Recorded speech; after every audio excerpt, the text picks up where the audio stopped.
Welcome into Riverdale High School, the side of this non-district high school baseball matchup between the Hendersonville Commandos and the Upperman Bees. I'm Noah McKay on the call here on the Watson Chevy UCR Media Network. Thrilled to be joined in the press box by my broadcast partner, Jacob Vinson.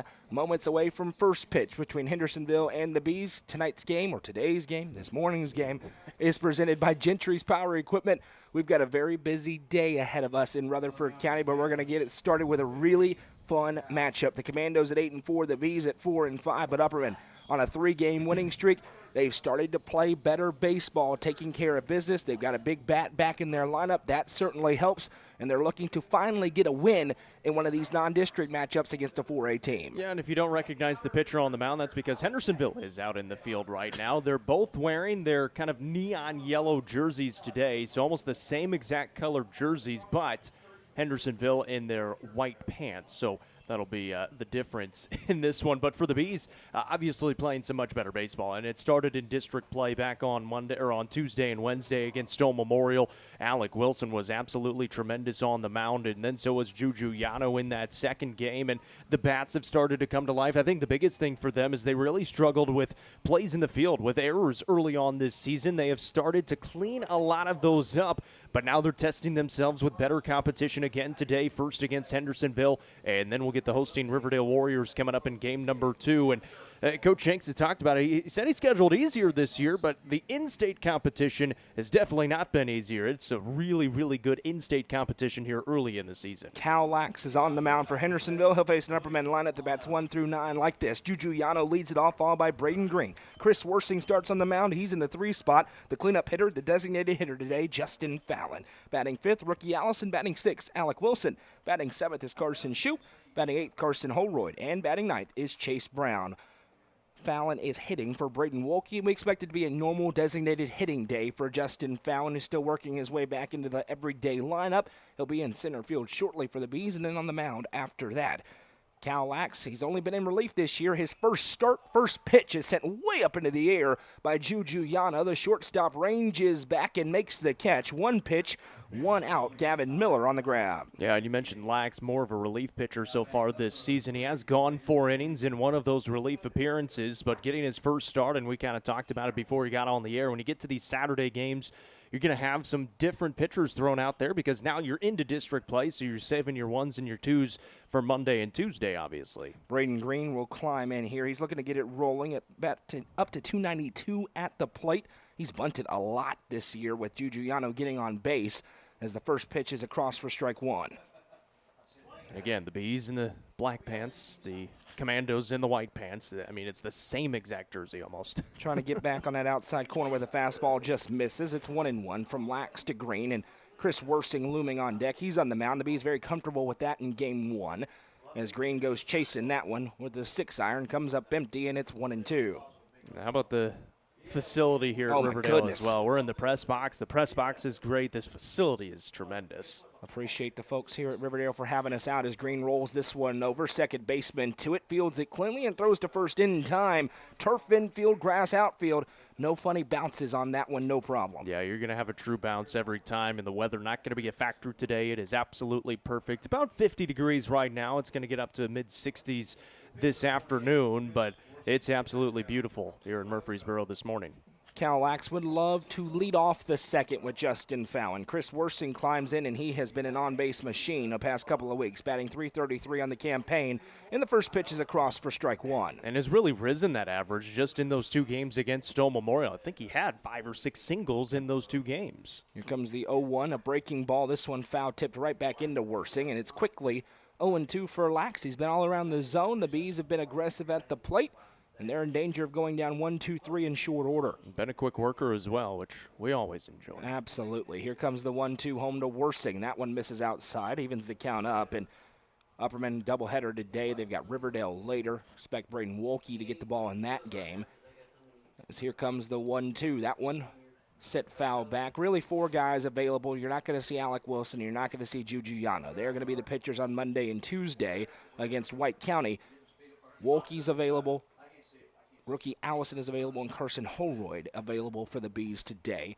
Here comes the 2-2, and this one's ripped by Chris Worsing right over the glove of the third baseman, and Worsing pulls in with, you guessed it, a single, another one, and he sets the table for maybe the most dangerous hitter in the classification. Justin Fallon, the Tech signee, will climb in. Yeah, that ball was absolutely hammered down that left field line just over the third baseman's head, and able to get another single, and going to have a runner come on here for Chris Worsing. Yeah, the courtesy runner and for the pitcher will trot on.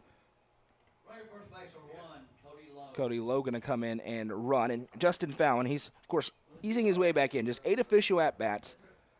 He's batting .750 with 3 doubles when he has not been allowed to run. Yeah. He's been good, really good. And it's just a matter of time till he parks one or several over a fence somewhere. 320 to left field, 330 to right, 360 with a tall fence in center. First pitch breaking ball is across for strike 1. That's a really good breaking ball. Obviously, you got the best hitter in the lineup coming to the plate, so start him off with some off speed and try to throw that rhythm off just a little bit. Lowe takes his lead over at first, a healthy one. We'll see if they test as the throw will go behind him. He's back in time. I tell you what, the outfielders aren't necessarily playing deep right now. No, they are not. Murphy behind the dish, catching the balls and strikes. Jacob Murphy. Terrible name. As Fallon chops this one foul. It's 0-2. Murphy, right? No, Jacob. Oh, okay. Yeah. By the way, I'm Noah. That's Jacob to my left.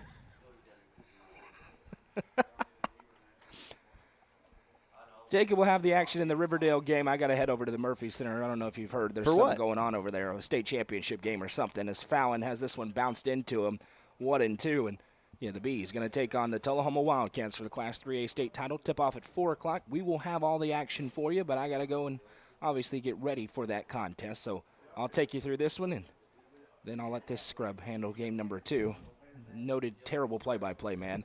As Fallon sends a big cut on this one. Up in the infield, shouldn't be a problem. Into the sun. Second baseman ranges a couple of different directions, wobbles, and makes the catch for out number 3. The Bees go down despite a single from Chris Worsing. He'll have the ball on the mound when we come back. This is Upperman Baseball, presented by Gentry's Power Equipment on the Watson Chevy UCR Media Network. Discover this stylish and modern 3-bedroom, 2-bathroom home with an open split bedroom floor plan designed for comfort and convenience. With 3,318 square feet under one roof, plus a bonus room over the garage and 1,400 square foot basement. Located in the Brookstone subdivision, this home is just minutes from Cookeville. The builder is also offering up to 3% in closing cost assistance. Call Sonia Brown with American Way Real Estate at 931-979-7145.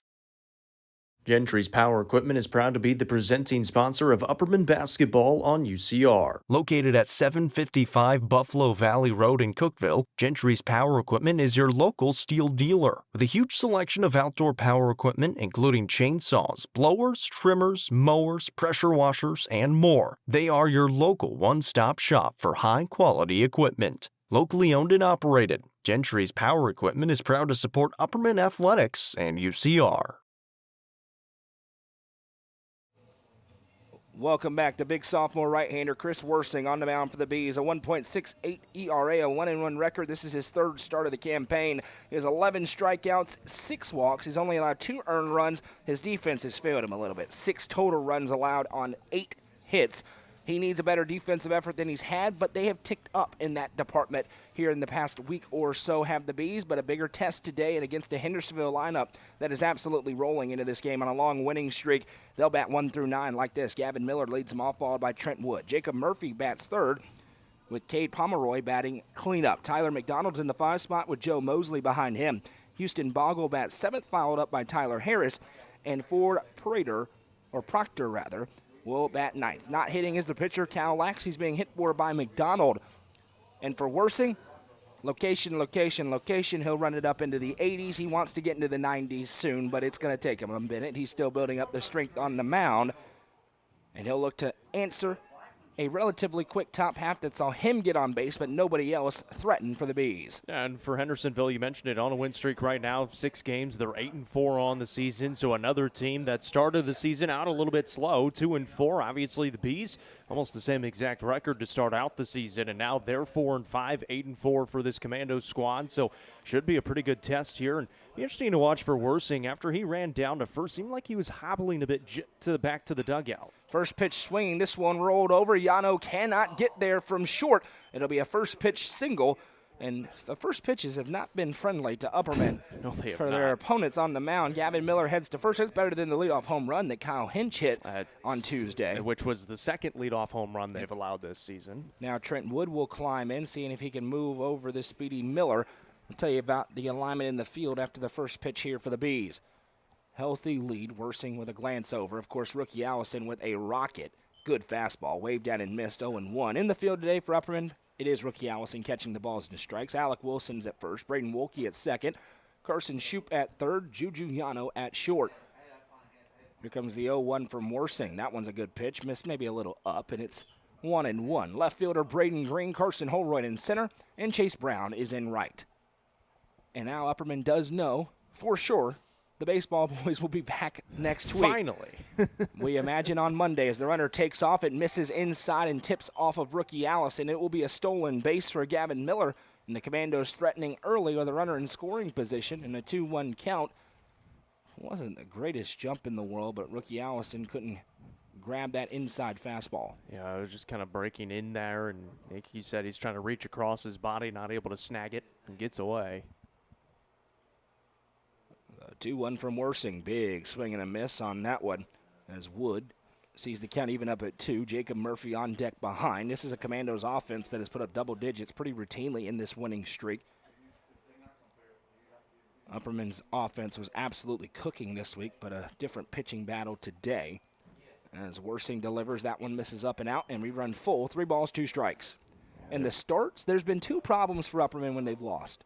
First inning, getting down, and then 1 big inning for their opponent, where they'll put up 5 or 6 runs. When they have had the success in this winning streak, they've had a little bit better starts, but they've avoided all those big innings. Oh, and to your point, Hendersonville just last night beating Creekwood 11-1, had 6 runs in the first inning.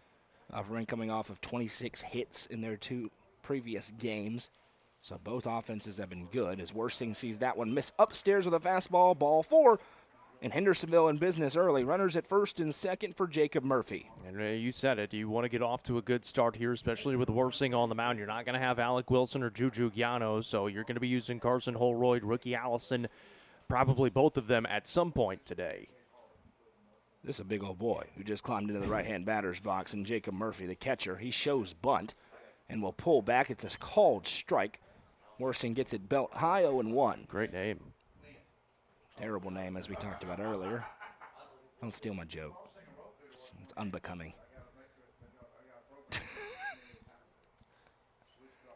Worsing with a glance back. He'll fire the fastball. This one's flicked into foul territory. No chance as he gets out of here. It's 0-2.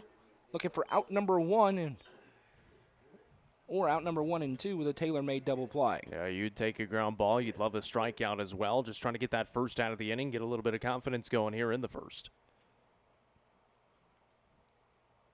Runners take their leads. Here comes the 0-2. This one swung on and will get through into right field. Chase Brown is to it. Will they test him? They sure will. Here comes the throw in. It will be cut off by Alec Wilson and an RBI single for Jacob Murphy. And Hendersonville has a 1-0 lead with still nobody out. And pretty much what they did yesterday. Again, 6 runs in that bottom of the first inning against Creekwood in their 11-1 win in 5 innings. And already starting it off in good fashion here against Chris Worsing. Really good piece of hitting. Got it on the outside part of the plate, and really nobody on that side of the infield with the runner on second base and able to put it to the outfield. And here comes Cade Pomeroy. He's the cleanup hitter. Another big old boy for Hendersonville. Runners at first and second. Nobody out. Worsing's been ahead in a couple of counts. Hasn't been able to capitalize. He shows bunt. Runners take off. Allison can't get the transfer, and they will both be safe on the double steal. That's a couple of times now that Allison just hadn't quite caught it cleanly. Yeah, he's usually rock solid back there behind the dish, but now 2 in scoring position, and the double play is off the board for Worsing. A 1-0 pitch. Get over fastball, and it's 1-1. Yeah, it takes your bunt out of play as well, and so your defense will go a little bit more straight up, but they're in just a little bit to try to come home if they can. A gigantic gap between second and short. Worsing, of course, standing in the middle is the breaking ball. First one he's thrown to my eye. Doesn't fall off the table, and it's 2-1. Already 1-0 Hendersonville. They're threatening for more here.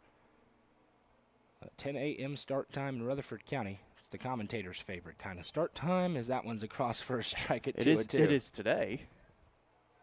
I'll take the reason for it moving up. I will. But We do very much appreciate Coach Shanks this week. And the folks at Riverdale for agreeing to That move too. up, and everybody That out too. in Hendersonville agreeing Yes. to. Here comes the 2-2. This one foul tipped. I was going to catch it. Trying to make up for the other night when I dropped it. Yeah, that was not your finest hour. They don't play baseball in Indiana, though. That's just not true. They just play basketball. But not very well right now. Here comes the 2-2 pitch home. That one bounces, and Allison blocks it up. And for the second time in the inning, we run full at 3-2, and Chris Worsing's in desperate need of an out, already up to 18 pitches for a B pitching staff that is already stretched a little bit thin in this one. Of course, they're missing their high-velocity arm in the form of foul, and he is not pitching as this one's rolled over. Yano fields it, going to load up, throw home, and is in time. The tag is there. What a play by the senior Juju Yano for out number 1. That's a really nice job. Runner from third running on contact, and Yano immediately comes home with it. A little bit up that line as well, and a nice job by Allison to make the catch and the tag all in one motion. And the runner forced to stay at second. So now it's runners at first and second for Tyler McDonald. See if that gives the Bees new life. Yano throwing home to Allison. We've seen that time and time again over the last 4 seasons. It's a really big play. It was. We'll see if they can capitalize, though. One swing of the bat for Hendersonville, and it won't really matter. The first pitch misses low. It's 1-0. Yeah, still with 1 out and runner in scoring position. Obviously still threatening here in the first. Tyler McDonald's at the plate, and I will repeat what I've said. That's a big old boy in the right-hand batter's box. Hendersonville is a large lineup. That one's across, and Allison behind the runner at first, but it was just in the foul territory. Wilson had to pull it back, so he's safe. And we know rookie Allison loves to throw behind runners. He's gotten him out of a lot of jams already this year with that. And the throw beat him, but like you said, it was just into foul territory. Wasn't able to get the tag. Here comes the 2-0. This one a big cut. He was trying to send it to the track meet. It's 2-1. Yeah, there's a lot of cars out here. It was fun getting in here today. You gave me the exact longitude and latitude of where to turn in. It I doesn't had show to up on the avoid it. map, so I had to zoom in and drop the pin. A long look back for Worsing. Now he'll slide step it in as this one's fouled back and out of play. It's 2-2, and 23 pitches now for Chris Worsing. He would love a 6-4-3 here to retire this side. Hendersonville has other plans.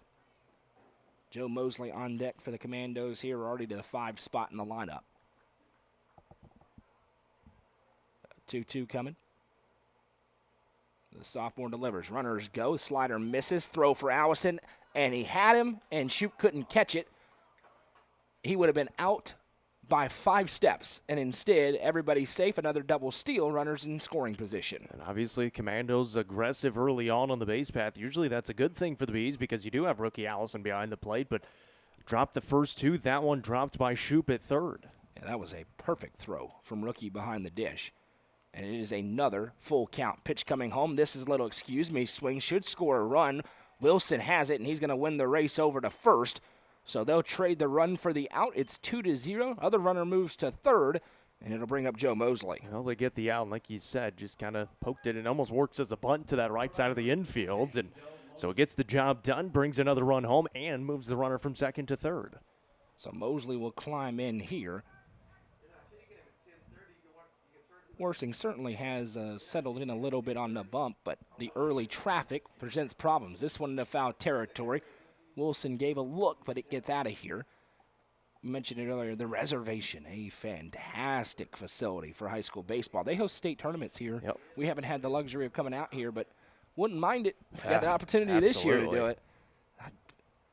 God bless the folks at Rockville, but this is a little more comfortable. Is that breaking ball over, especially in May storms when we've got a tent up. This is a. Of course, we've been in Smyrna as well. Can't complain about Smyrna, but Yeah. this one's number 1 right now. Oh, absolutely. Here comes the 1-1. This one's chopped over. Yano is there in time. Loads up. The throw to Wilson is there for out number 3. And a pretty good job working through early trouble. But 2 across for the Commandos. We'll head to the second. It's 2-0. This is Upperman Baseball, presented by Gentry's Power Equipment on the Watson Chevy UCR Media Network. What if opportunity was all in a day's work? We find new ways to make vacation dreams a reality. And that inspires me to do my best work every single day. What if you can make a real impact in people's lives with a team that cares? What I do matters, not just for guests, but for my team. We rely on each other each and every day. What if your work inspired fun and moved people? We put the world on vacation. Our job is to make people happy. Inspiring travelers around the world to live their best lives never stops being fulfilling. At Travel and Leisure, what if can be what is. Stop wondering. Join the travel movement and start a career where memories start with you.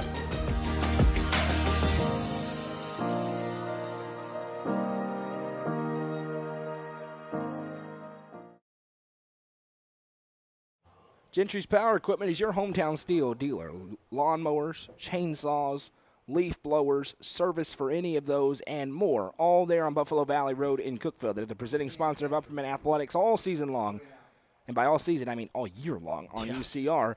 Rookie Allison climbs in. Cal Lax back to work on the mound for Hendersonville. And first pitch swinging for Rookie. This one's flicked over into right, but it hangs up enough for Tyler Harris to get there, and another first pitch out for the Bees. Yeah, we've seen a couple of those already for the Bees, swinging first pitch, trying to do something with it, but the defense been able to do a nice job and make the first couple of outs. And now Alec Wilson will climb in. Yeah, and Chris Worsing had to work a ton in that inning. Cal Lax has not had to run that pitch count up at all yet. He's up to just 14 through 1 1/3, and the first one misses away, and 11 of those 15 now have been strikes. Yeah, and again, you just said it. He's been in and around the zone. Very reminiscent of Juju Yano on Wednesday, who was rarely out of the zone. That one misses outside. And you saw Upperman, when they have their 1 and 2 on the mound with Wilson and Yano, the calculus changes as that one misses away, and now Wilson goes ahead 2-1. Wilson, one of those, he mowed through the Panthers on Tuesday. And then Yano had the leadoff home run and then settled in and mowed through them on Wednesday. Here comes the 3-1, rather. That's a cross for a strike. It's 3-2. At least that's what we got in the building. Miss one? 2-2. Here we go. Yeah, and Wilson sends this one way up into the air into left field, angling backwards, and it will get down into the fence. Little power for Alec Wilson. The throw in is not in time. He slides in safely. It's a tee-up double for the Bees, and Alec Wilson, typically a contact hitter, shows off the power in the bat on that one. I was just going to say, that's probably one of the farther balls that he has hit as an Upperman Bee, and that was a heck of a swing. Almost gets all the way to the fence, and it was a really nice play by the left fielder. Actually had a chance to get him at second base. And he's been looking to get it rolling. It's just his 4th hit of the year, his first extra base hit, and he sets the table for Carson Shoup, who's been swinging a good bat up to 259 on the campaign after a slow start.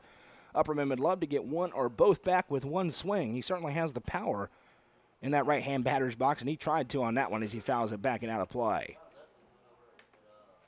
We've talked about for Shoup, who really put in the work in the offseason. You can see it. It's paid off for him, and it's already early on this season, swinging a pretty good bat as well. A glance back. Now here comes the 0-1 to Shoup. That one bounces in a nice block by Murphy. That's the one good thing about this turf field as well. You're going to get a good bounce. Now, I've just noticed Carson Shoup's cleats, and as a Jordan connoisseur myself, the Jordan 1s, OG cleats, now those are nice. Unfortunately, they're on the worst uniform combination in the history of the Upper Cumberland. In my expert opinion, the gold jersey, which is fine, and the black and gold pinstripes, which are fine, together is disgusting. It's not great. It's horrible. Never wear them again. Just put on the whites. The whites with the black pinstripes, okay. Well, then we would have had the same exact uniforms today if we would have done that. I'll put the white shirts on, is what I'm saying. Yeah, not the pants. And Shoup sends this one on a line in the left field. It will get down, and the stop sign is on for Wilson. Pretty good throw in from left. Now Shoop off the bag. The throwback behind him's not in time, and all of a sudden Upperman's offense showing signs of life. Back-to-back hits puts runners at the corners for Carson Holroyd, who's third on the team with a .350 average. Yeah, big swing there by Shoop. Gets it down in left field. Good base running by Alec Wilson as well. He was running on contact and going hard around third and had to throw on the brakes quickly. Carson Holroyd, he's bunted a lot this year. He's been really good at it. A little bit different on the turf. You're not going to get it that stop action, which he's gotten. Yeah, unless you're able to put some backspin on it, but obviously that's a little bit easier said than done. And he does square around for a bunt, a good one down the first base line. Wilson heads home. He will score a textbook RBI sac bunt for Carson Holroyd, and the deficit is cut in half. That's a really good bunt, and you said it, just right up that first base line. Only play for Lax on the mound is to first, and Holroyd with a little bit of speed, able to make it somewhat close. A nice play drawn, and now you've got a runner in scoring position with one out. Chase Brown, who reached 3 times on Wednesday, climbs back in here. He walked twice on 8 pitches and then had a single in that game. He's trying to flip it over for Juju Yano, who's in the on-deck circle. And this is another thing Upperman has lacked when they were losing to these 4A teams.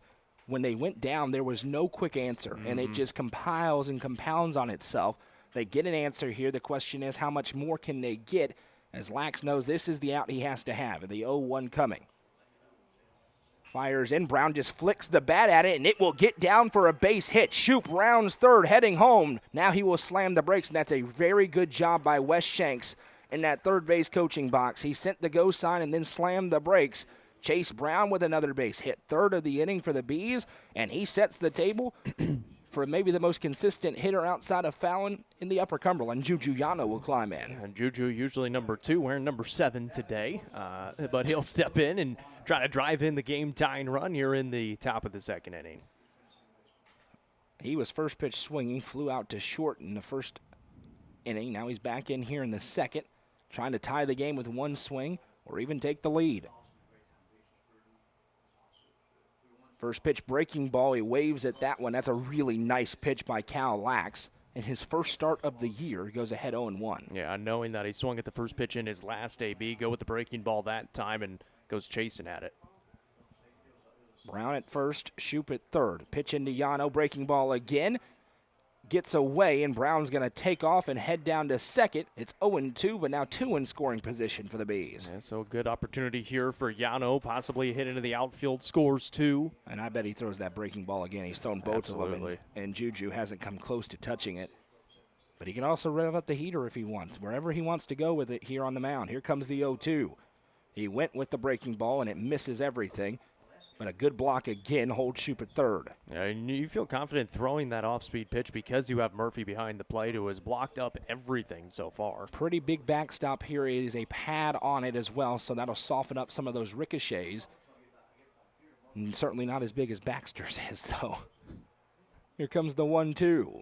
Breaking ball swung on and missed. A great pitch for Lax as he retires the side and strands 2 in scoring position. The Bees get one back. It's 1-2 as we head to the bottom of 2. This is Upperman Baseball, presented by Gentry's Power Equipment on the Watson Chevy UCR Media Network.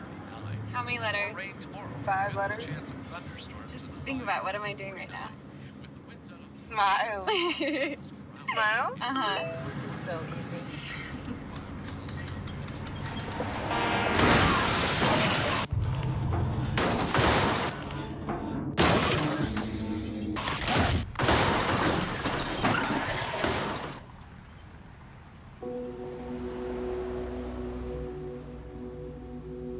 Proudly introducing Upper Cumberland Generators for all your home power solutions. Locally owned and operated, Upper Cumberland Generators are here to make sure you have peace of mind no matter the situation. With new and reliable generators. Call 931-265-1702 for more information or to order yours today. Upper Cumberland Generators is proud to support this broadcast on the UCR Media Network. 7-8-9 due up for Hendersonville. They lead 2-1. The Bees get one across, but then strand 2 in scoring position as we head to the bottom of the second. I'm Noah. That's Jacob. Happy to be along with you. PD on stats to our right. Chris Worsing back to work, and he had to work in the first inning through 27 pitches, But again, the story of the year so far for Chris Worsing, his defense let him down behind him there in inning number 1. Yeah, and it's rookie Allison dropped a couple behind the plate to allow the runners to advance, and then the drop at third base by Carson Shoup for the error that would have been an out at third base. But then there was a really nice play by Juju Yano as well, and the ground ball right back to him. He comes home to get the out at home to cut down a run. So they're able to limit the damage in that first inning, and now trying to kind of keep that momentum going here in the second. First pitch of the inning's a fastball that misses out, and this is a great time to try and get a 1-2-3 inning. 7, 8, 9. Boggle, Harris, and Proctor due up here for the Commandos, who have the tallest lineup I think we've seen this year. Another large human in the form of Houston Boggle in the batter's box. It is a 4A team. No doubt. Here comes the 2-0. That one misses outside. 3-0, and Worsing's trying to find the zone here. Having to work again behind him. Maybe rookie Allison or Carson Holroyd. The 3-0, a get over fastball. It's 3-1. Took some velocity off of that one, just trying to get it in the right spot. Worsing working quickly. And that one misses, ball 4. A 5-pitch walk to lead off the second for Houston Boggle sets the table for Tyler Harris. And not exactly what you want when you're facing 7, 8, 9 in the order. Like you said, you'd like to go quickly here in the bottom side of the order and try to get your bats back to the plate. But now you can still be set up for the ground ball in the middle infield, which normally the Bees can handle pretty well. First pitch, bunt shown, and then rookie thought about throwing behind their runner, but Stead goes back.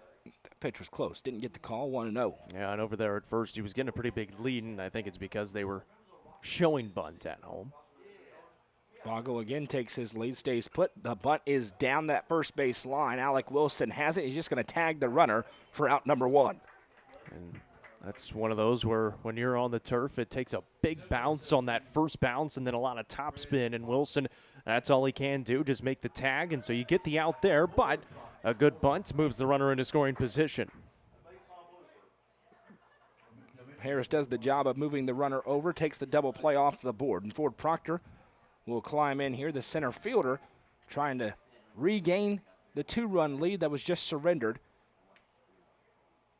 First pitch from Worsing, a good one across for strike 1, and this is where he needs to be ahead of batters.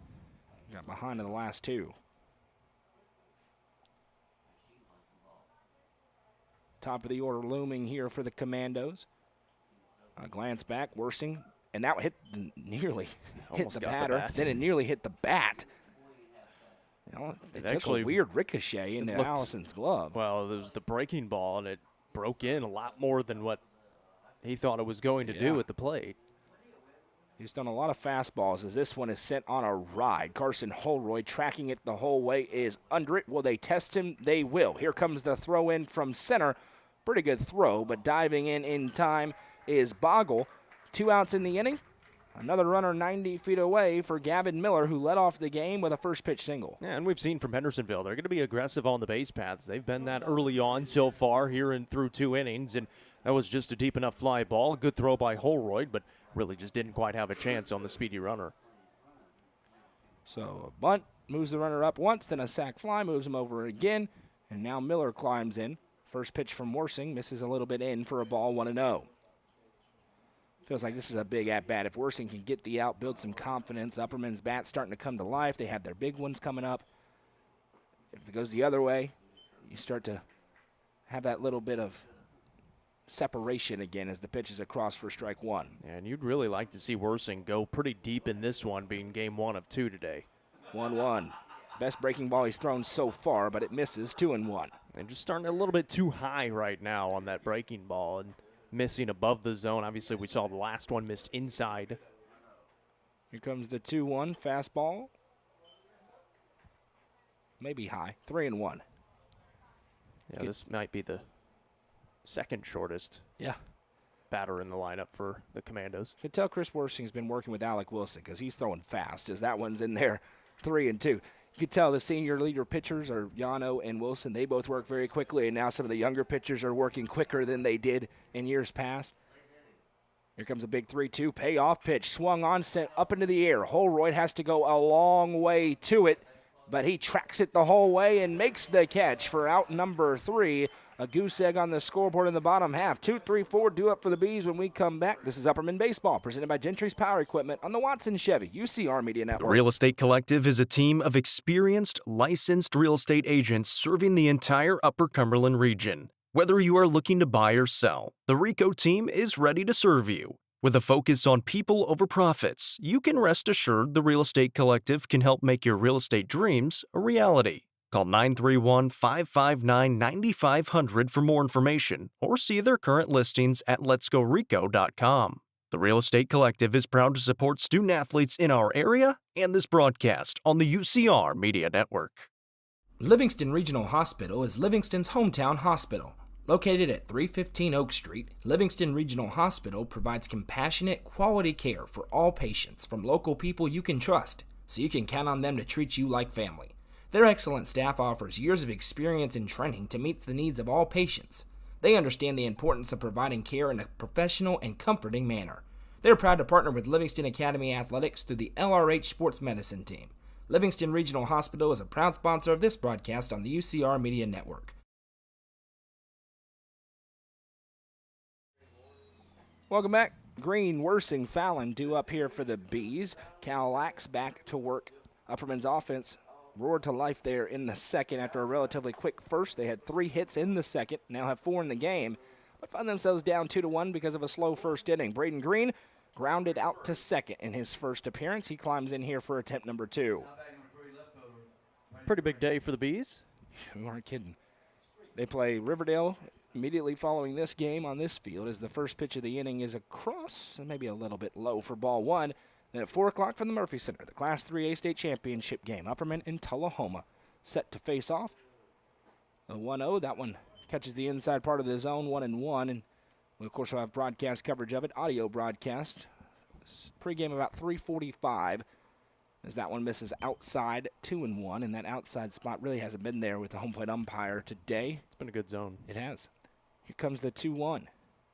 Green sends this one on a ride. Well struck, angling into the gap, now moving back and sticking out the glove to make the catch. A great grab in center field by Ford Proctor for out number 1. Green got a hold of it, but Proctor with great range. That's a really nice catch, and we see Justin Fallon doing that all the time. Proctor able to go all the way from his center field spot and into pretty much dead middle right center, and on the run makes the grab as well. Easily would have been extra bases for Green, and able to take it away. It could have been 3 for Braden Green, and instead it's out number 1. Chris Worsing, trying to help his own cause, ripped a single into left in his first plate appearance.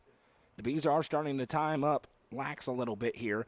First pitch breaking ball, misses inside, ball 1. And Lax has done a good job of mixing in that breaking ball to try to throw off the timing a little bit. They have not hit the breaking ball well. 1-0, that one misses outside. 2-0, and looming is Justin Fallon on deck. Needs a base runner to see if he can do some significant damage.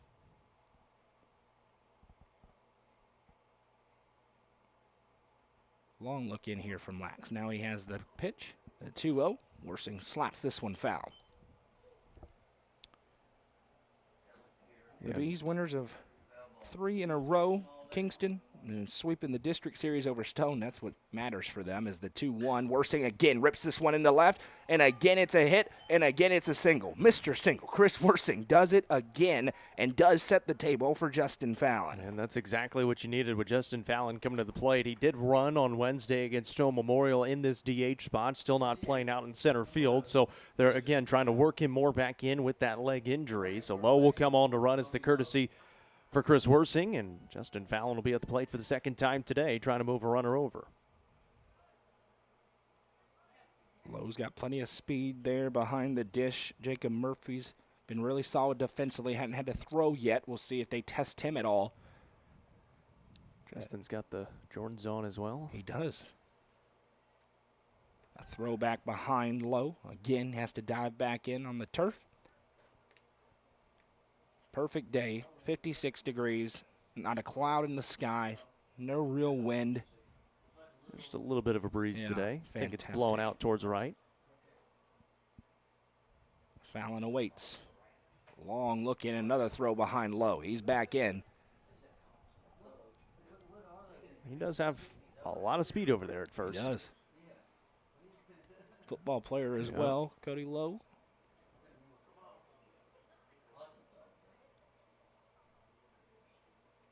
Fallon still waiting on his first pitch. Now it comes, and he rips it into left field for a base hit.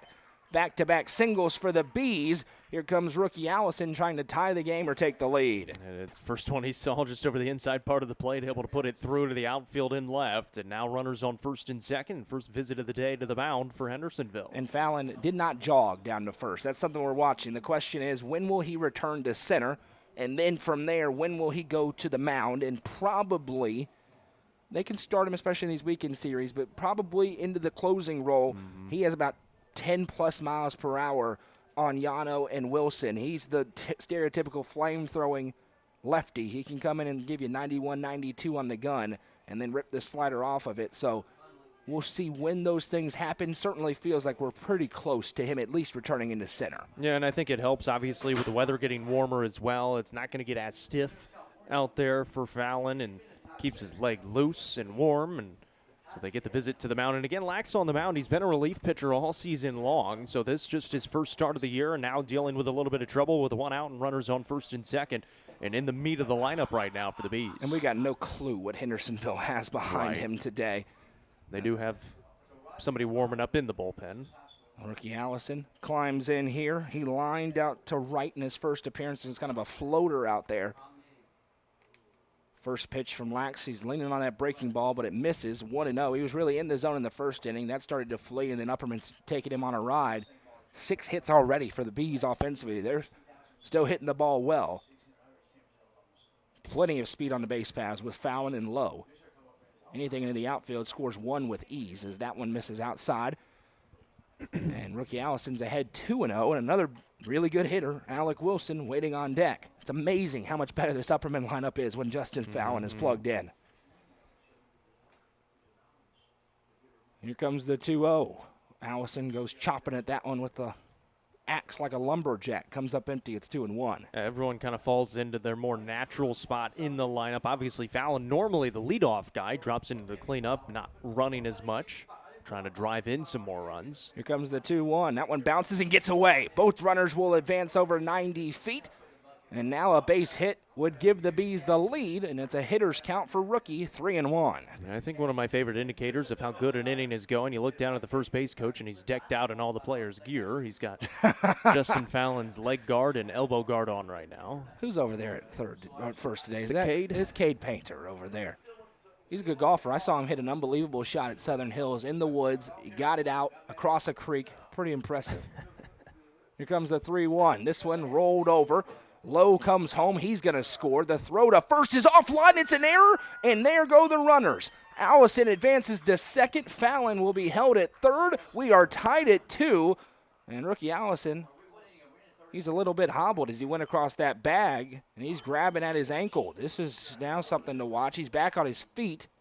He's the catcher. He can get a runner. He's looking at it. I believe he turned it. Yeah. Rounding first. Yeah. I don't believe it was anything soft tissue. I think he just turned it. Again, that's pure speculation, which usually I don't do, but I saw his ankle turn, in which case he'll try to walk it off. And he was going to get a courtesy anyways, being the catcher today. So he will get a runner.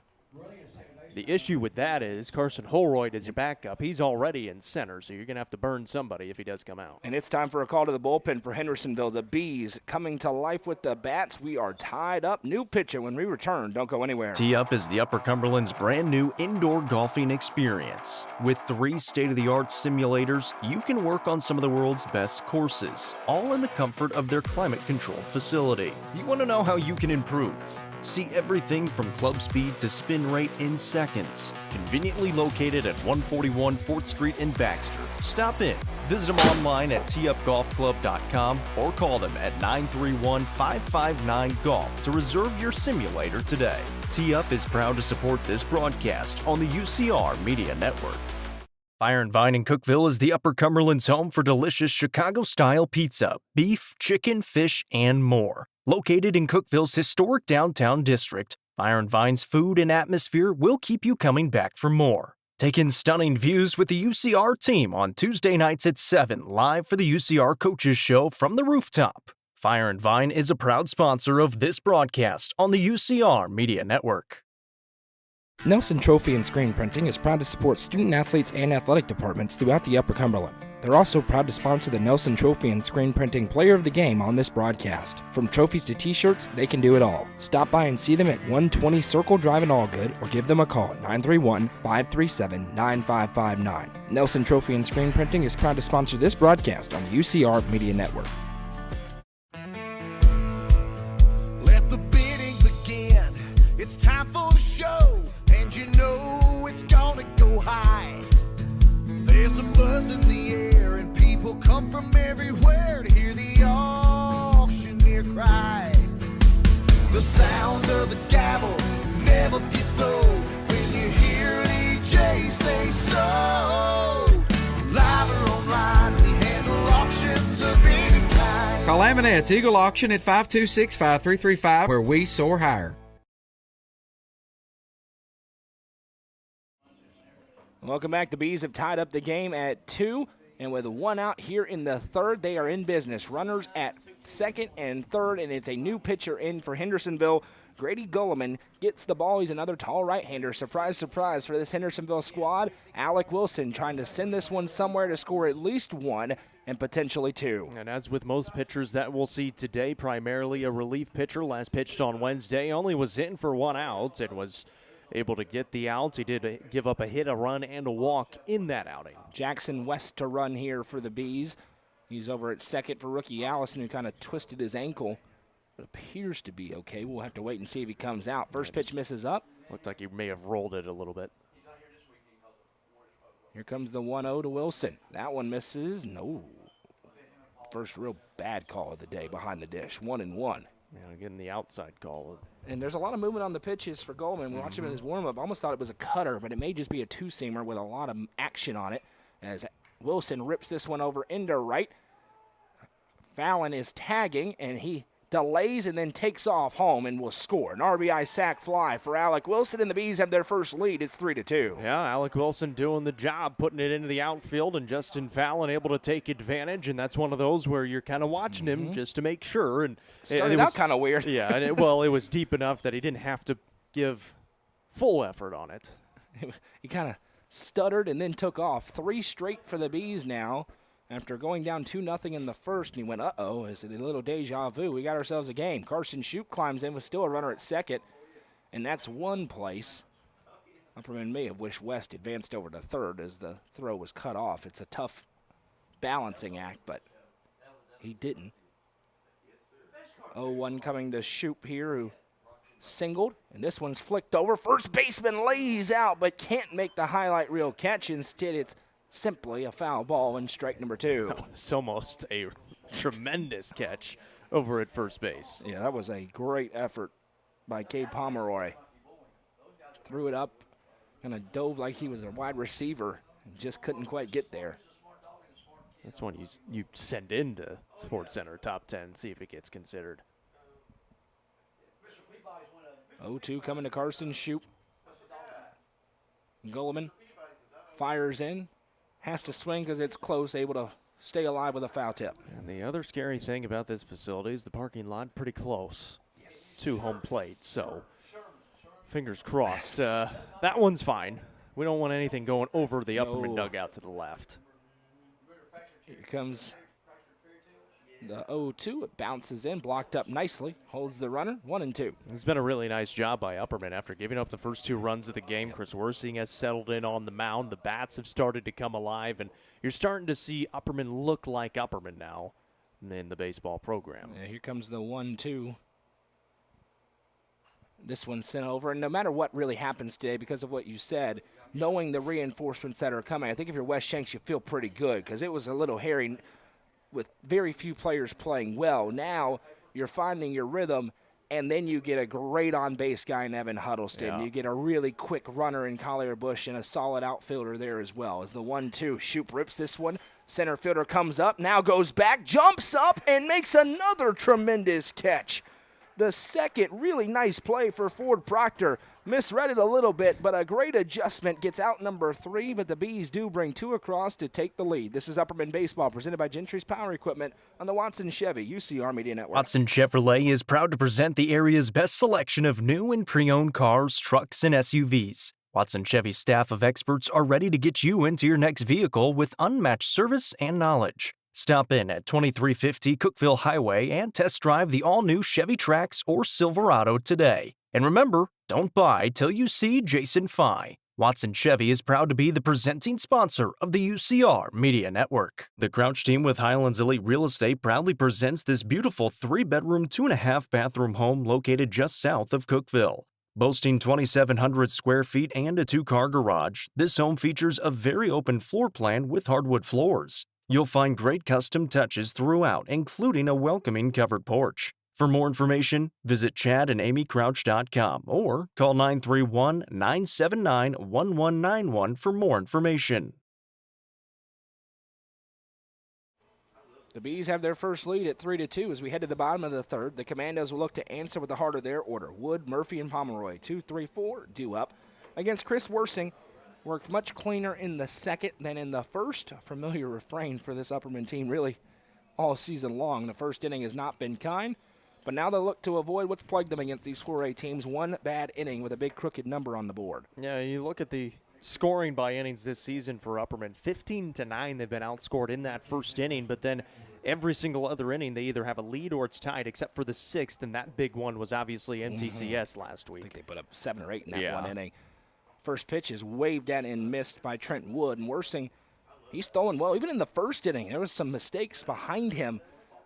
He's up to 44 pitches, 25 strikes, trying to get that breaking ball working. Instead goes with a fastball twice, and now my truck is in danger for the first time. Yeah. 0-2. I changed. I was going to back in, and then I did the other way. I was like, at rather least have the back window gets broken. Okay. Just land in the tailgate, though. Right. It'll be okay. Yeah, exactly. The 0-2. That one bounces in. I tried to park in between a couple of bigger SUVs, try to take up some of it, block it out a little bit. We'll see. It's better parking here than at the Murphy Center. Oh, my goodness. I'm going to go off-roading. Going to be an adventure in a I'm little bit. hoping that school being out today will help us a little bit. Hoping. We'll see. Here comes the 1-2. Worsing, great pitch, called strike 3. The first Thompson Machinery and Cat Rental Store strikeout of the game for the sophomore, and he leads off the second with an out for the first, or the third rather, with an out for the first time. Yeah, and we've said how he's been settling in, and that's just a great indicator here in the third. Now finally able to get his first strikeout, and you said it too, get that first out of the inning, get that leadoff guy out, and build some momentum here in the third. Murphy climbs in, first pitch swinging, long way for Brown to go, and it's going to get into foul territory by a few feet for strike number 1. Murphy had an RBI single, scored a run back in the first. He's the 3-hole hitter for this Commando squad. The other thing about the parking at the Murphy Center, no construction today. So that should help a lot. Yeah, that was brutal. I was madder than a hornet yesterday trying to park my car. And Jacob blocked off our only entrance into the grass, so he had to come out. Which was not supposed to be an entrance, by the way. There was a ramp, and that's a generous call. That hey, Hendersonville got one in the top half. Upperman gets one there. They get one back. It catches outside, and it's quickly 0-2 here for Worsing. We'll set and deliver. Fastball slap foul again, I believe. Yes, it will angle foul. That's about the exact same place as the first pitch was. Well, the good thing is Chase Brown made the adjustment after that first one, playing a little bit closer to the line, so he actually had a better chance at it that time. And now I don't know if you just sit on that line. Yeah, the second you do that, he's going to put it right into the right he'll center put it gap. in the right center. And Holroyd's going to have a mile to go. Holroyd is shading pretty far right. And they might be trying to pitch him to that outside part of the plate as well. Worsing with the 0-2 coming home again. A fastball misses up and in, 1-2. And if you're Worsing, you're throwing pretty well, but because of how many pitches you've thrown, you need some quick outs to kind of get back in the swing of things here. That pitch count's going to become a problem. This one smacked, and because of how far right Wolke was shading, it's going to be a base hit for the Commandos. A good AB for Jacob Murphy results in his second single. And I think he hit it hard enough that even if he's playing straight up, it's still going to be tough at that second base spot for Wolke, especially being on that turf field. They'll bring a runner on as well, the courtesy runner for the catcher. But, yeah, I mean, Wolke was – that was going to be tough anyways there at second. Now, I've talked about how large this Hendersonville team is. This courtesy runner is one of the shorter humans I've ever seen in my life. I bet he's fast. Well, yeah. And he is fully decked out, the ski mask and everything, on a 55-degree day. I love this kid. Whoever's at first, I love this kid. Is it a ski mask or a face guard on the helmet? Yes. The first pitch was good. I'm enamored right now. It's 0-1. Worsing with a fastball on the outside corner. Next one misses up, and it's 1-1. Let's see if he tests the arm of rookie Allison, who really has only had one chance so far with the throw down to third. Drop the first couple. Worsing just going to hop off and force a dive back in. Yeah, if you're Allison, you're thinking, well, maybe they're going to test me a little bit more and have an opportunity to They've been pretty even aggressive. the score. Fastball misses up. 2-1. If it stays this tight, be very curious what Wes Shanks does with his bullpen in this game. Especially with game 2 coming up against Riverdale. The 2-1 coming from Worsing. This one's ripped over. Shoot flashes the leather. Throw to second there for 1. Wolke's throw to first, dug out by Wilson. It's a 5-4-3 inning-ending double play for the Bees. We'll head to the middle frames. 3-2 Upperman. This is B Baseball, presented by Gentry's Power Equipment on the Watson Chevy UCR Media Network. The Quality Family, a local company supporting and caring for our local communities. The Quality Family offers services to get you back to the game. From bracing to oxygen and everything in between, we can meet your medical equipment needs with Buckeye Home Medical Equipment. If you have an in-home need for strength and conditioning, for example after a surgery or injury, Quality Home Health is available to provide individualized care while you are on the mend. For those with end-of-life diseases, Quality Hospice is available to provide nurturing care during those difficult times. Choose the Quality family of services for care within your community. Visit thequalityfamily.com to navigate all we have to offer you. Loading the kids in the car, brokering peace in the back seat, mastering the snack handoff without even looking. Why are simple things sometimes so complicated? Thankfully, with auto owners, insurance doesn't have to be one of them. We work with independent agents who keep insurance simple, so you can worry about more important things, like figuring out what's growing in that cup holder. That's simple human sense. Visit swallowsinsurance.com or call us today, 931-526-4025. Protecting your future. It's what we do.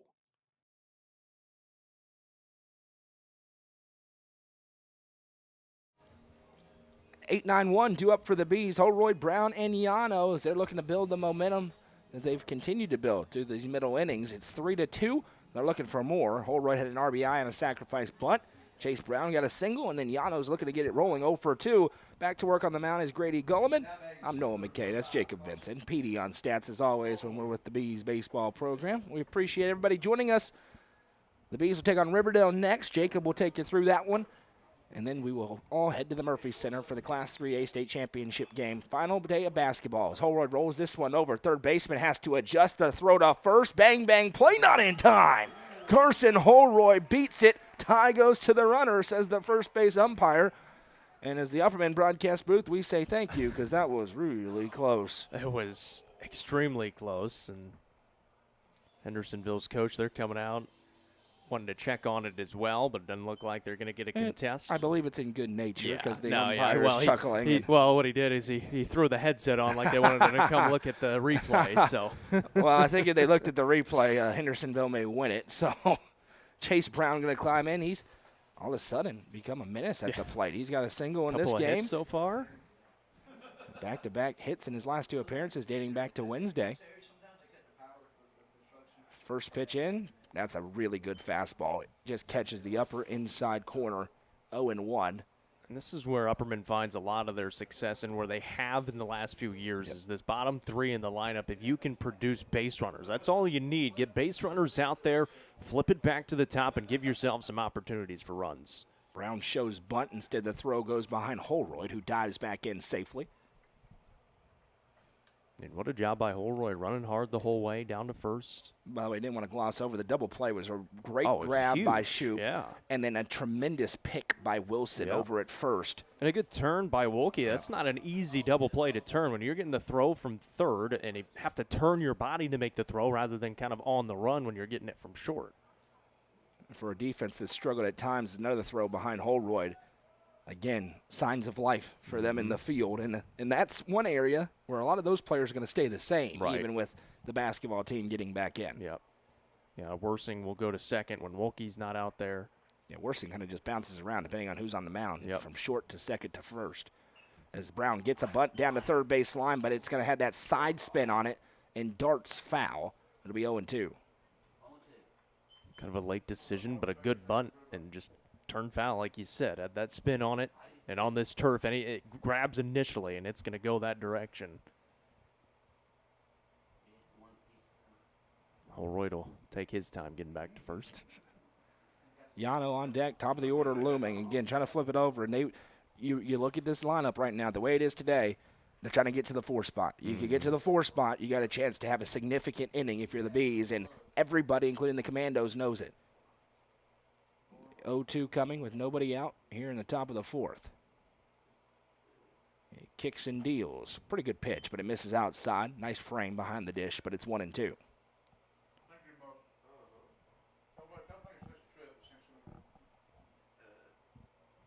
Holroyd takes a pretty healthy lead over there at first. Again, we haven't seen Upperman try anything crazy on the base paths yet. Brown waves and misses, throw behind Holroyd. Tag is not in time, but it is the first out of the inning on the punch out to Brown. And Juju Yano's 0 for 2. He's due. He'll climb in here. So Holroyd led off the inning with a single. That punch out for Brown. And West Shank's going to have some words with Juju Yano. He's certainly shown bunts at times this year. And of course, he's got a little bit of power himself. He can put it out there to the wall. I don't think we've seen him hit one out yet. It's a pretty big field here at Riverdale. It's interesting because dimensions-wise it doesn't feel huge, but you look at it, especially that tall fence, just by 10 feet tall in center, which most of these Rutherford County fields have.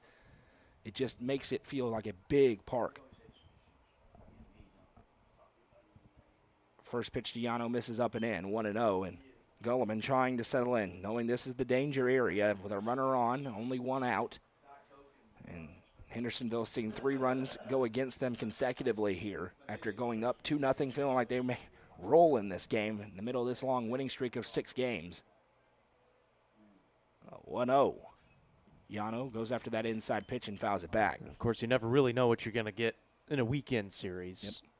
You're throwing it's like a bullpen day essentially, like in the MLB or in the playoffs when you don't have your normal starters. You want to save those guys for your Monday, Tuesday game. And that's where Upperman feels pretty comfortable in these weekend series. Now that district play has started, because of the distance that their starters have given them, 2 complete games, as the slider's in there for a strike, another throw behind Holroyd, close, but he's back in time. It'll be 1-2.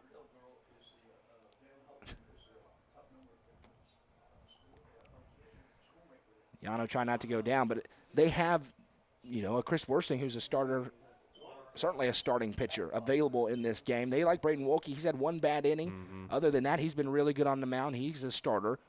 As Yano swings and misses, and the breaking ball is really getting to Juju in this one. And that's back-to-back punch-outs and a big bounce back for Gulliman. Yeah, it's obviously they got him on the breaking ball in that first inning.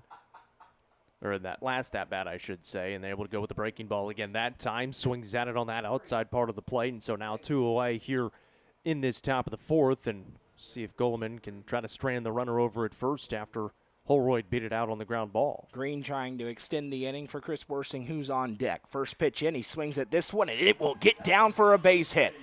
Nice piece of hitting for Braden Green, and it's runners at first and second for Chris Worsing. Yeah, just jumped on it on that first pitch, able to poke it out there, and now Chris Worsing, he's seeing a beach ball right now, has just stroked a couple out to left field, and he would love to do it again. Worsing 2 for 2 so far. He'll climb in here for attempt number 3.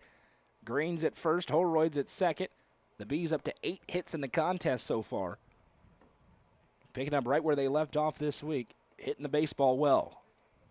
Not for power right now, but all over the yard. That's a breaking ball that was never close. A good job behind the dish. It's 1-0. Didn't quite get a great grip on that breaking ball. That's what I look like if I try to throw a curveball right now. About 10 years ago, I have it. Right now,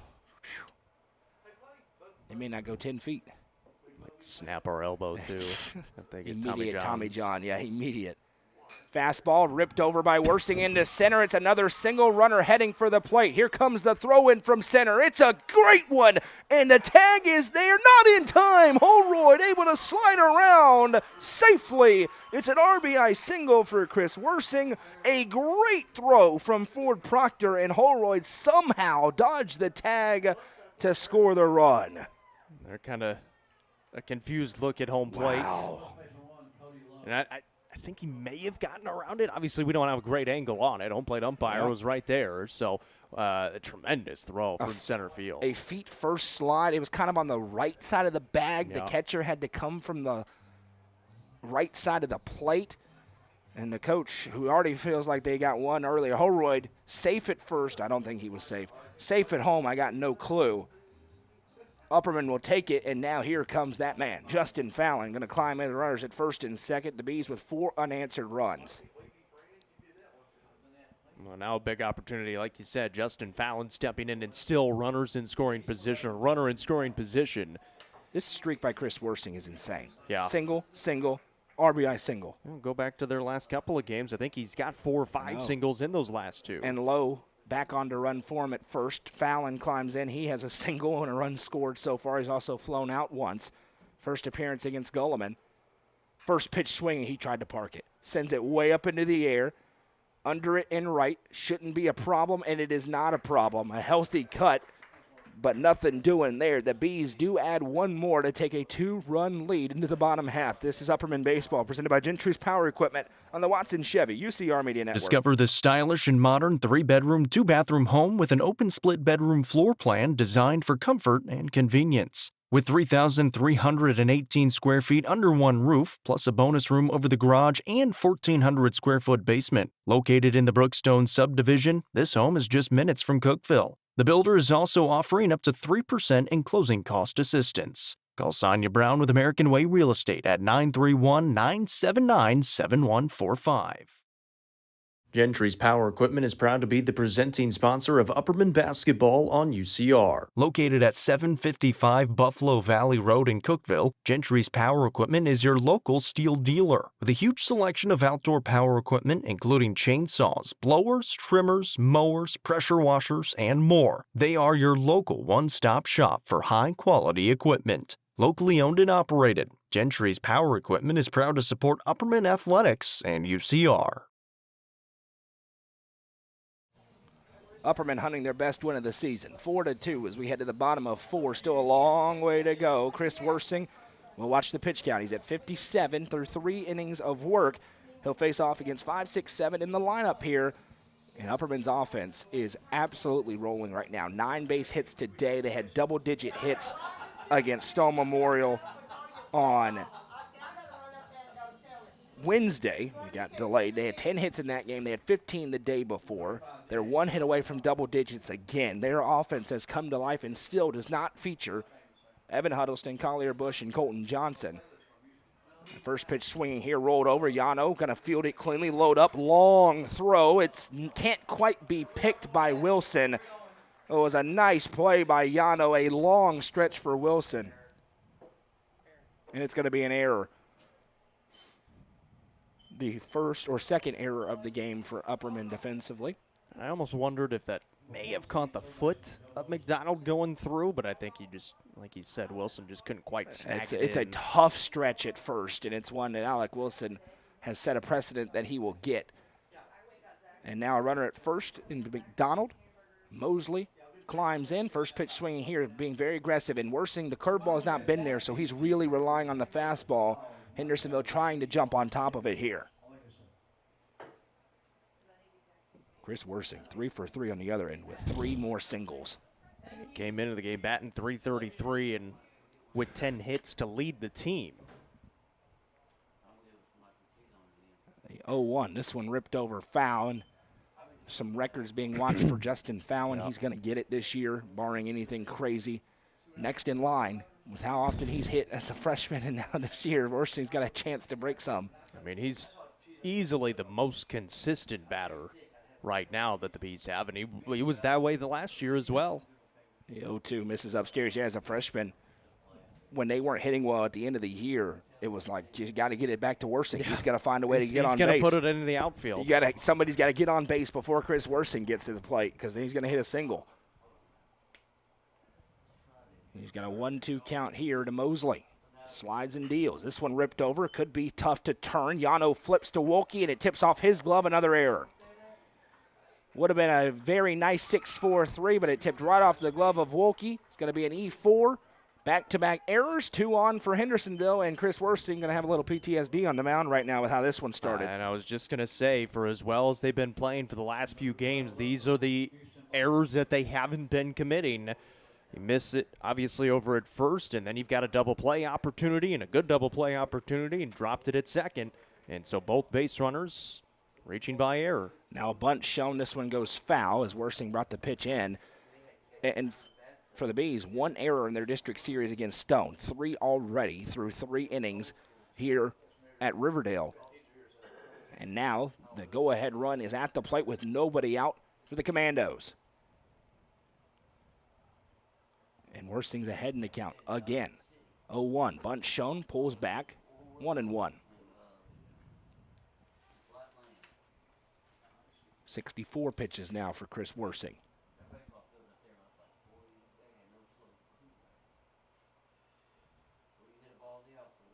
1-1 coming for Houston Boggle. He gets the bunt down. Worsing has only 1 play to make. Throws to first in time for out number 1. Smart piece of hitting on the sack bunt.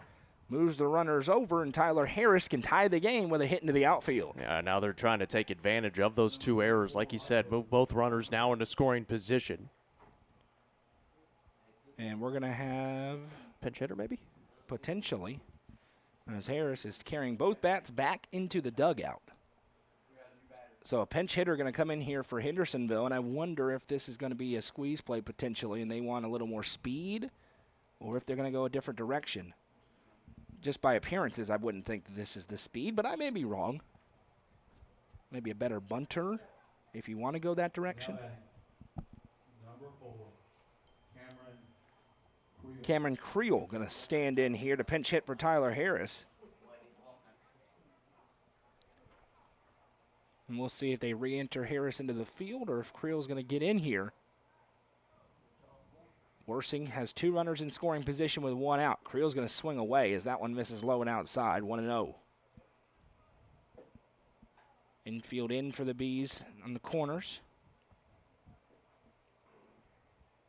Yano kind of playing straight up. Good pitch in there. Across for a strike. Big moment in the ball game. Upperman scored 4 unanswered after a 2-0 start for Hendersonville, but the Commandos threatening. Worsing with the 1-1. This one rolled over toward Shoup. He's able to field it. Throw it home is in time. The tag is there. What a play by Carson Shoup, and the throw is there for route number 2. That's a great play, and that's a couple of times now they've been able to cut down the runner coming to home. Nice job by Shoup. He makes the glove and a good clean throw to home and a good tag applied by Allison. Not out of the inning yet, but able to cut down at least 1 run. And Carson Shoup has had a great week at third. The best week in the field of his high school career so far. Made a bunch of good plays against Stone. Makes that play there for out number 2. Keeps the score where it is. Danger not done yet for the Bees. Runners at the corners with Ford Proctor at a sacrifice fly back in the 2nd inning. Well, and we've talked about for Shoup the work that he put in the offseason and working on his body, and it's obviously paid off in making the plays out in the field and at the plate. Worsing trying to get out of a jam. That first pitch misses up and in for ball 1. Also, if Proctor finds a way to get on, it would flip back to the top of the order. You'd much rather see them in the 5th if you're Chris Worsing. Yeah.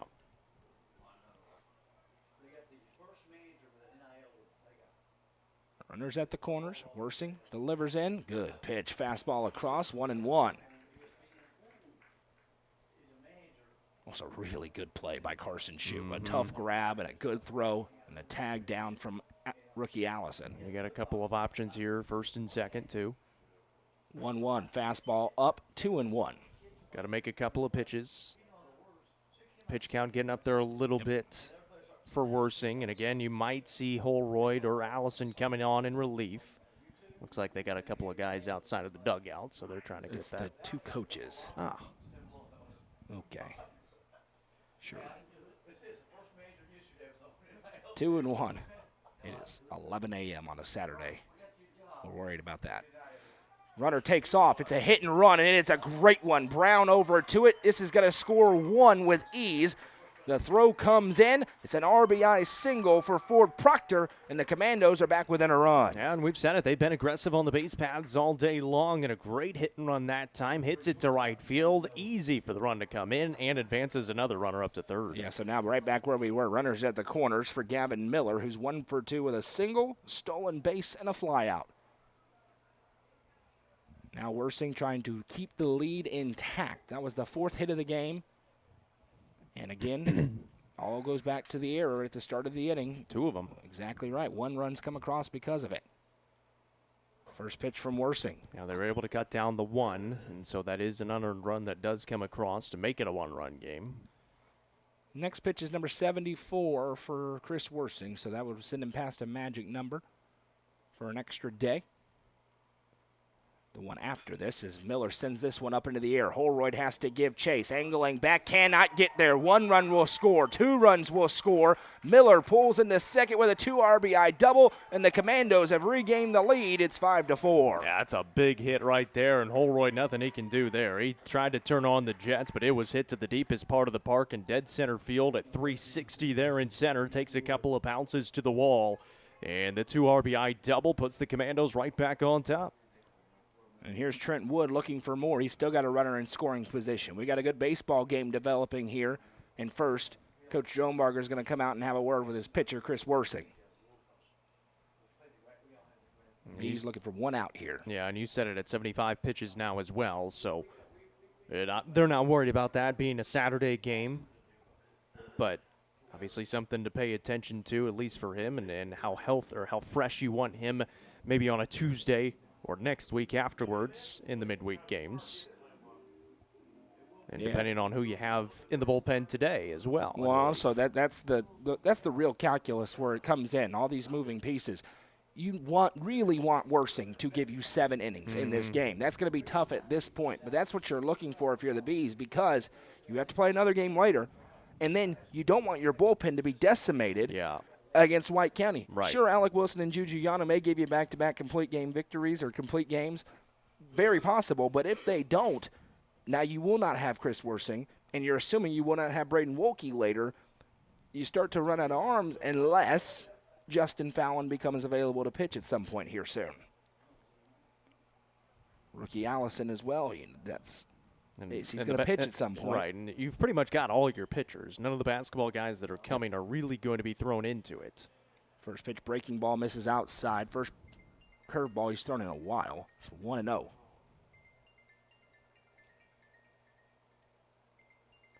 Hendersonville starting to build a big inning. This is what has plagued the Bees this year against these 4A teams. Big swing and a miss on that one. 1-1 from Trent Wood. He is 0 for 1 officially. He's walked, stolen a base, and struck out looking. And normally been in this 4th inning. They'd only allowed 2 runs this season in the 4th inning. 3 runs in this one across so far for the Commandos. Here comes the 1-1. Breaking ball. Best one he's thrown today. Yep. It's across for a strike, 1-2. Yeah, finally able to rip that off cleanly and get it across. And it's a really good breaking ball when he's able to get it across for a strike. Just hadn't been able to. Glance back, now the 1-2 pitch. Runner takes off. Allison's throw bounces. Shoop with a great grab again. It's a stolen base for Gavin Miller. Now another run 90 feet away. Yeah, and that time that Shoop did everything he could just to keep it in front of him. Obviously, being turf, it's going to bounce a little bit harder. It bounces up. He's able to knock it down and keep it in front. 2 balls, 2 strikes for Trent Wood. Worsing trying to get out of a jam. Slides and deals. A fastball misses inside, and we run full at 3-2. A big pitch here for Worsing on the mound, trying to get out of this inning, get the bats back out there in the top half of the 5th. see if you can't plate a couple of runs, try to retake the lead. Also part of the pitching calculus, if rookie Allison goes to the mound and puts Carson Holroyd behind the dish, changes your outfield. As this one's fouled out of play, we'll do it again at 3-2. And you're looking at Cody Lowe checking in the center probably. Worsing going into right. I was just saying, if you want to save that, you've got Wolke at second, who could just straight up switch with Worsing, It's true, which but might be your best option. You may want Wolke in game 2. Right. If he starts there. If you're not, then Allison starts game 2. Again, this is an equation. As this one's foul tipped off of Allison's mask and a little sportsmanship by the umpire, he's going to walk a ball out to Worsing to give rookie time to shake off the cobwebs. Yeah. And maybe you see Carson Holroyd come on, and again, Lowe would have to be entered into center field. So somebody's going to have to make a change here coming up, maybe, if Worsing isn't able to get out of the Well, inning. at a certain point, you're 81 pitches. Right. He's going to have to come out And at some point. It's getting close.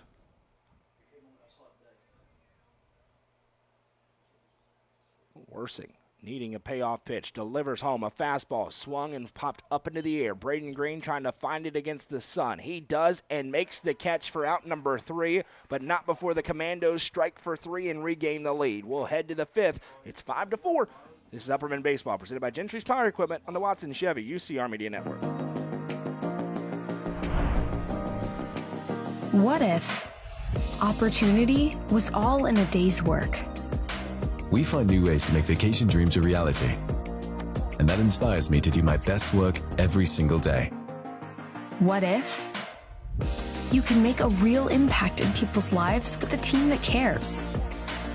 What I do matters, not just for guests, but for my team. We rely on each other each and every day. What if your work inspired fun and moved people? We put the world on vacation. Our job is to make people happy. Inspiring travelers around the world to live their best lives never stops being fulfilling. At Travel and Leisure, what if can be what is. Stop wondering. Join the travel movement and start a career where memories start with you.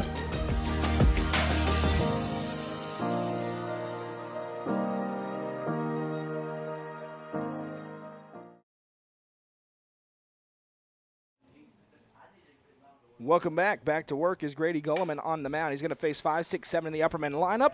They're looking to get the run back. Gave up 3 in the bottom half of the 4th to surrender their lead. It's 5-4. We got a good baseball game developing here between 3 ABs and the 4A Commandos. And rookie Allison, so far today, he's reached on an error, but did have an RBI, and he's also lined out to right. This is his first appearance against Gulliman, who came in after that error, allowed Allison to reach. He rips this one over. Shortstop fields cleanly on a hop. Miller's throw to first is in time for out number 1. And we've seen a lot of those one-pitch, one-out so far to lead off innings for the Bees. I think 3 of them through the 5 so far to start the innings. Alec Wilson has a RBI, a double, and a run scored so far. He'll get attempt number 2 against Gulliman. Here in the top of the 5th, the Bees going to run out of time in a hurry if they don't find a way to start putting some runners out there. First pitch, a good one across for strike 1. And with this middle of the order coming up here in the 5th, your hope is that you're going to get the big guys, the big bats coming up in the 7th. But you would love to get at least a run back here. 0-1. That one bounces in. 1-1. And you mentioned it. It's been a really good ball game. Hendersonville taking the 2-run lead in the 1st, and the Bees able to chip away at that, get it tied, then retake the lead, and then add on to it, up 4-2. 1-1. Good take by Alec Wilson. It's 2-1. And then the 3 runs by the Commandos, right back on top by a run.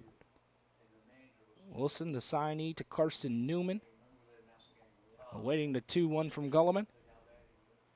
That one misses, and a hitter's count, 3-1. Carson Shoup on deck. We'll love a base runner to play with. Especially for Carson Shoup, who's really been swinging it well. Yeah, he has. 3-1 coming home. Big swing and a miss on that one. Would have been ball 4 probably. Instead, it's 3-2. And a big payoff coming from Grady Gulliman to Alec Wilson.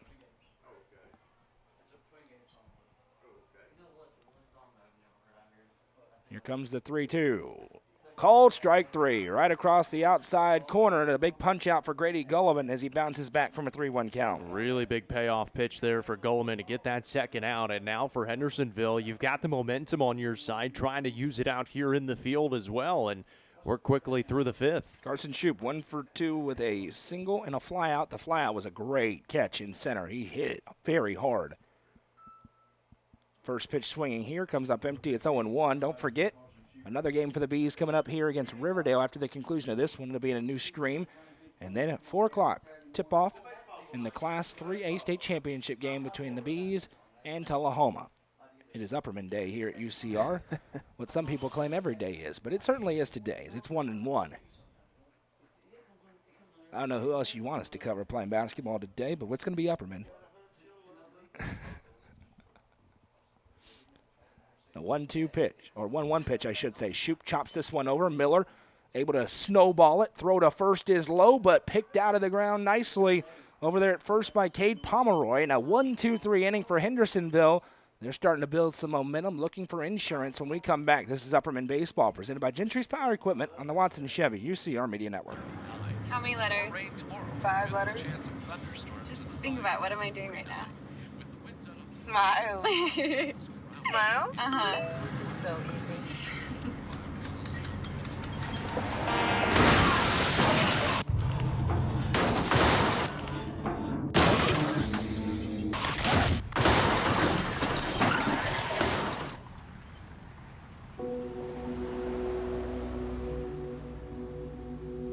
Proudly introducing Upper Cumberland Generators for all your home power solutions.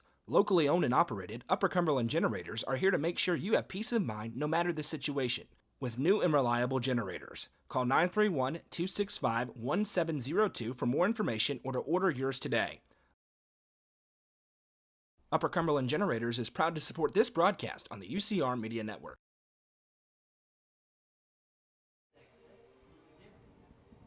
Welcome back. Big inning here for Chris Worsing on the mound. 3-4-5 due up for the Hendersonville Commandos in the bottom of the fifth. Upperman trails 5-4 here. Neutral site game. Riverdale on the reservation. A premier high school baseball facility. I'm Noah McKay. That's Jacob Vinson. Thanks for joining us today.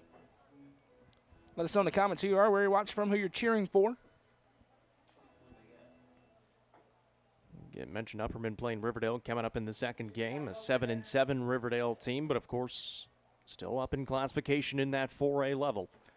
First pitch is across at the knees for strike 1 here from Worsing to Jacob Murphy. For Worsing, he needs a quick frame. 83 pitches so far. He can get through this one, but he can't have another one where he throws 25 pitches as that one misses up, and it's 1-1. Debbie's watching from California. Caleb is watching, as is Linda and Ricky. Grace is. We appreciate all of you for tuning in and commenting as this breaking ball is ripped over. Yano lays out. He's able to keep it in the infield. The throw to first is not in time. It's an infield single and a hard-hit ball for Jacob Murphy to lead off the fifth. It's nothing that Yano can do more than that. Just knock it down, like you said, keep it in the infield. Very deep part of the infield right at second base. He had to go a long way just to get there, and so it is going to be a leadoff base runner aboard again for Hendersonville. And again, they've been really aggressive here on the base paths, so we'll see if that trend continues here in the bottom of the fifth. Cade Pomeroy going to climb in here. He reached on a fielder's choice in the first and then grounded into an inning-ending double play in the third. Upperman would certainly take another double play here. The runner at first, down 5-4. Whatever they're making in the concession stand right now smells fantastic. We're right above it here is Worsing with the throw over. Trying to keep the runner close.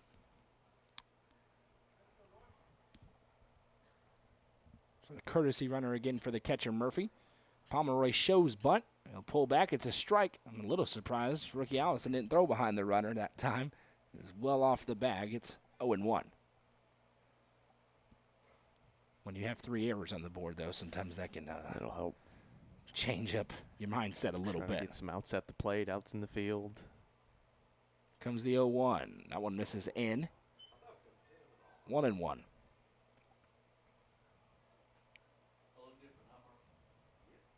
It's going to be 8-9-1 due up for the Bees. Feels like that may present a big opportunity for him. Question is, what will the deficit be?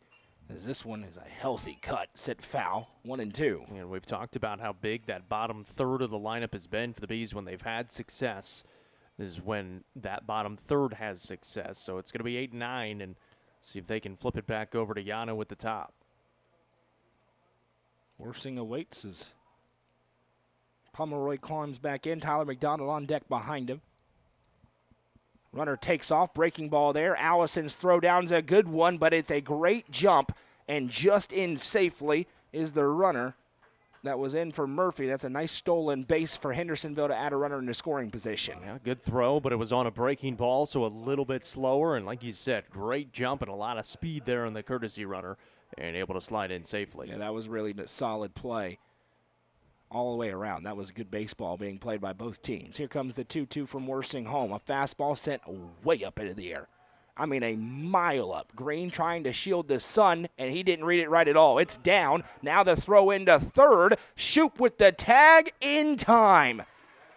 A get-out-of-jail-free card to the Bees as it dropped in, but it was pretty shallow and left, and Green with a nice throw and a good tag from Shoop. We'll see how that one scored. It's going to be a single, and then it's going to be an out. Well, obviously it's going to be an out over a third, but I'm regurgitating what's being told. Green never got a glove on it, and the sun is right up there in the middle of the day. And you could tell he didn't know where it was. He's looking straight into that sun right now, and again, no cloud in the sky. So, ooh, that right in the helmet. That's why you wear the helmet. And McDonald will head down on the hit by pitch and put runners at first and second with one out for Hendersonville. Not the pitch Chris Worsing wanted. He's up to 91 now after that one. You said it. That's exactly why you wear the helmet. They'll get a runner on for McDonald as well. Running at first base, number 29, Adil Chavez. Runner in at first. So now, after the single by Pomeroy, he's at second. The runner's at first, and Joe Mosley's at the plate. Mosley has grounded out and reached an error so far. Came around to score after that error. A costly, unearned run for Upperman right now. It's the difference on the scoreboard. The Bees have more hits, but they also have two more errors. Yeah. It's been a big key into their losses this season, especially against Clarksville Academy in Oakland. Pitch misses outside from Worsing into Mosley for ball one. And then even the game against Blackman, they only lost 4-0. Very good Blackman team. Yep. But you still need to score, and they weren't able to do so in those two games against Oakland and Blackman. They've been able to score today. They've been all over the base paths, but still find themselves down. Bunt shown. He offered at it. Throw behind the runner. Wilson couldn't quite get back in time. He was playing way back, which is part of why the bunt attempt went down. Yeah. Would have had that runner away from the bag, but instead it's 1-1. Yeah, and Shoop, he's back on the infield turf, if you want to call it that. Yeah, if it's a bunt down the first base line, it's on Worsing. This one ripped over past the outstretched glove of Wolke. This is in the gap and extra bases. 1-1 will score with ease. Holroyd just now to it at the fence. The other runner gets the go sign. It's a triple, a 2 RBI triple, and now an error is going to turn it into 3 runs across for Hendersonville. The throw to third, unnecessary and way late, adds another run, and the errors continue to mount for the Bees. It's 8-4. Yeah, it should have just been the 2 runs across, as it was a great hit and a ton of speed around as well for Mosley, who was able to make his way all the way around. He was into third standing up and had no chance to get an out at third, just didn't need the throw, gets away, and he's able to bring it home. And that is one Wes Shanks is not going to be happy about at all, and I think he's going to come out and make a change as he will head out from the dugout. And it'll be time for a call to the bullpen for the Upperman Bees as they now find themselves in a big hole down 8-4, their 4th error, and it's going to be Carson Holroyd who gets the ball when we come back. Don't go anywhere. The Real Estate Collective Land and Farm Team represents a dedicated group of individuals possessing a wealth of expertise in land and farm sales. They possess a range of resources at their disposal, all aimed at showcasing the innate qualities of each property. Call 931-559-9500 for more information or see their current listings at letsgorico.com. The Real Estate Collective Land and Farm Team is proud to support student athletes in our area and this broadcast on the UCR Media Network. Livingston Regional Hospital is Livingston's hometown hospital. Located at 315 Oak Street, Livingston Regional Hospital provides compassionate, quality care for all patients from local people you can trust, so you can count on them to treat you like family. Their excellent staff offers years of experience and training to meet the needs of all patients. They understand the importance of providing care in a professional and comforting manner. They're proud to partner with Livingston Academy Athletics through the LRH Sports Medicine Team. Livingston Regional Hospital is a proud sponsor of this broadcast on the UCR Media Network. Tee-Up is the Upper Cumberland's brand new indoor golfing experience. With 3 state-of-the-art simulators, you can work on some of the world's best courses, all in the comfort of their climate-controlled facility. You want to know how you can improve? See everything from club speed to spin rate in seconds. Conveniently located at 141 4th Street in Baxter. Stop in. Visit them online at teeupgolfclub.com or call them at 931-559-GOLF to reserve your simulator today. Tee-Up is proud to support this broadcast on the UCR Media Network. Fire and Vine in Cookeville is the Upper Cumberland's home for delicious Chicago-style pizza, beef, chicken, fish, and more. Located in Cookeville's historic downtown district, Fire and Vine's food and atmosphere will keep you coming back for more. Take in stunning views with the UCR team on Tuesday nights at 7, live for the UCR Coaches Show from the rooftop. Fire and Vine is a proud sponsor of this broadcast on the UCR Media Network.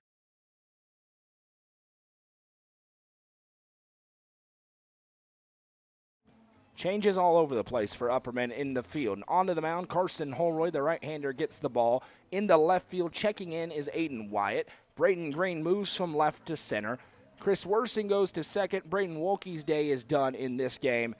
And Upperman now in a huge hole, down 8-4, and again, their defense completely failing them against a 4A team. This is what got them in the start of the season, and it's been against these bigger classification teams. Obviously, they got the win against Monterey, but then they played Lebanon, Clarksville Academy, Oakland, Blackman in those 4 games, then Middle Tennessee Christian as well. Really struggled with the errors in the field, and we just saw not a great decision on a throw to third, which brought home another run. So already 2 runs across that they probably could have cut down on. Carson Holroyd's been good in his 3 2/3 innings so far. This one's chopped over. Long way for Yano to go. He has it. The throw to first is not in time.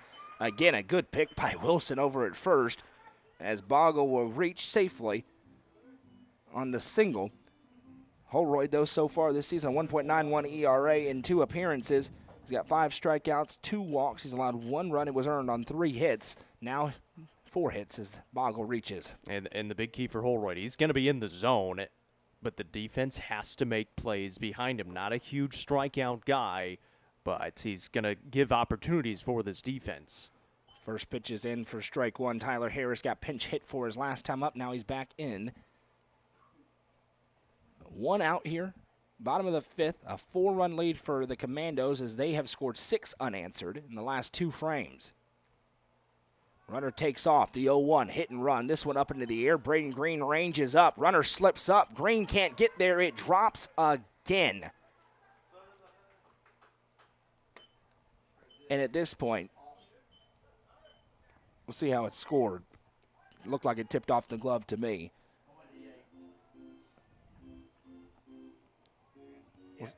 It's going to be an error. Another one for the Bees. It's a 4 on the day after that one, and obviously a long trip to go. 5 on the day for the Bees. 5 errors in the field for the Bees. Standing in here is Ford Proctor trying to flip the lineup over, and this one is up and in and gets away, and both runners advance over. So it's gone from bad to worse. It's tough to watch. It is tough to watch right now. It's not good baseball that has been played in the last 2 innings by this Upperman squad. Now Proctor ahead in the count 1-0. Holroyd delivers a fastball, misses low, and gets away from Allison. He's able to keep it close enough.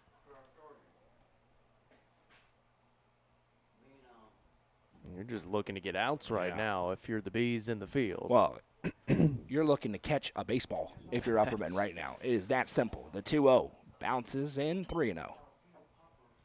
And I'm not being facetious or exaggerating. They're looking to catch a baseball that's hit into the air right now and not throw it directly into the ground. Here comes the 3-0. Ball 4 tips off the glove of rookie Allison. Runner takes off towards home. Allison's throw to Holroyd. The tag, not in time. He's safe. Pass ball results in another run across for the Bees.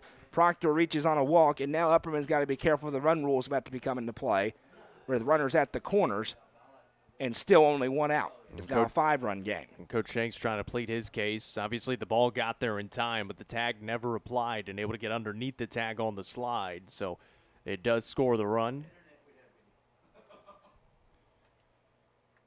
Now Gavin Miller climbs in. He's the 8th hitter of the inning for the Commandos. And again, the ball, it was a ball, but it just right off the glove. It is not good baseball being played right now. I could lie to you, but that's not my job. Runners at the corners for Holroyd. Bunt is down. Pretty good one. Holroyd ranges up. Going to flip home. The tag, not there. Missed him. He's safe. Miller dives in. He's safe at first. Harris comes across to score. Good luck scoring that one, Petey. And now that run rule is very much in play. Fielder's choice for Miller. And it's a 4-run game. Runners at first and second with 1 out in the bottom of the 5th. And Trent Wood going to climb in here. If he avoids a double play, they'll bat it around, and that is a gracious strike given by the home plate umpire. 0-1. He'll take it right now. Wood has walked, struck out, and flown out so far. Holroyd steps off and looks back.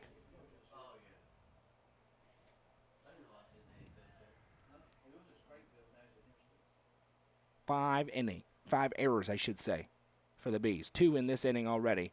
They had 2 in the last inning as well, and another one on the outside part called a strike 0-2. And if you'll remember, they were up just a little bit ago. It was 4-2 before the last inning. And then the cavalcade of errors has begun. Here comes the 0-2. Fastball misses outside. 1-2.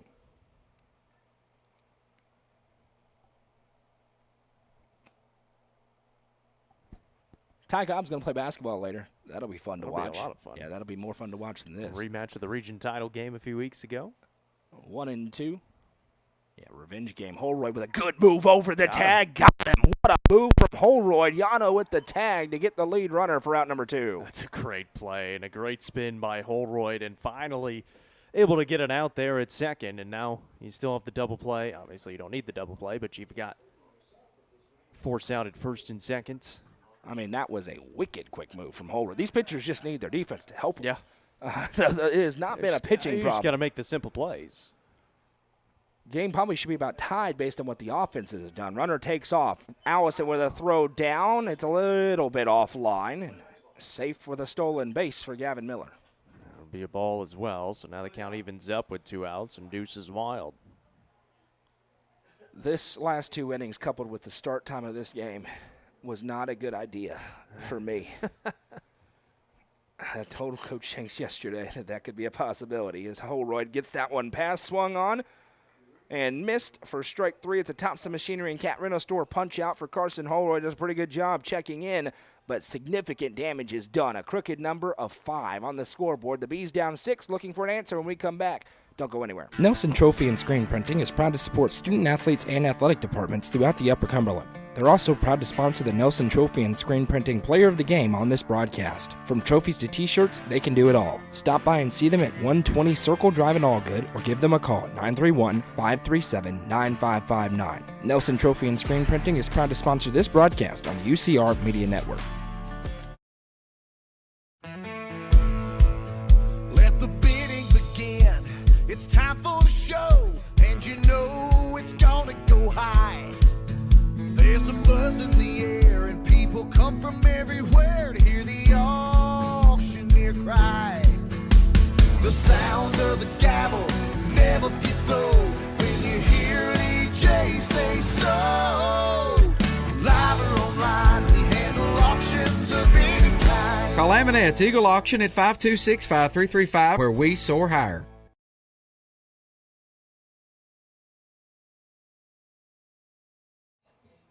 The Bees are in a big hole quickly, down 10-4, 8 unanswered. by the Hendersonville Commandos. And they're going to get a rally. It has to start right now. Holroyd, Brown, and Yano, 2 up for the Bees here in game 1 of 2. They'll have Riverdale coming up next. And we're talking in the break. We'll repeat again. Help is on the way. They're playing at 4 o'clock at the Murphy Center. The Bees need a little bit of reinforcements in the field. The other part to that is, though, they only get a one-day switch Sunday, and then they're playing Monday, which they might not even play. Correct. They still might give them some time. And we said that after football season, and then Right. Bronston Chaffin and Branson Turnbow were out there in the first game. So we'll see as the first one is in there But for strike one. even when they come back, it's still going to be a little bit of an adjustment period, especially for Evan Huddleston, who's going to be one of your starters put back into the lineup and into the outfield. The breaking ball is across, and I think the question for Wes Shanks will be, can you catch? Yeah. And if Evan Huddleston says yes, he will be standing in the outfield very quickly. Here comes the 0-2. That one bounces in. It's 1-2. Yeah, if you can range over and make a catch in the outfield, you're going to earn yourself a lot of playing You time are in the right lineup, now. young man. Congratulations. It's been a struggle, obviously. The 1-2 coming home. Holroyd sees that one miss. 2-2, a good eye. These last two in the low order, Holroyd and Brown, have gotten it done. An RBI, a single for Holroyd, a single as well for Brown so far. Well, coming into this game, the Bees had allowed 17 unearned runs. It's more today. And there's, I think, 3 or 4 maybe today. Good fastball up in the zone, waved at and missed for strikeout number 4 in relief for Gulliman. He's been really nice out of the bullpen for this Hendersonville squad. Chase Brown, 1 for 2 with a single so far, will climb in, trying to put a runner on base for Yano in the top of the order.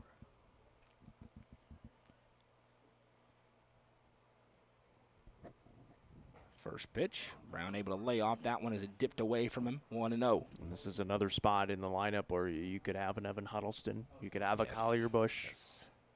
And really, I mean, Chase Brown has swung it well. Well, no, the thing with Evan Huddleston that he presents is a steady presence in the outfield and then getting on base consistently. And a lot of speed at when the he's plate. on there, too. Exactly right. Here comes the 1-1. This one ripped by Chase Brown. Second baseman can't get there. It tips off his glove, and Brown with his second base hit of the day. And as I say, Chase Brown's been pretty good these last 2 games, and now he's got 3 hits on the season, 2 hits today. Well, I'll tell you what Chase Brown has done. It's an Upperman team that's going to need a designated hitter once Justin Fallon returns to the field, and he has put himself in line to be that on certain days. Looks like the Hendersonville coach looking to their bullpen, making sure their guys are staying warm over there just in case. Yeah, Juju Yano will climb in. It's another double-digit hit day. 3rd straight game with double-digit hits for the Bees. Yano shows bunt, pops it up, and it will bounce once and then into foul territory for strike 1. And Yano has really struggled at the plate here the last couple of ABs with the breaking ball, so trying to get the bunt down, move the runner into scoring position, and then you try to bring up Braden Green coming up in the on-deck circle. Yeah, if you're Upperman, you're in a huge hole. You need about at least 3 right here. Cut it down to 3, give yourself a chance. And obviously, if you do that, you give Justin Fallon an AB here with base runners. If you get out quickly here, your chances of winning go down exponentially. As Yano waves and foul tips that one, 0-2.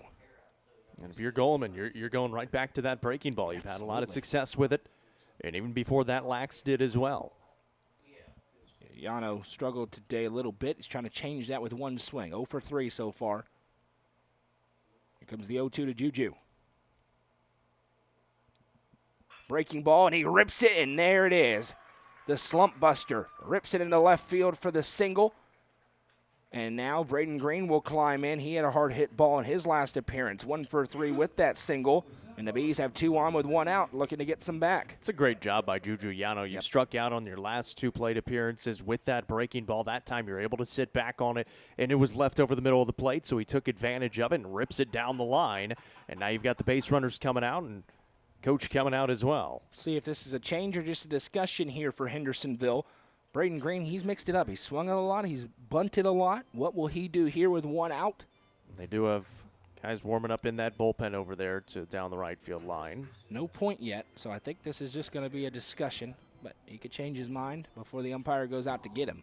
And a 6-run lead, and obviously they just don't want the Bees to get any momentum going here because, like you said, you get 2-3 runs across, make it a 10-6, 10-7 ball game, then it makes it a lot different coming up, and now we will have someone coming out of the bullpen. Yeah, Gulliman will be done with 42 pitches. New pitcher for Hendersonville as the Bees try to rally.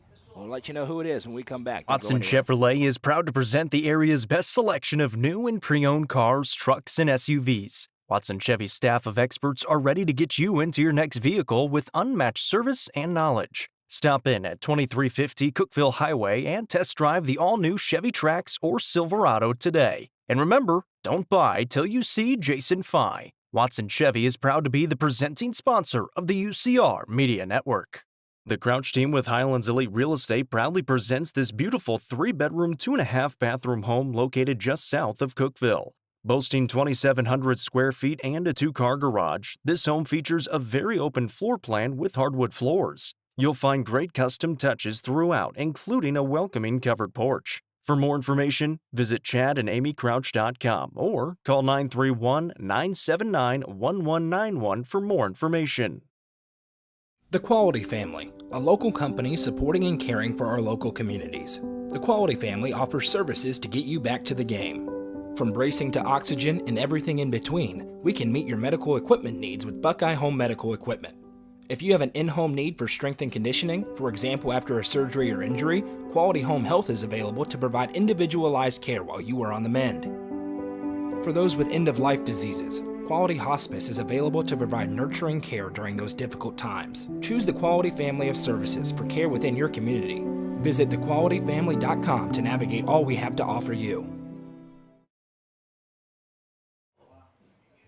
Welcome back. New pitcher in for Hendersonville. They give it to the left-hander Carson Anderson. And he's going to face off against Braden Green with runners at first and second for the Bees with 1 out. Singles by Chase Brown and Juju Yano have given Upperman a little bit of life as they trail 10-4. If you blocked out the runs in the errors column, you think Upperman's winning. 11 hits in the game, 5 errors. And they find themselves in a big hole again at 10-4. I mentioned it, 1,700 runs allowed by the Bees coming into this game, and already quite a few in this game as well. It's been their downfall so far this season in their 5 losses. Now they've won 3 games in a row, hadn't had any errors in those 3 games. It's come back to bite them here, but still a chance here in the 6th inning. A couple of runners on, Braden Green at the plate, and obviously coming up soon is going to be Justin Fallon, so you would love to load the bases or at least have a few runners on with Fallon coming to the plate. Big series coming up for the Bees. They got Riverdale tomorrow, or later on today, and then Monday and Tuesday, Sparta. At Sparta on Monday, at home in the Hive on Tuesday, as they try to continue their good start in district play, as that one bounces in, and it's a 1-0 count here from Carson Anderson, big, tall lefty. It's interesting that they go to him here. It's a good matchup against Green, but then you have Worsing and Fallon out of that right-hand batter's box, the 2 best, most consistent hitters in the order right now for Upperman. We'll see if he can get out of trouble before he sees him. Green rolls this one over. It's going to be another base hit for the Bees. Brown being sent around third, and there the stop sign's on. Coach Shanks knows they need more than that one, and the table is set for the big sophomore, Chris Worsing. Well, they're doing what they needed to do. Great piece of hitting by Green. Puts it through to the outfield, and you said it. The best 2 hitters in the lineup right now for the Bees coming to the plate, trailing by 6. Chris Worsing is a single machine, could possibly score 2, and then you got Justin Fallon in the on-deck circle. 3 for 3 with an RBI and 3 singles for Chris Worsing. He's got the bases loaded, down 6. 1 swing could change the game for Upperman. Anderson got a buckle down on the mound here. First pitch swinging for Worsing. He sends it foul and 1. And he's almost automatic right now with a hit. It's been really, really impressive, the run that he's been on this week in these 3 games. The only thing he's really struggled with dating back to last year was those high-velocity guys, the mid-90s guys that he saw. Everybody else he was solid at. Check swing here. He doesn't offer at it, and it's 1-1. Everybody else, whether it was the 60s guys, the 70s, or the 80s, he had success with, and he's got another one of those here right now in Anderson. We'll see if he can do some damage. Comes the 1-1. Worsing sends this one, and guess what? It's a single, an RBI. Runner held up at third, and the Bees back within 5, the 4th single of the day and the 2nd RBI for Chris Worsing. Yeah, and again, I was just going to say, Anderson sitting right at about 70, 72 miles an hour, outside part of the plate, pokes it into the outfield, and now, well, you get the biggest bat in the lineup coming to the plate with the bases juiced. Get your cameras ready. Justin Fallon at the plate. He's 1 for 3. 2 flyouts, a single, and a run scored. He climbs in here with the bases loaded, trying to send this one a long way away in a 10-5 ball game. First pitch from Anderson is a good one. Fallon took it, and it is 0-1. Yeah, I really like the breaking ball there. Slow it down a little bit. Anderson fires this one. Check swing. Rolled over. Shortstop. No. Third baseman slides to grab. Throw to first, and Fallon was jogging because of the hamstring. He knows he has to jog or else he's going to be out. And so it will be a run for an out, an RBI for Fallon to make it 10-6.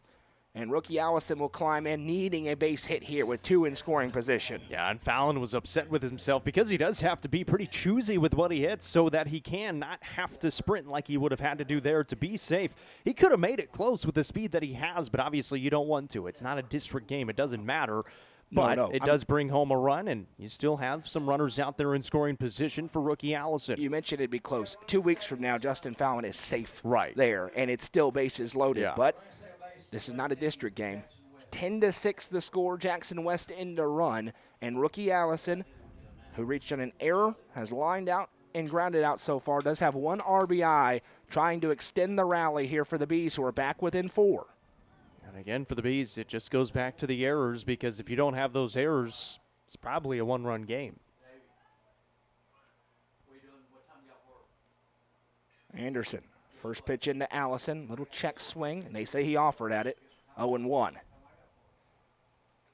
I think rookie disagreed with it, but they say he offered. This game has been busy. All over the place. The Bees have 13 hits, and they're down 4. Anderson delivers into Allison. Pitch misses. 1-1. Well, now for the Bees, you want to keep this inning going because you're right in the middle of your lineup. So you'd have the bottom half coming up in the 7th. Anderson, the 1-1. Good pitch. Allison, that may be the best pitch he sees. Doesn't offer, and it's 1-2. It's a really good breaking ball, and when you've got the lefty out there, it starts on the outside part of the plate, so it looks like it's going to miss away, and he's able to bring it back in over. Trailing by 4, the Bees need a base hit to cut it even further. Anderson for a big out. This one hacked at and sent, just flicked foul. It's a pretty good foul off there by rookie Allison, because you could tell he didn't really want to swing at it, but just kind of flicked the barrel at it to stay alive in the AB. Once a different pitch. Alec Wilson on deck, Carson Shoup in the hole. The Bees have brought 2 across in the frame. They need about 4 more. Here in the top of the 6th. Carson Anderson kicks and deals. Close, but no cigar. And it's going to be 2-2.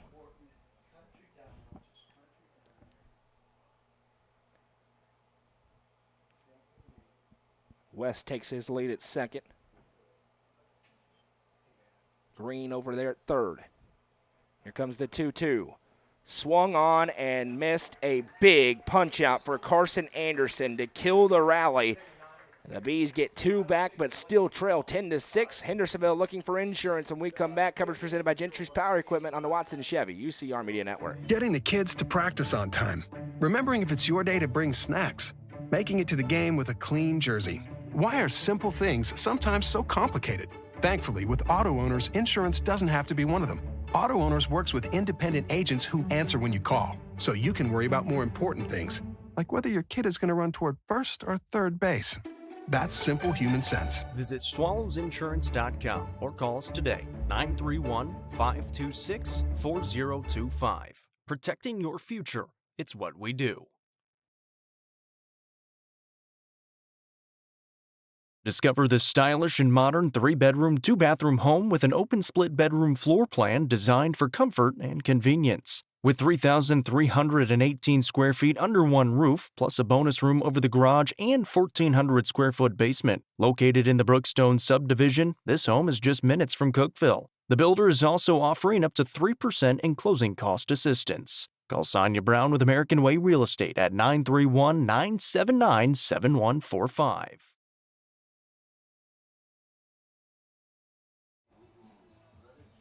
Welcome back. Carson Holroyd trying to keep it where it is. Errors have dictated the day. Upperman's offense has been good. 6 runs on 13 hits, but 5 errors in the field.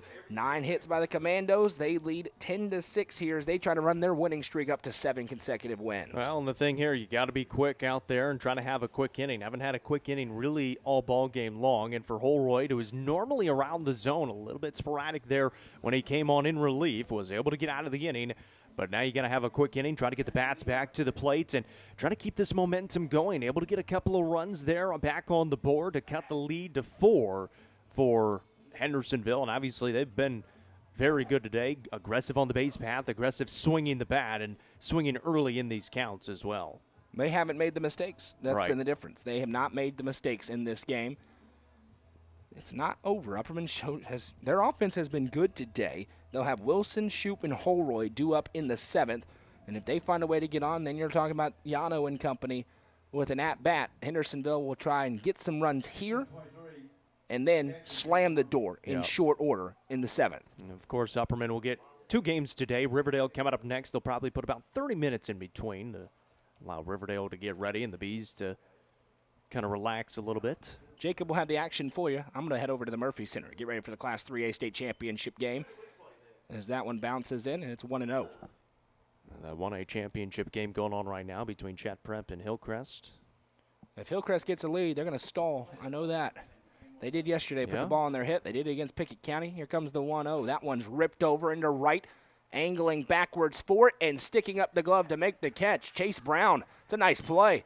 Took a step forward, then had to retreat and makes the grab for out number 1. Yeah, he got burned on Wednesday in that game and doing the same thing, stepping in that time, able to make the adjustment for that first out of the inning. Kate Pomeroy will climb in, the cleanup hitter. He has a single, grounded into a double play and a fielder's choice. Cheat Prep leads Hillcrest 30-23 in the Class 1A state championship game. 2 charter schools battling out in the Class 1A title game. Hillcrest is not a charter school. They are actually. Really? They are actually. And they're run by a group out of Southern California. Learned that this week. Oh, yes, look it up. 0-1.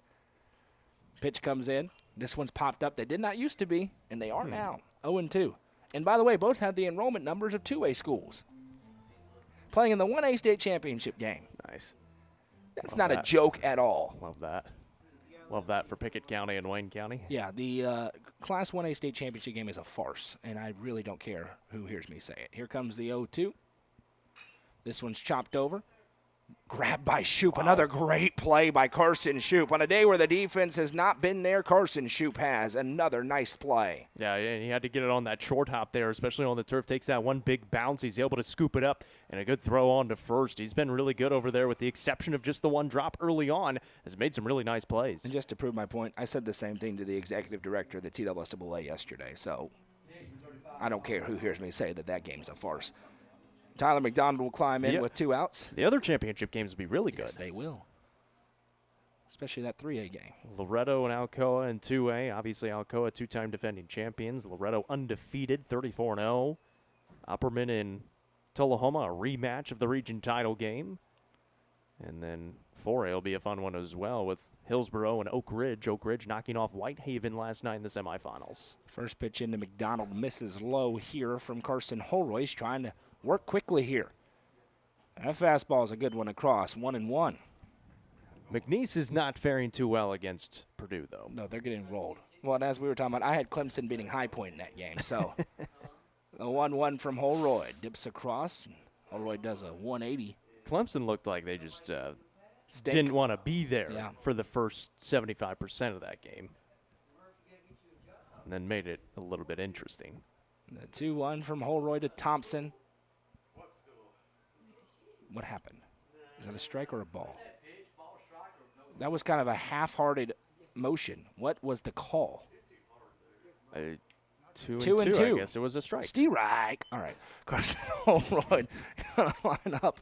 Fires home a slider, and this one's ripped. It doesn't matter because that's a hit for Thompson, and he will head down to first. It's the 10th hit of the game for the Commandos, and Joe Mosley will see if he can do some damage. He had a 2 RBI triple and then scored on the play on just a terrible error by Upperman in the field, and that's what broke the game open. It's the difference right now in a 10-6 game. So another runner coming on for McDonald here over at first. A little bit more speed over there. Joe Mosley also reached on an error. He scored 2 runs in the game so far. He's having a nice day for the Commandos.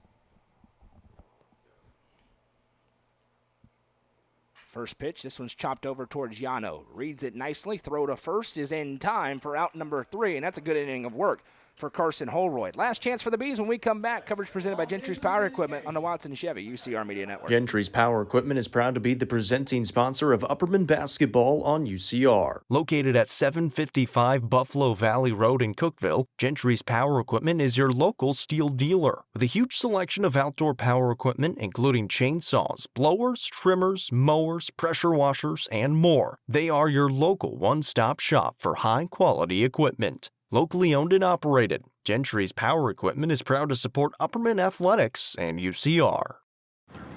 How many letters? 5 letters. Just think about what am I doing right now?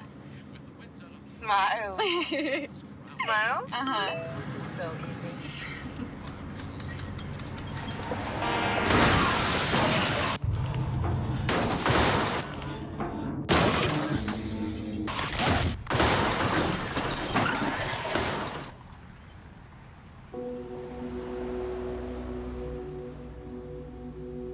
Proudly introducing Upper Cumberland Generators for all your home power solutions. Locally owned and operated, Upper Cumberland Generators are here to make sure you have peace of mind no matter the situation. With new and reliable generators. Call 931-265-1702 for more information or to order yours today. Upper Cumberland Generators is proud to support this broadcast on the UCR Media Network.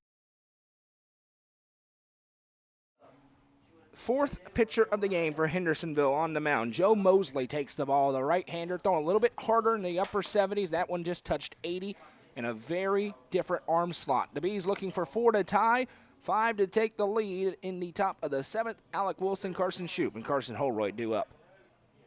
And the Bees have had their chances in this game. Obviously, they led this game 4-2 back in the 4th inning, and then Hendersonville able to force the issue, which is the Bees' defense, and it has been this season. And obviously, they've got a lot of young guys out there right now struggling to catch it in the outfield, struggling just to make the right plays on cutoffs whenever it's thrown in from the outfield as well. And that's what's brought home a few extra runs for Hendersonville, who now leads by 4. Probably should just be about a 1-run game. Yeah, Upperman has 13 hits in the contest. They've left 8 runners on the base paths. They have 6 runs, and they find themselves down by 4.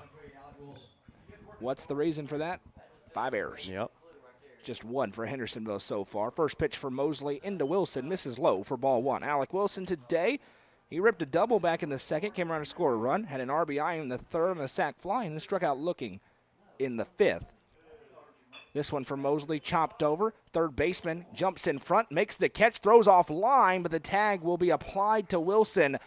Not a good throw, but it ends up working out for the Commandos, and the Bees are down to their final 2 outs. Shortstop hadn't had to work too much. Third baseman's come over a few times and cut it off, and he's been able to get the out most of the time and able to get that first out here in the top of the 7th. Yeah, Mosley was at third, and now a different third baseman's there, and he does the same thing we saw Mosley do. Carson Shoup will climb in here. He's has an RBI and a single today and a run scored. He's also struck out. First pitch, good breaking ball, but misses inside for ball 1. And obviously third baseman is able to get there a little bit quicker as well, so makes a little bit shorter of a throw. 1-0. Again, inside. 2-0 for Shoup. Carson Holroyd behind him. The Bees, they need base runners here, trying to extend this ball game. That's all you're looking for. Just keep on bringing that next guy up to the plate. Appreciate Gentry's Power for being the presenting sponsor of Upperman Baseball all season long. Have not seen a Nick's Restaurant walk or a Turfmaster stolen bases. Carson Shoup just had to duck to not go to the hospital, and it's 3-0. That's why you got the helmet on. It'll bounce right off. Except when you're facing towards that pitch Well, coming towards you, that helmet doesn't do too much for you. He's got the face guard at least. That'll help a little bit. That was going to be between the eyes if he didn't get out of the way of that one. And now he'll be in take mode, 3-0 for Mosley. Kicks and deals, and he is not in take mode. Swings at 3-0. The shortstop is there. Long throw off the bag, and he is safe. Well, that'll be an infield single for Carson Shoup, who had to leg it out. It was a very tough throw to make, and he reaches, and there's a base runner for the Bees. He almost committed one of the Cardinal sins. But he's safe, so it doesn't matter, and you got a base runner aboard. 14 hits for the Bees. They have They're 39 swinging hits in they're their last swinging it 3 well. games. They really are. 39 hits in 3 games. It's been that defensive play that they haven't been able to get done. And again, as Shoup takes the lead, first pitch swinging for Holroyd, flicks it up into the air. Right fielder is under it and makes no mistake. The Bees are down to their final out. If you're Coach Shanks, you got to have the perspective of, okay, we're swinging the bats much better than we were early, and we've got reinforcements coming into the field.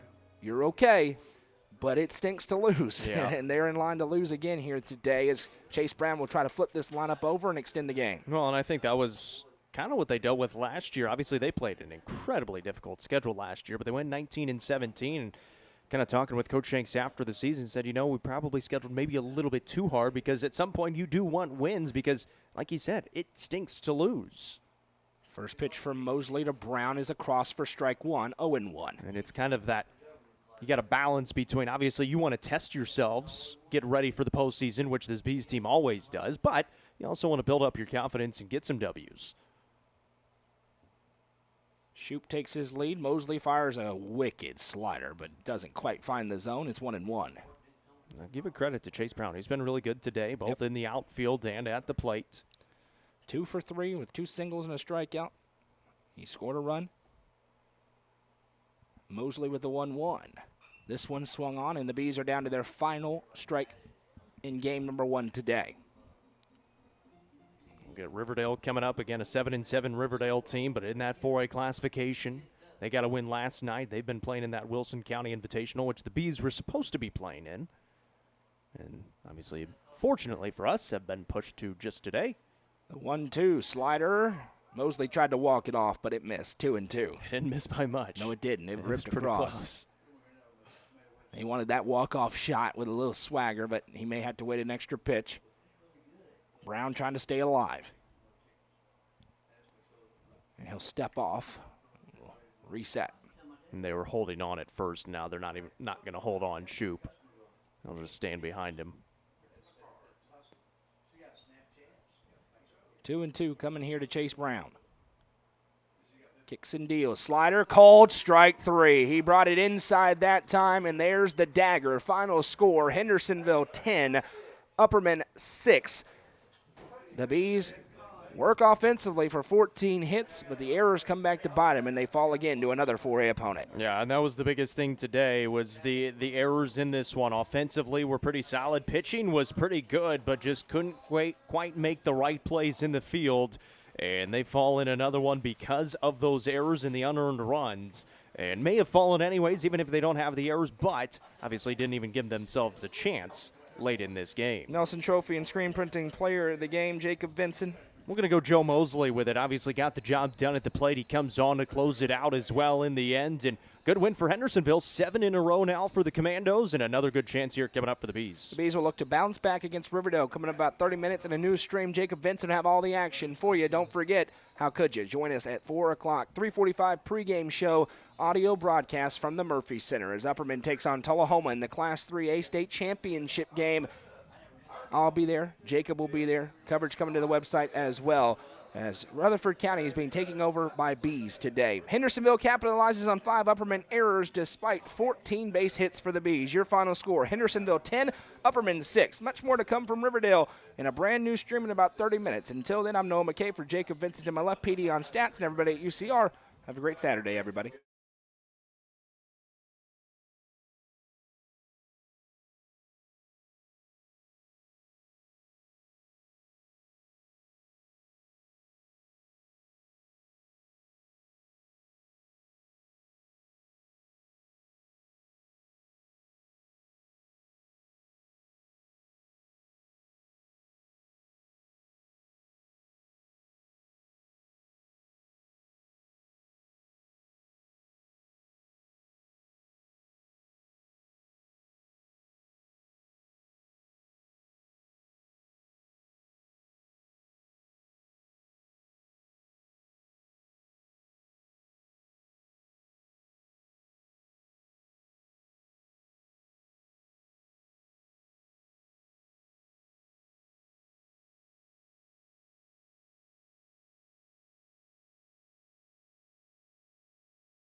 The Real Estate Collective Auction Group offers expertise in a variety of services, including real estate, personal property, equipment, and nonprofit benefit auctions. Call 931-559-9500 for more information or see their upcoming auctions at letsgorico.com.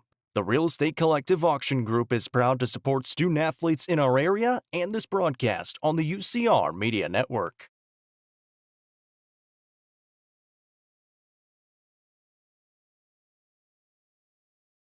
Livingston Regional Hospital is Livingston's hometown hospital. Located at 315 Oak Street, Livingston Regional Hospital provides compassionate, quality care for all patients from local people you can trust, so you can count on them to treat you like family. Their excellent staff offers years of experience and training to meet the needs of all patients. They understand the importance of providing care in a professional and comforting manner. They're proud to partner with Livingston Academy Athletics through the LRH Sports Medicine Team. Livingston Regional Hospital is a proud sponsor of this broadcast on the UCR Media Network.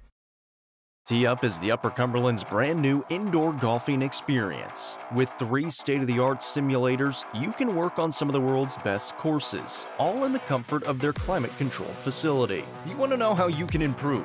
See everything from club speed to spin rate in seconds. Conveniently located at 141 4th Street in Baxter. Stop in. Visit them online at teeupgolfclub.com or call them at 931-559-GOLF to reserve your simulator today. Tee Up is proud to support this broadcast on the UCR Media Network. Welcome back here to Riverdale High School as the Upperman Bees get set to battle the Riverdale Warriors in game number 2 today. Fell in game number 1, 10-6 to Hendersonville. 5 errors in the ball game, a few unearned runs, but another double-digit hit performance, and they're going to try to mirror that coming up in game number 2 against the Warriors.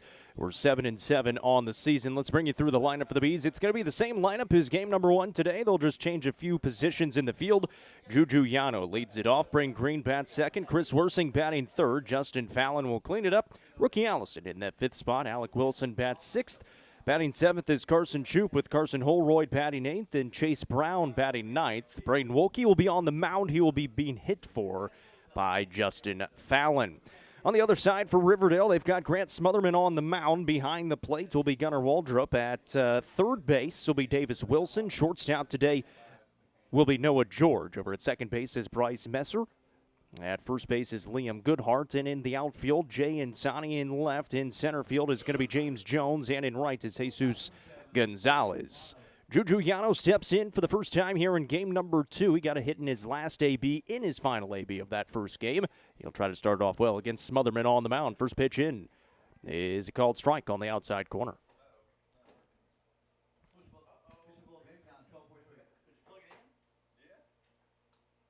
Game number 2 today. Again, fell in game 1 to Hendersonville, 10-6.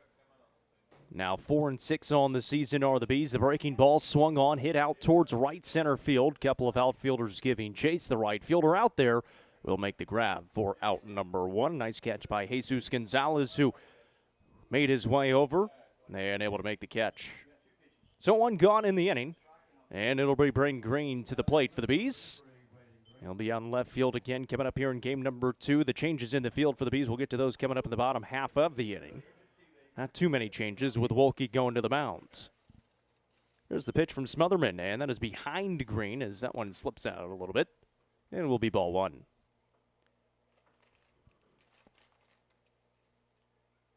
The Bees, the struggles they've had against higher classification teams came back to bite them in game number 1. With the 5 errors and the unearned runs. There's a good breaking ball across for strike 1.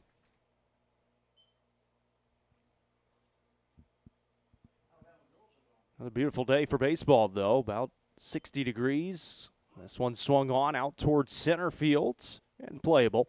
And that'll be out number 2. But a little bit of a breeze. No clouds whatsoever, and absolutely perfect here for some March baseball and early season action for the Bees yet again. 2 gone here in the first, and Chris Worsing will step to the plate. Worsing really swinging it well.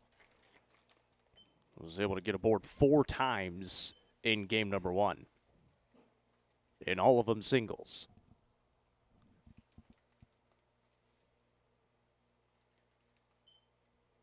That one fouled back will be strike one.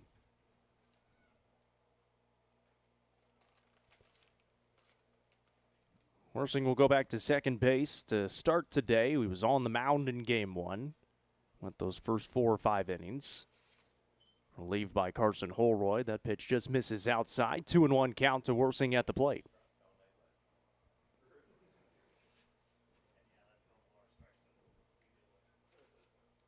Smotherman, the lefty, on the mound today for the Warriors. Here's the 2-1. This is away. 3 balls and a strike now to Worsing with the hitter's count. And the Bees, the hits have not been a problem for them. It's been the defense in their losses. Here's the 3-1. And that's a called strike on the outside corner. The count runs full with 2 outs here in the top half of the first. Here's the payoff. And fouled back. We'll do it again. Well, make sure you stick around on the UCR Facebook page and YouTube channel. Coming up in about 3 hours from now, we'll have pregame coverage starting from the Murphy Center as Upperman gets set to take on Tullahoma. It's a rematch of the Region 4 3A title game just a couple of weeks ago in the 3A state championship game. Here's the payoff again by Smotherman. Fouled off and out of play. Of course, Ty Cobb has been on an absolute tear. 33 points in the semifinals last night against Trey Thompson in Greenville. He had 28 in the quarterfinals against Hume Fogg. And another foul by Worsing, and it's still 3-2. Get another shot at Xavier Farrell and the Tullahoma Wildcats. This one swung on and out to left and playable in left field. Coming on to it, the left fielder. It pops out of his glove, though, and Worsing will be safe over at first.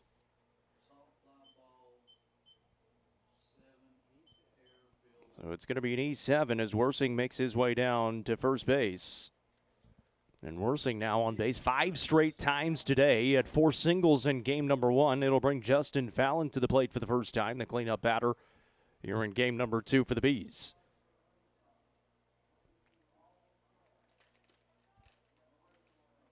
Of course, Fallon not at 100% yet, still DHing for the Bees. He watches that one for a called strike on the inside corner.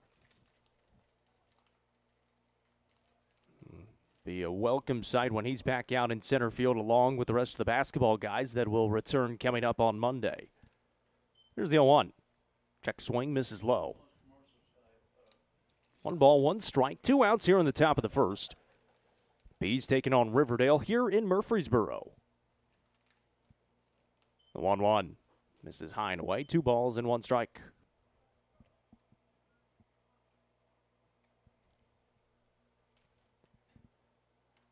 Game today presented by Gentry's Power Equipment, and they've been the presenting sponsor of Upperman Athletics all season long, football, basketball, and now baseball. The 2-1 swung on left side of the infield. That'll be through.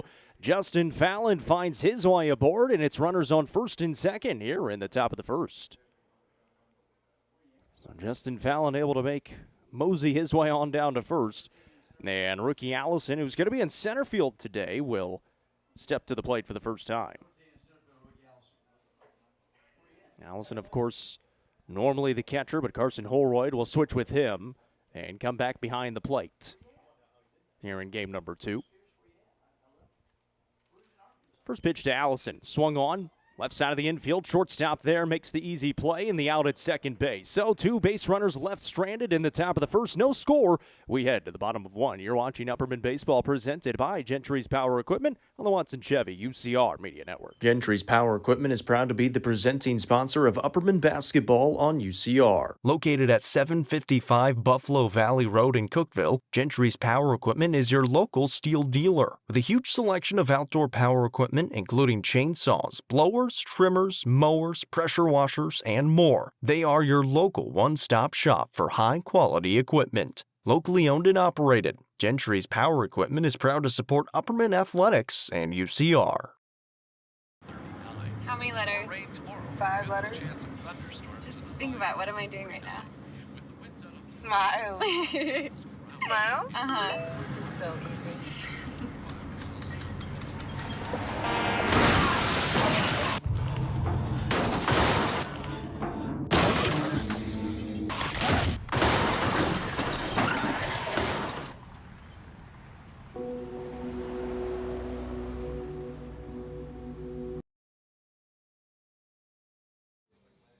It's the bottom of the first here at Riverdale High School. The Warriors coming to the plate for the first time today against the Bees. Game number 2 for Upperman fell in game 1 to Hendersonville 10-6 here on this field. My name is Jacob Vincent. Glad to have you along here on the UCR Facebook page and YouTube channel. Today's game presented by Gentry's Power Equipment. Make sure you let us know where you're watching from and who you're cheering for in the Facebook comments. Make sure you leave a like on the stream and give us a share. You can do the same on YouTube. Make sure you subscribe to the channel on YouTube.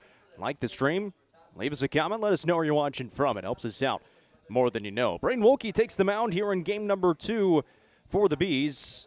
It's his 4th appearance on the season, getting his first start this season. He's gone 6 1/3. He's allowed 11 hits, 13 runs, 11 earned, 8 walks, and 5 strikeouts. He's got a 12.16 ERA right now, and obviously that very inflated. He had the tough outing at NTCS last week. And trying to bounce back in good fashion here against a Riverdale lineup that'll look like this. Bryce Messer leads it off. Gunnar Waldrop will bat second. Liam Goodhart is batting third. Noah George will be the cleanup batter. Jay Insani batting 5th. Davis Wilson bats 6th. Jesus Gonzalez in the 7th spot. Batting 8th is Christian Qualls, and James Jones will bat 9th. Grant Smotherman not batting on the mound. So Messer steps in. The lefty will lead it off for the Warriors here in the bottom of 1. Bees stranded a couple of base runners in the top half of the first. Reached on an error and a single. Wolke misses away with the first pitch to Messer.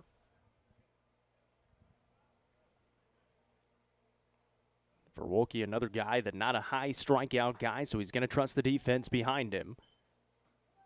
As that one misses for ball 2. And obviously the 5 errors in that first game for the Bees has been the struggle against these higher classification teams and testing themselves again against another 4A team in Riverdale. 3-0 to Messer to start it off.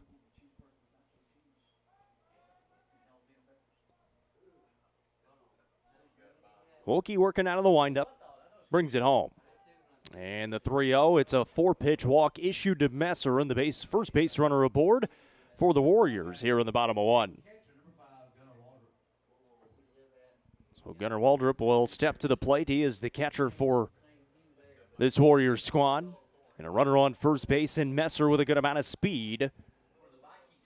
And now working out of the stretch is Wolke. Worsing at second base. Yano at shortstop. So the infield back at normal infielders, as that one is going to catch him on the elbow. It's a hit batter. And Waldrop will make his way down to first.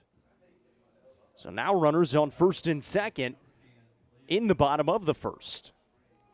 Liam Goodhart, the first baseman, will step to the plate for the first time. So not the start that Wolke was looking for here in game number 2. Smotherman able to work around a little bit of trouble there in the top half of the first. Wolke going to try to do the same thing. Good breaking ball that time to get across for strike 1. Coming up next for the Bees, of course, back into district play Monday and Tuesday in Sparta Monday. Back at home in Baxter against White County. Double steal on, gets bit all the way to the backstop. Holroyd couldn't get out there in time and able to advance. And it will be ball 1.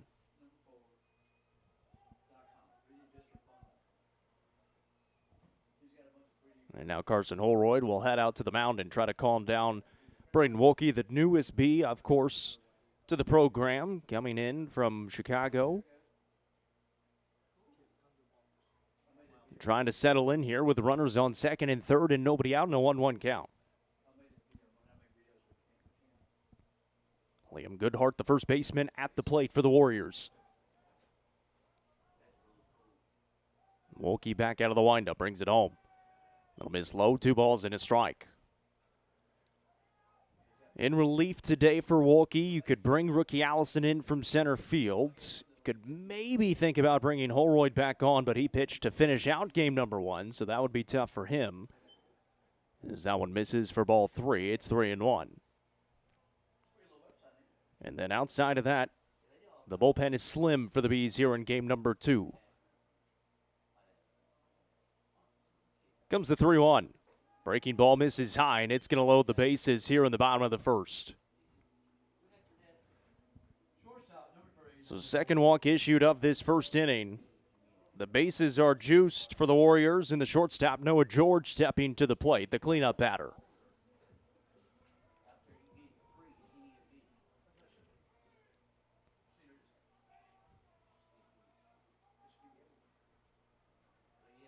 Wilkie out of the windup, brings it home.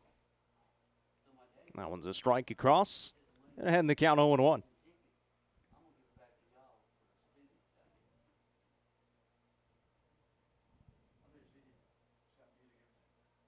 Bees with double-digit hits in game number 1, trying to bear down here in the bottom of the first against the Warriors. Wilkie goes ahead 0-2 after that one fouled back into the net. Trying to come up with a big strikeout, maybe a ground ball where you can get a force out somewhere. Limit the damage here in this first inning. No score yet, but the Warriors threatening with bases loaded and nobody out. Wilkie, the 0-2, breaking ball swung on into foul territory. It's going to sail out of play.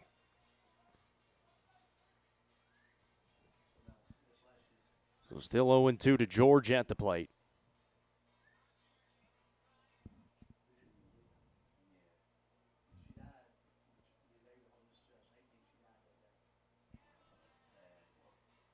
Wilkie ready to go.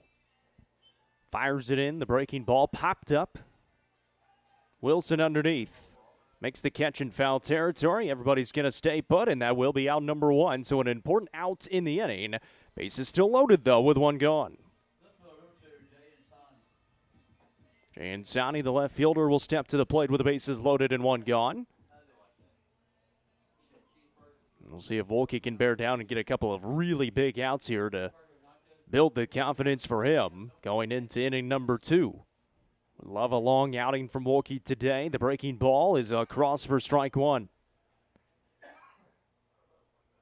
Of course, you'll have Alec Wilson and Juju Yano coming up Monday, Tuesday. And they had both long outings earlier this week, Tuesday and Wednesday. Didn't have to get into the bullpen. Swung back into the net, foul ball.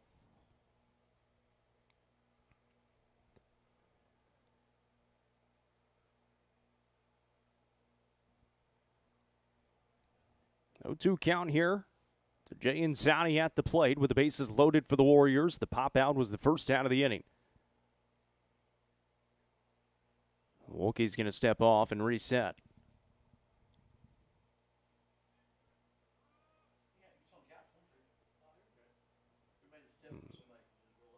Brings it home. Swung on. Foul ball again. And they're going to call that a strikeout. So it'll be a Thompson Machinery and Cattle Rental Store strikeout for out number 2. Or is it just a foul ball? Should be. No? All right.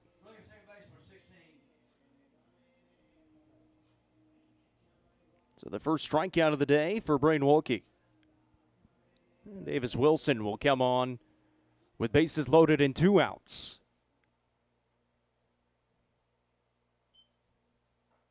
First pitch misses away for ball 1.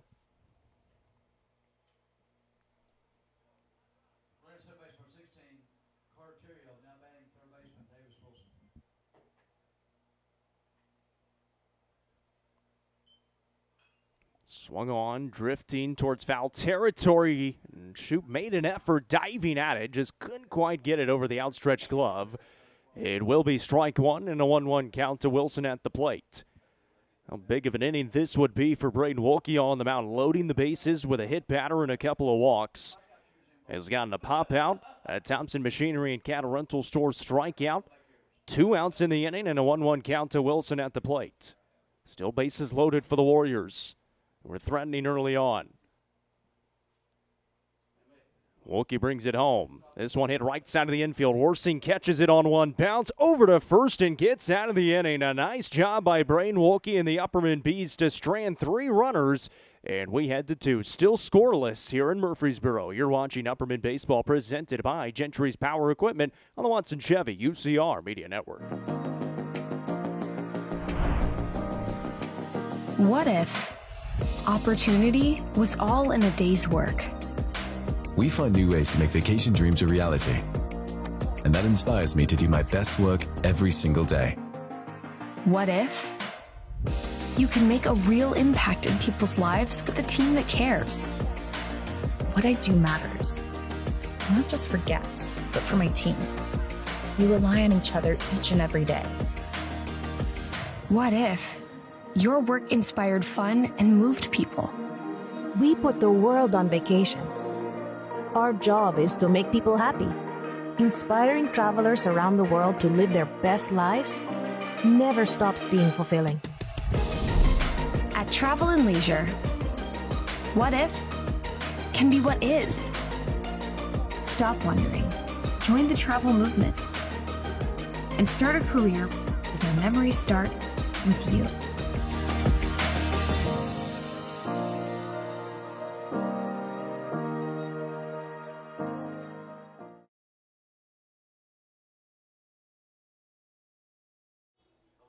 Getting started here in the top half of the second inning. Upperman taking on Riverdale here in Murfreesboro. Due up for the Bees in the top of the second, 6, 7, and 8. Alec Wilson, Carson Shoup, and Carson Holroyd. The Bees stranded a couple of runners in the first after a single by Justin Fallon. Reaching on an error was Chris Worsing as Wilson swings at this one and out of play for strike one. And then rookie Allison grounded into the fielder's choice to get out of the inning. On the other side, Wilkie loaded the bases, walked a couple of batters, hit a batter, and then able to get 3 straight outs. He got a pop-up, strikeout, and then the ground out to end the inning. And straying 3 runners in the first, so both teams stranding runners in scoring position in the first inning. 1-1 count here to Wilson, and that one will miss away. 2 balls and a strike.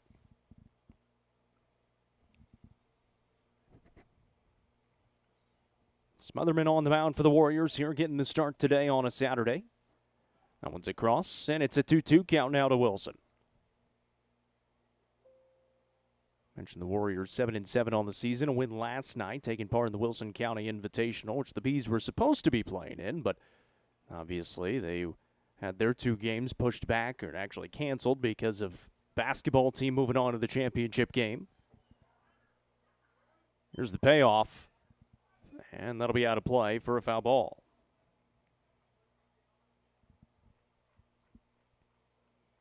So 3-2 count to Alec Wilson at the plate for the Bees.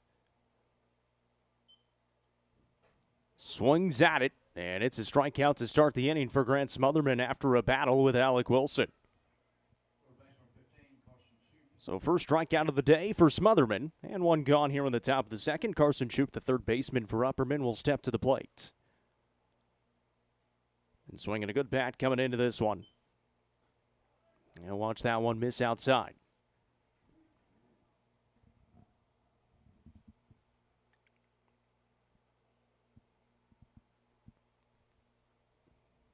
The 1-0.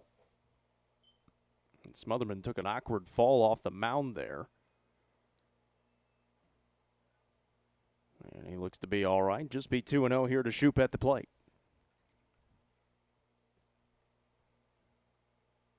Didn't quite land where he wants to plant his right foot. 2-0. This is inside, and it's 3-0 to Carson Shoup with 1 gone here in the top of the second inning. Bees looking for base runners. Hits have not been an issue. They had double-digit hits in their last 3 games now. And that one's across for strike 1.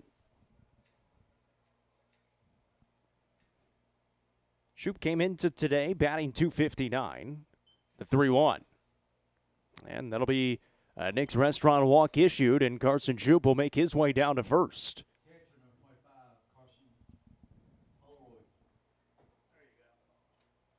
So the first base runner here in the second inning, Carson Holroyd, steps to the plate for the first time here in game number 2. Shoup over at first with 1 gone. Swinging first pitch and out of play for strike 1. Chase Brown stands in the on-deck circle, who has produced a good amount of hits and base running in general in these last couple of games against Stone Memorial on Wednesday and then in game number 1 today. Made his way on board a couple of times. A few nice plays out in right field as well. Smotherman brings home. And out of play again. It's 0-2.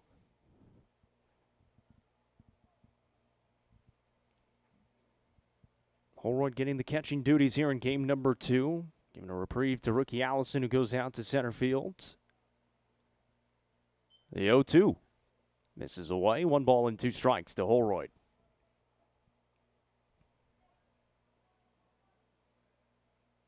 Shoop over at first after drawing the Nick's Restaurant walk. 1-2 pitch to Holroyd, fouled off. Good battle.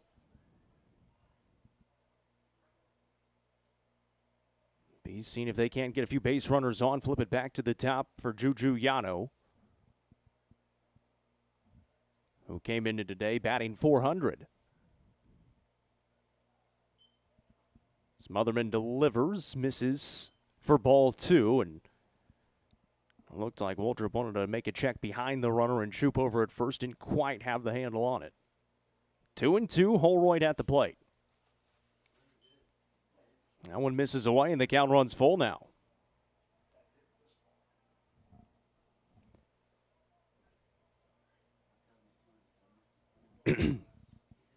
Shoop over at first with 1 gone here in the top of the second for the Bees. Comes the full count pitch, and that'll miss high. Back-to-back walks now in the inning. Another Nick's Restaurant walk, and runners on first and second now for Chase Brown. So a nice AB there by Carson Holroyd, who was behind in the count, able to work all the way back, draw the walk. And Chase Brown will step to the plate. Brown aboard a couple of times in game number 1 with a couple of singles. He went 2 for 4. Shows bunt, puts it down right in front of the plate, throw to first in time, but a nice bunt by Brown moves the runners into scoring position. Will be second and third with 2 away here in the top of the second.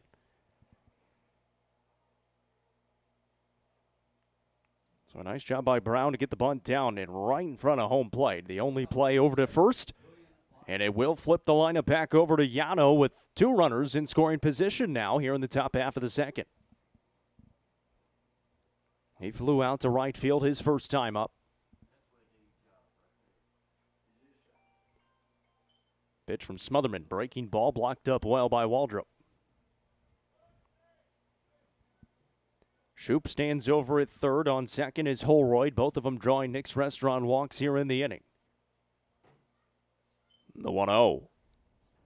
Misses low. 2 balls and no strikes now to Yano, who's ahead in the count. Bring Green in the on-deck circle. Also flew out to center field. His first AB.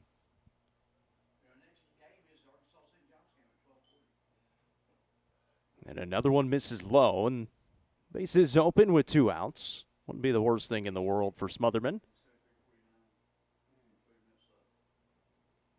Have a force out anywhere.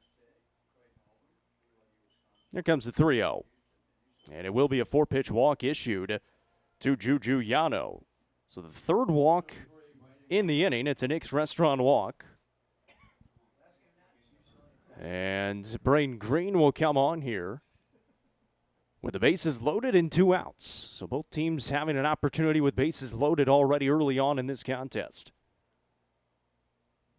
Warriors stranded all 3 runners. They had bases loaded, nobody out in the bottom of the first.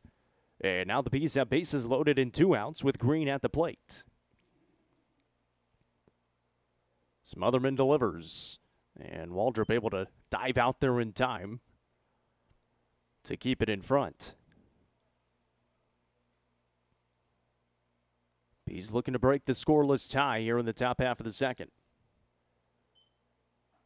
That one right down Broadway to even the count up at 1-1.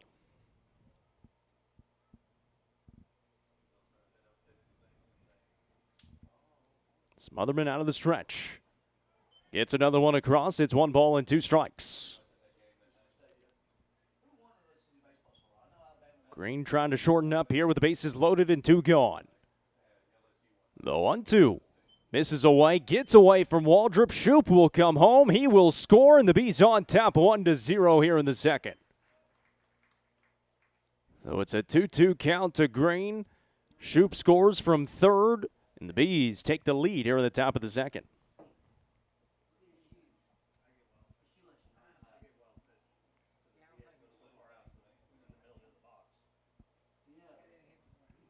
Ruled that one a wild pitch.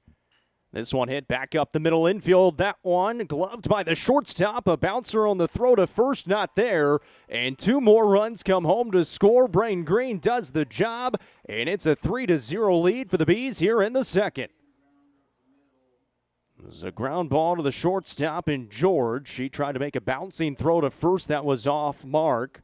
And Brain Green reaches safely over at first.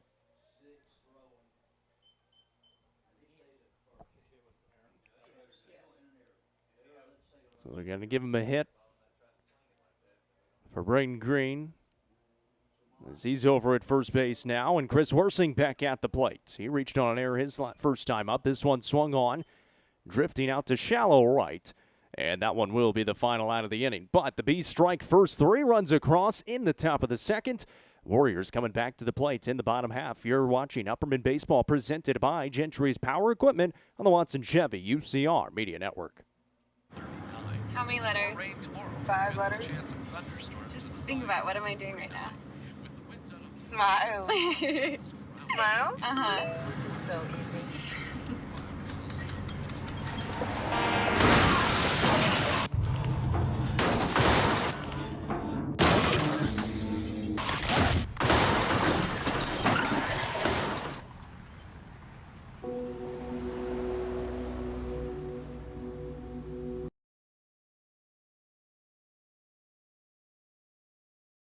Proudly introducing Upper Cumberland Generators for all your home power solutions. Locally owned and operated, Upper Cumberland Generators are here to make sure you have peace of mind no matter the situation. With new and reliable generators. Call 931-265-1702 for more information or to order yours today.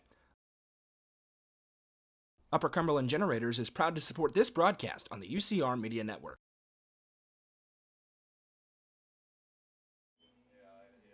And get started here in the bottom of 2 with the Warriors coming back to the plate. 7, 8, 9 due up for them. Jesus Gonzalez, Christian Qualls, and James Jones. And how big was that bottom of the first inning for Braden Wolke, who loaded the bases, able to get out of it and get his team back to the plate. And then with 2 outs, able to plate 3 runs there in the top half of the second. It's a 3-0 lead now for the Bees.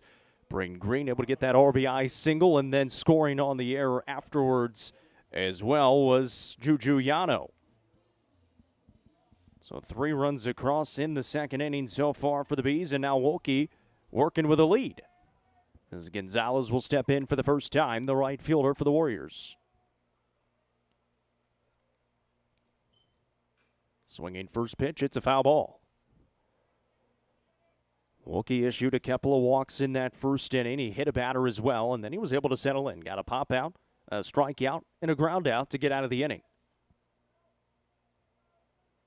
Comes the 0-1. Breaking ball misses outside, 1-1.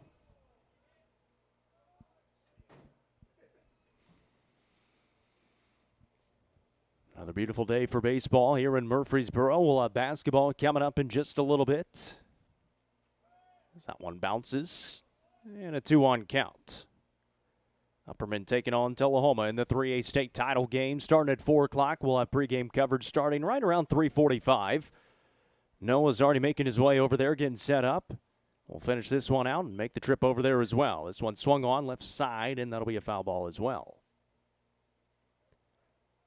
So a 2-2 count to the leadoff batter here in the inning, and Gonzalez.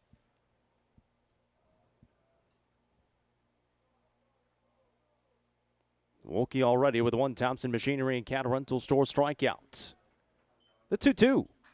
Hit well down the line, and a fair ball for Gonzalez, who puts it into the outfield. He takes a hard turn at first and then throws on the brakes. Braden Green able to get there quick enough, and it will be a leadoff single here in the second.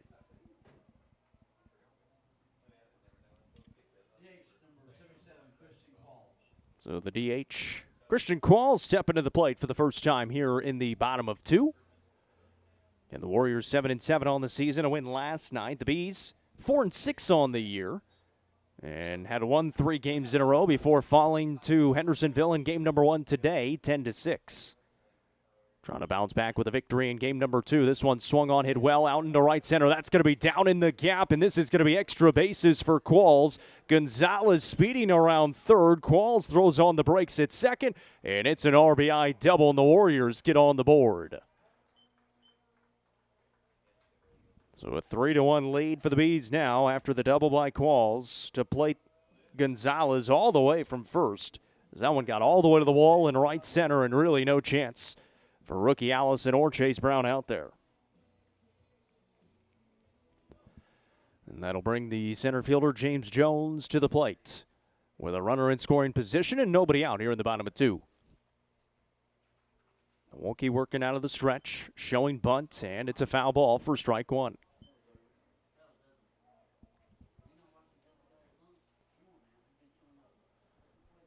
Purdue taking care of McNeese 74-56 in that round of 32. The Boilermakers heading back to the Sweet 16 once again. As much as that pains me to say. Here's the 0-1. Another bunt back up the middle. Wilkie, throw to first, gets the out there for the first out of the inning, but the job done as it moves the runner over to third. So a good bunt by Jones. So he moves the runner up, and it's back to the top of the lineup as well. Second baseman Bryce Messer coming back to the plate. He walked his first time up back in the first. One gone here in the bottom of 2, and a run across already for the Warriors. That one misses away for ball 1.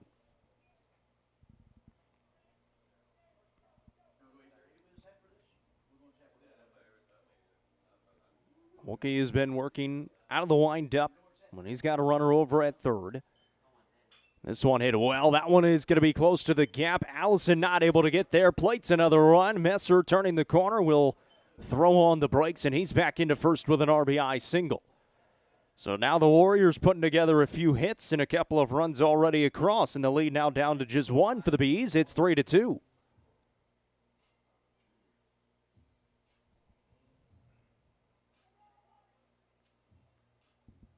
So Messer now stands on first base and just 1 out here in the inning.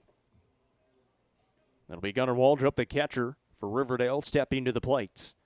Was hit by a pitch his first time up.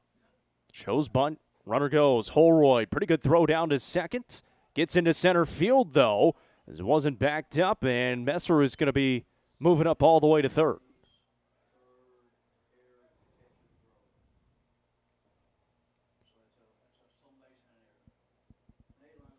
So stolen base for Messer, and then advancing on the error. And Waldrop has a 1-0 count.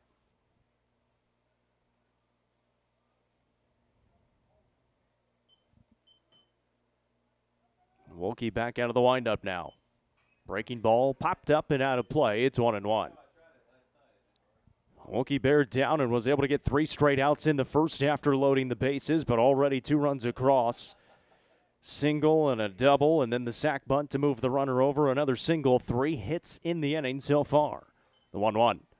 And a good pick there by Holroyd to keep it from getting to the backstop. It's 2-1.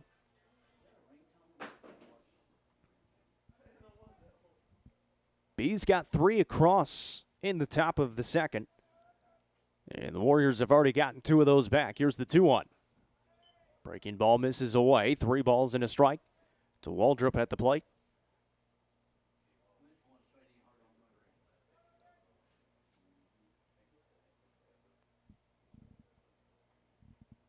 Wilkie brings it home. Back up the middle. Yano ranging. He's not going to get there. Bounces out of his glove, and we are tied here in the second. So Messer scores. It probably would have been a tough play anyways. That'll be an RBI infield single for Gunnar Waldrop. And now all knotted up here in this second inning. 4 hits already in the inning for the Warriors. Liam Goodhart now back to the plate.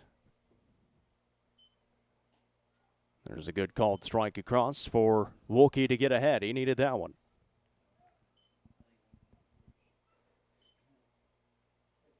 The defense, not necessarily not making the plays, just haven't been able to get to the right spot to make the plays. That one got away from Holroyd. Still makes a great throw down to second.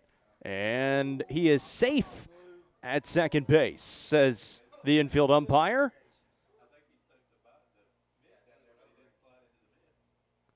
And Coach Shanks will make his way out from the dugout to try to get the explanation. The throw was a great one from Carson Holroyd. Yano kind of stabbed the glove out there.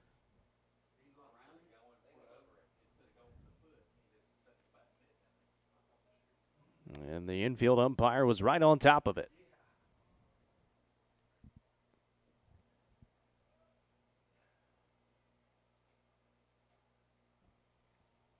A long discussion here for Coach Shanks and the infield umpire, and obviously it's not going to change. So Waldrop made his way up to second. Now a runner comes on for him. And Terriot. So Goodhart at the plate. It's a 1-1 count. And a stolen base for Waldrop. That one misses for ball 2. It's 2-1.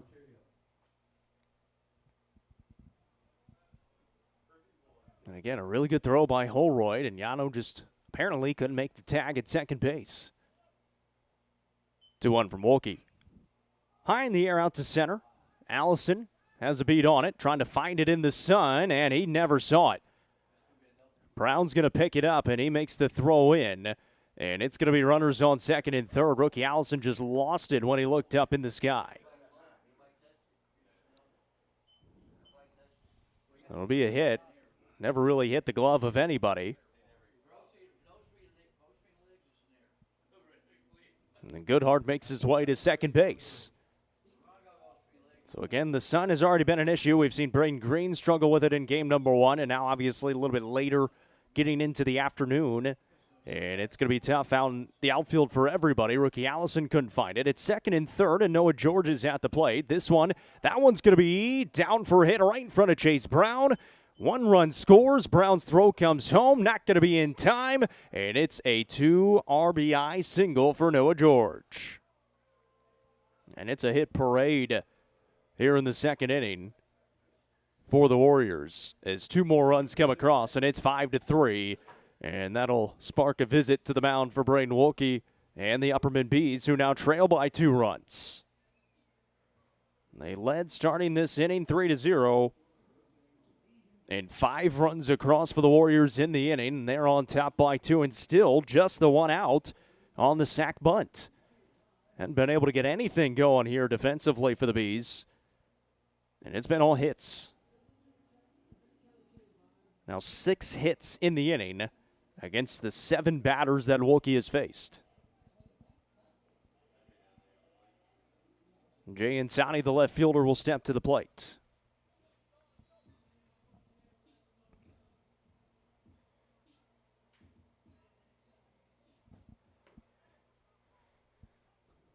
After the visit, Wolke working out of the stretch.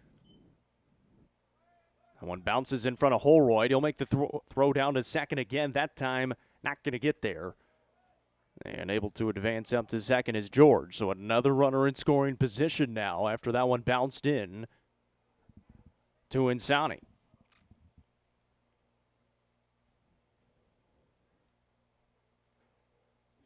Wolke just searching for outs here in the bottom of the second. Check back to second. That's a high throw and all the way into center field. George will advance all the way up to third base now.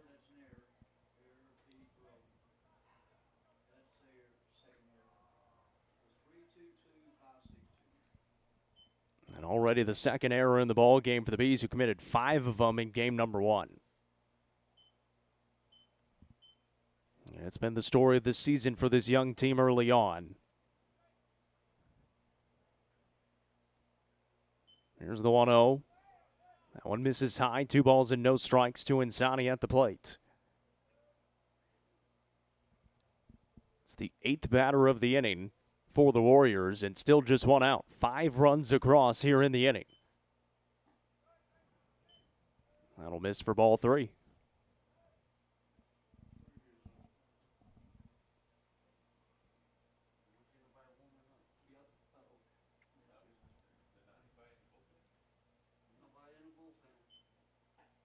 And that's a 4-pitch walk issued to Insani, who makes his way down to first, and now it's runners on the corners with 1 out.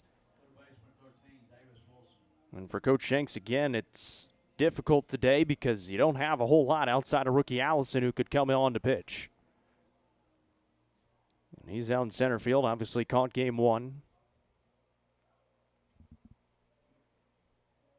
Davis Wilson at the plate, runner goes. And now he just stands in between first and second. The throw to second. Not going to be there, and the run will score. So another run comes home. It was kind of that delayed steal where you get off trying to make the throw down and able to do so. It brings the run home. And now another runner in scoring position as Insani able to get the stolen base.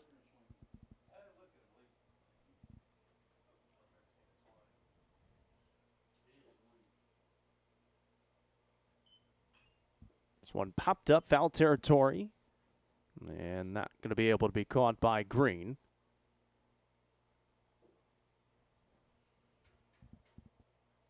Oh, 0-2 now to Wilson at the plate. Looking for the second out of the inning. 6 runs across in the inning for the Warriors. And that one misses high for ball one.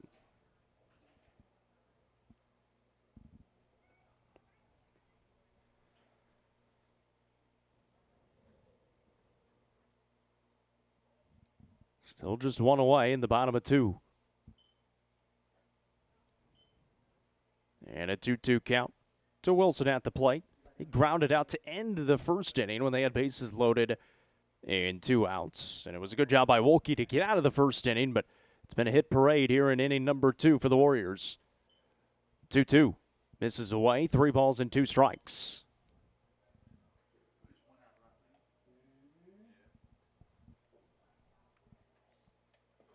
And the Warriors going to be batting around here in the inning. Jesus Gonzalez led off the inning, stands in the on-deck circle.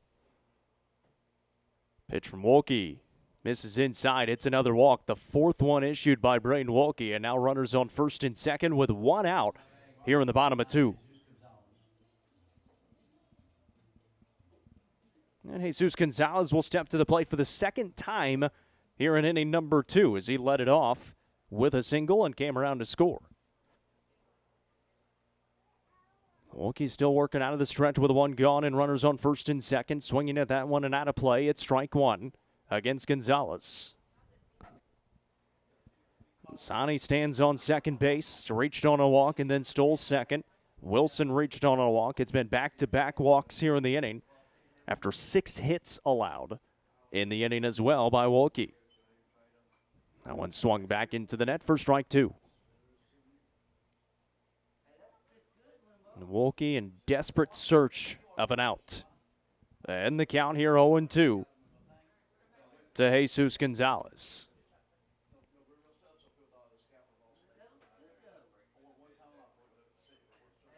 Popped up and out of play again. Good battle here by Gonzalez to stay alive in the AB and try to keep this good inning going. Already 6 runs across and still 2 runners on, first and second with just 1 out. Wolke delivers right back up the middle, and that's going to be another hit for Gonzalez. The runner at third will be held there, and it'll be bases loaded with 1 out here in the bottom of 2. Jesus Gonzalez, second hit of this second inning. And so Christian Qualls, who roped one into right center in this inning, his first time up, had the RBI double and scored a run, will come to the plate with the bases juiced and still just 1 out in the bottom of the second.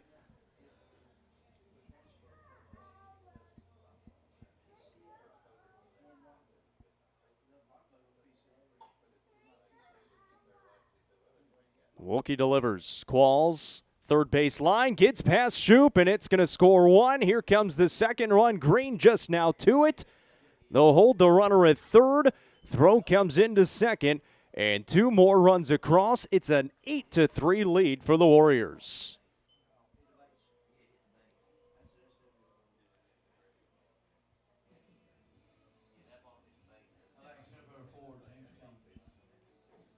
So Insani scores, Wilson scores, Gonzalez up to third, and Qualls up to second. And still just 1 out in the inning. And that one over the head of James Jones.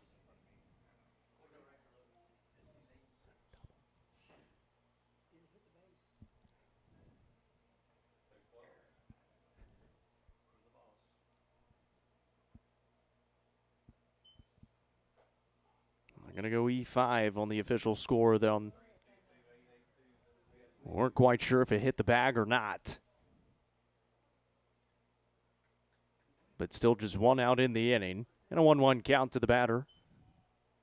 There's a good block there. Makes it 2-1 to James Jones, who had a sac bunt his last time up. He'll be swinging away here with the runners on second and third.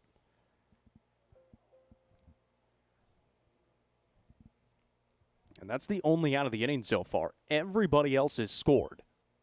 This one is hit high in the air out to left. Will be deep enough for a sac fly. Rookie Allison can't find it. It's going to drop again. So Jones is safely on. They're going to send the runner from second as well as the throw comes into third. He will score, and 2 more runs across. It is 10-3, and all 10 runs coming here in the second.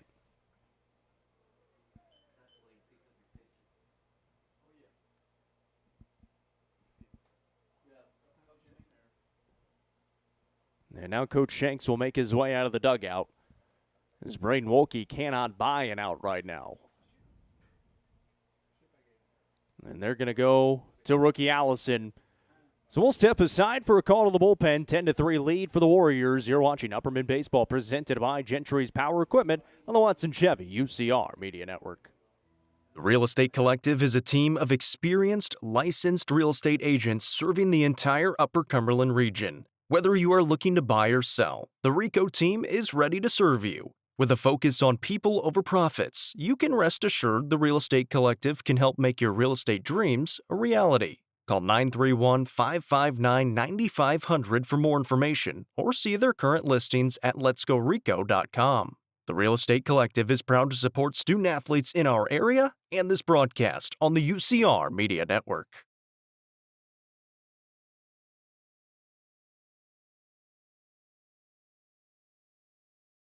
Livingston Regional Hospital is Livingston's hometown hospital. Located at 315 Oak Street, Livingston Regional Hospital provides compassionate, quality care for all patients from local people you can trust, so you can count on them to treat you like family. Their excellent staff offers years of experience and training to meet the needs of all patients. They understand the importance of providing care in a professional and comforting manner. They're proud to partner with Livingston Academy Athletics through the LRH Sports Medicine Team. Livingston Regional Hospital is a proud sponsor of this broadcast on the UCR Media Network. Tee Up is the Upper Cumberland's brand new indoor golfing experience. With 3 state-of-the-art simulators, you can work on some of the world's best courses, all in the comfort of their climate-controlled facility. You want to know how you can improve? See everything from club speed to spin rate in seconds. Conveniently located at 141 4th Street in Baxter. Stop in.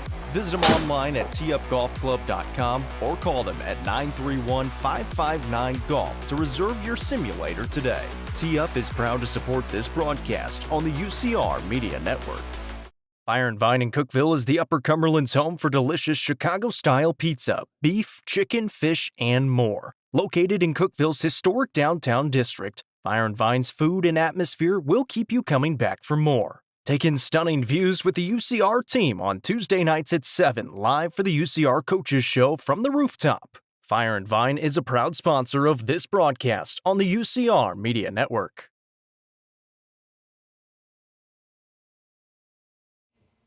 It's a call to the bullpen for the Upperman Bees. Rookie Allison coming in from center field. Braden Wolke goes out to left, bring Green to center.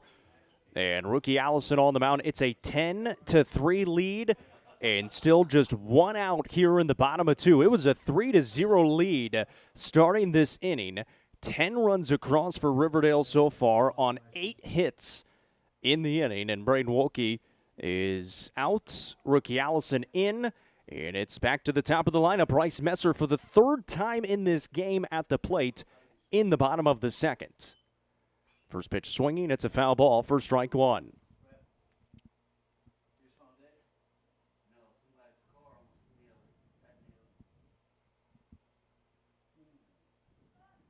Runner on second base is Jones, who drove in a couple of runs with the double. As that one misses outside, of course, Allison, the sidearm pitcher for the Bees, coming on in relief, caught game number 1, then started out in center field. Wolke able to get out of a jam in the first, and then could not buy an out here in the second. The only out so far was the sac bunt by Jones in his first plate appearance of this inning. He now stands on second base. 2-1 count here to Messer. And that one misses outside. 3 balls and a strike.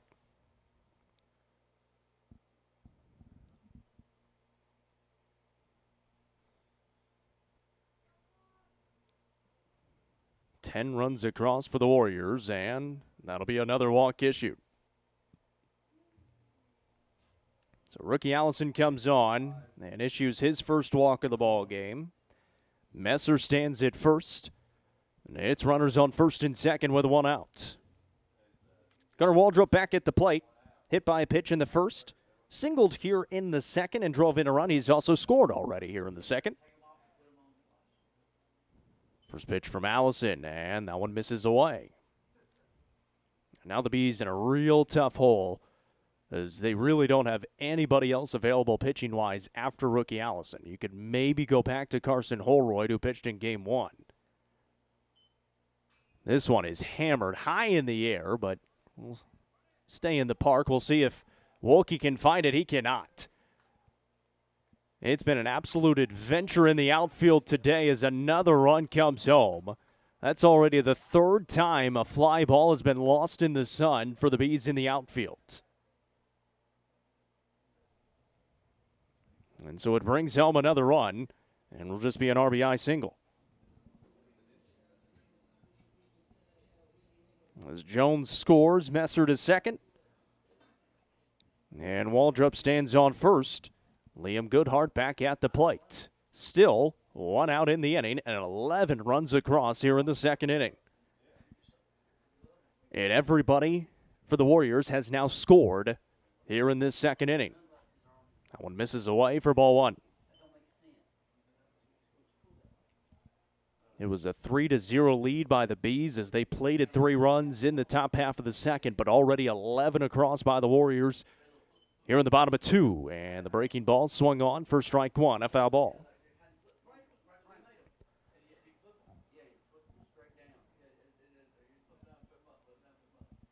We'll have Upperman Basketball coming up in the 3A State Championship game. Audio-only broadcast starting at 3:45 for pregame.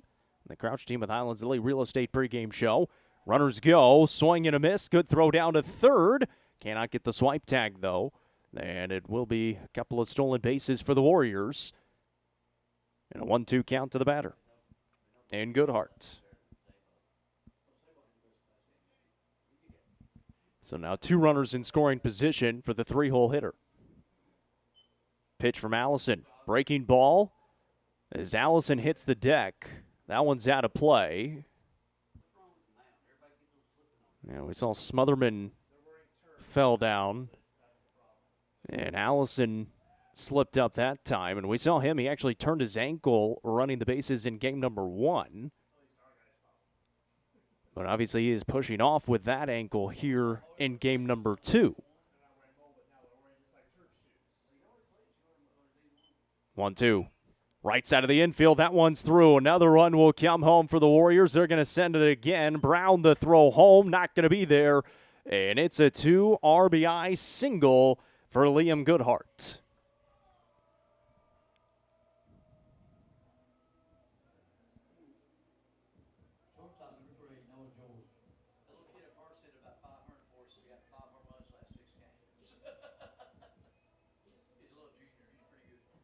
Noah George now stepping to the plate. With a runner on first and a strike across for Mookie Allison.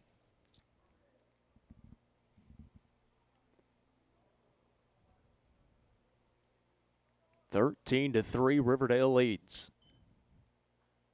Good breaking ball, but misses outside for ball 1. 11 hits in the inning so far for the Warriors. Bees can't buy it out.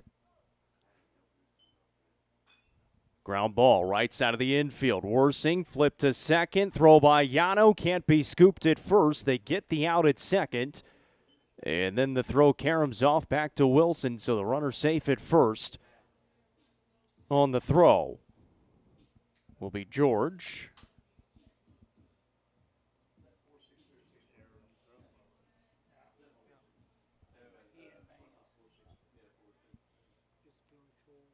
So just the fielder's choice on the play. And that one fouled back off the bat of Jay Insani at the plate. So they finally get the second out of the inning. And now trying to get out of the inning with 13 runs across already for the Warriors here in the bottom of 2.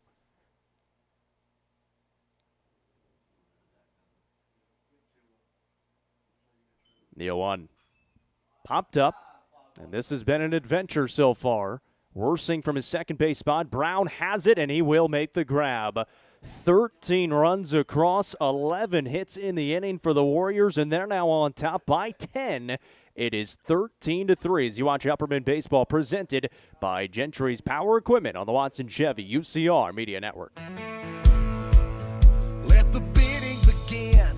It's time for the show, and you know it's gonna go high. There's a buzz in the air, and people come from everywhere to hear the auctioneer cry. The sound of the gavel never gets old when you hear an EJ say so. Live or online, we handle auctions of any kind. Call Aminette's Eagle Auction at 526-5335, where we soar higher. Watson Chevrolet is proud to present the area's best selection of new and pre-owned cars, trucks, and SUVs. Watson Chevy's staff of experts are ready to get you into your next vehicle with unmatched service and knowledge. Stop in at 2350 Cookeville Highway and test drive the all-new Chevy Trax or Silverado today. And remember, don't buy till you see Jason Fye. Watson Chevy is proud to be the presenting sponsor of the UCR Media Network.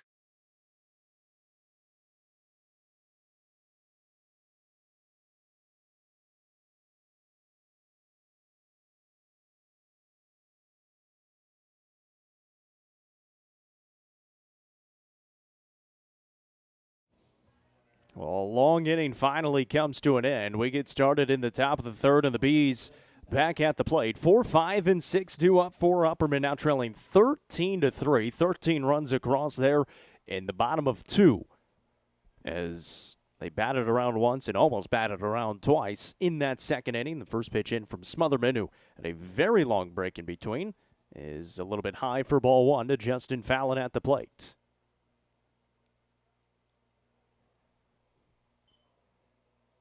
This one popped up out into right field. Gonzalez trying to find it. He will do so.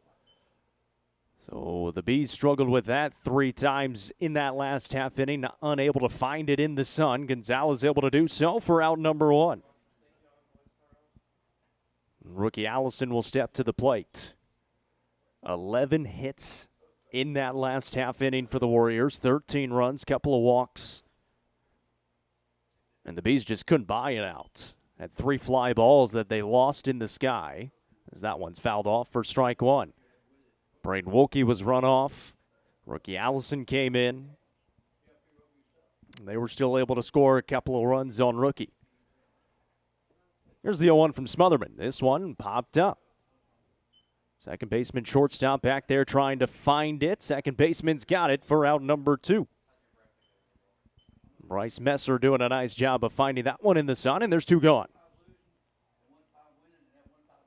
Quickly 2 up, 2 down as Alec Wilson will now step to the plate. Bees fell in game 1, 10-6, had 5 errors, already have 3 in this one. And they're down 13-3. Smotherman delivers to Alec Wilson for ball 1. And again for the Bees, really don't have any pitching left. This one flown out to right. Gonzalez giving chase. Cannot make the grab. It's a fair ball. Wilson looking to get into second, and he will do so.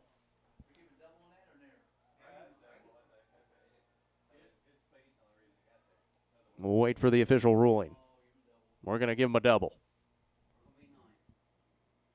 Alec Wilson able to make his way into second base. Would have been a really, really good play by Jesus Gonzalez, who had to turn on the Jets right before that foul line. And so there is a runner on here for the Bees in the third with 2 outs, and Carson Shoup at the plate. Shoop walked his first time up, came around to score. The Bees had a 3-0 lead starting out the bottom of the second. That has quickly vanished. Shoop watches that one miss high for ball one.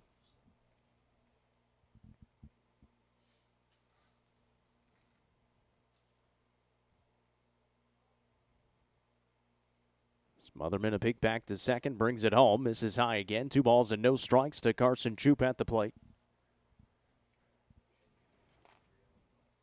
Shoop in game one, couple of singles. 2 for 4 day in the first game, reached base by way of walk. First plate appearance today, that one misses high. Now he's heading the count 3-0. So the Bees trying to get some base runners on and just chip away, and now this 10-run deficit.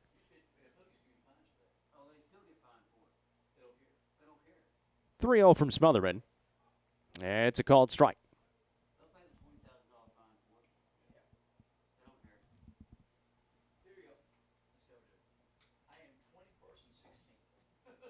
Three and one. Fouled back, and now the count runs full. Smotherman trying to work his way all the way back from 3-0. Alec Wilson ripped the double down the right field line.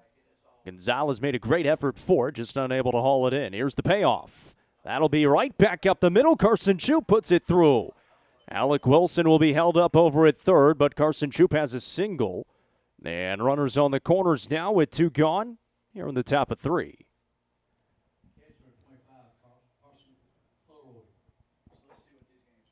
So back-to-back hits for the Bees now after the first couple of outs of the inning.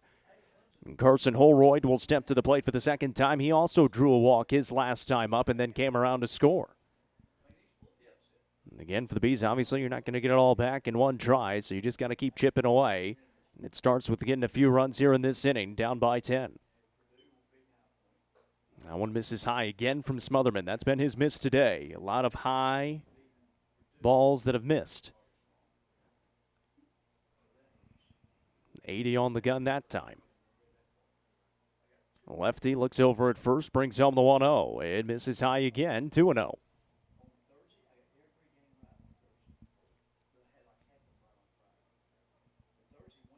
13-3 lead for the Warriors here in the top of 3 in Murfreesboro at Riverdale High School. Another miss by Smotherman, and he is struggling to find the strike zone right now. Got a fly out and a pop out from Justin Fallon and rookie Allison, and then the double by Wilson, a single by Shoop on a full count, and a 3-0 count for the second straight batter. And Smotherman able to get the strike across. Worked his way back and worked a full count against Shoop before Shoop put it into the outfield for a single. The pitch. That'll miss, and that's a Nick's Restaurant walk for Carson Holroyd. Bases loaded for Chase Brown.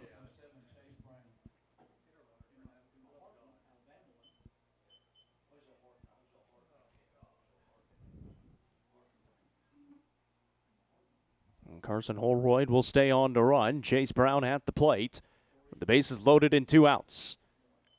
That one misses inside for ball 1.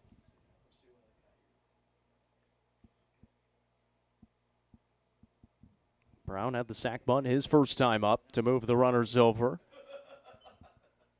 That one misses away, 2-0. Smotherman really struggling to find the strike zone here in the top of the third. Of course, he had a very extended break in the dugout in between. Not playing or not batting. So he was waiting the whole time. The 2-0 misses inside. It's now 3-0.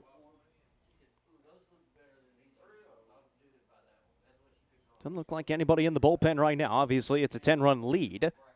But Smotherman trying to find the strike zone. 3-0 pitch. He's been able to do it 3 times in a row. He's gotten to 3-0 and then gotten the strike across.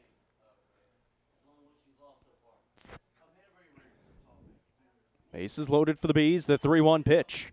Swung on. Foul ball. It's 3-2. Well, if anything, the Bees are getting the pitch count up for Smotherman here in the inning.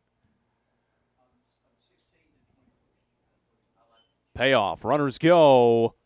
And it's ball 4. A run will come home for the Bees.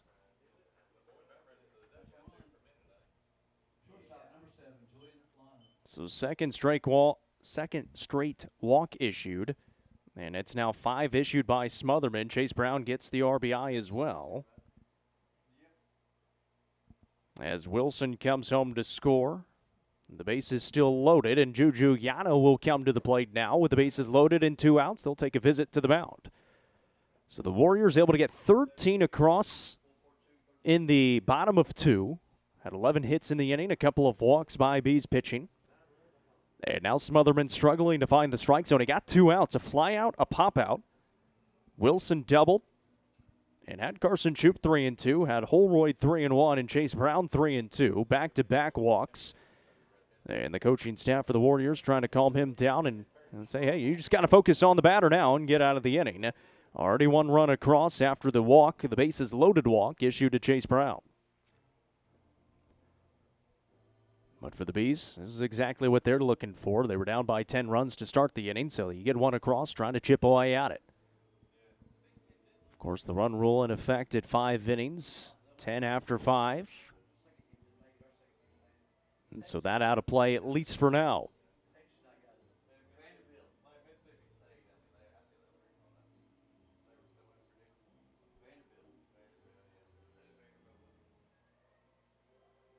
So after the long visit, Smotherman will stay on, and Juju Yano will get ready to come to the plate for the 3rd time today. A fly out and a walk so far to his name. He'd love to have a big hit right here.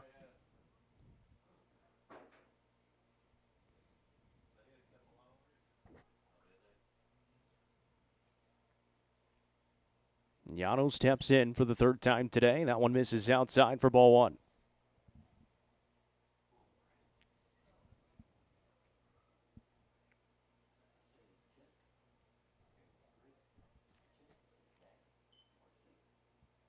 That one misses low. It's 2-0 to Juju Yano. You're the Bees right now. You're probably taking until you get a strike. It's been a struggle for Smotherman here in these last 3 or 4 batters. That one misses inside, 3-0 again. And it's now 4 batters in a row that Smotherman has gotten to a 3-0 count.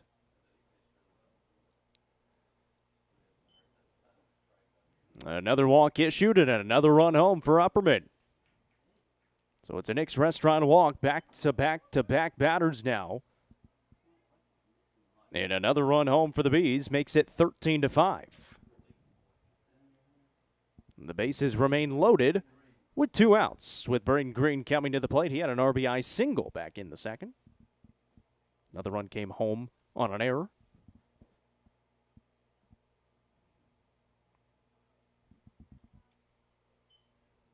And the first pitch to Green misses away.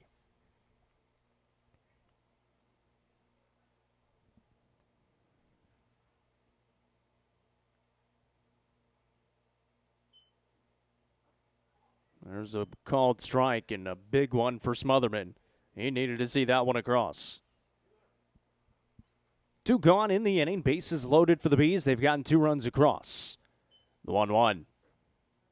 Misses low. 2 balls and a strike now to Braden Green. Green 1 for 2 with the single and a flyout. Pitch from Smotherman. Called strike. 2 balls, 2 strikes, 2 outs here in the top of the 3rd. 13-5 lead for the Warriors. Here's the pitch. Right side of the infield. Messer there. Flip to first, and that'll be the final out of the inning. 2 runs across for the Bees. We head to the bottom of 3 with the Warriors coming back to the plate. You're watching Upperman Baseball presented by Gentry's Power Equipment on the Watson Chevy UCR Media Network. The Crouch team with Highlands Elite Real Estate proudly presents this beautiful 3-bedroom, 2.5-bathroom home located just south of Cookeville. Boasting 2,700 square feet and a 2-car garage, this home features a very open floor plan with hardwood floors. You'll find great custom touches throughout, including a welcoming covered porch. For more information, visit chadandamycrouch.com or call 931-979-1191 for more information.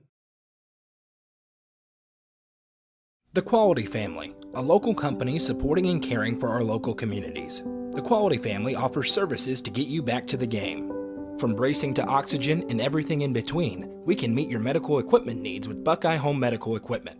If you have an in-home need for strength and conditioning, for example after a surgery or injury, Quality Home Health is available to provide individualized care while you are on the mend. For those with end-of-life diseases, Quality Hospice is available to provide nurturing care during those difficult times. Choose the Quality family of services for care within your community. Visit thequalityfamily.com to navigate all we have to offer you.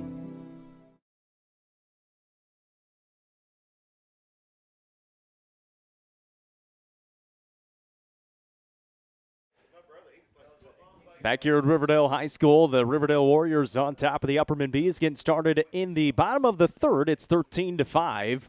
The lead for the Warriors, the Bees, able to get a couple more runs there in the top of the third inning, but the problem has been the pitching for the Bees so far. Braden Wilkie started. He got run off. Rookie Allison came on and was able to get out of the inning, but he did give up a couple of runs in the process. Carson Holroyd had to get the gear on before he's ready to go. It has been an adventure today in game number 2 after committing 5 errors in the field in game 1, losing 10-6 to Hendersonville. Already 3 errors by the Bees here in game number 2, and that's not even counting the 3 fly balls that they just lost in the sun. So really, you could think about those as errors. Obviously not officially going down, though. And Davis Wilson will lead it off at 6, 7, and 8. Davis Wilson, Jesus Gonzalez, and Christian Qualls here in the bottom of 3. There's 11 hits in that last half inning for the Warriors. This one is popped up out of play for strike 1. And we got to find room on our scorebook here as they almost batted around twice in that last inning. And 13 runs across in that second inning. Breaking ball, good one from Allison. A called strike. It's 0-2.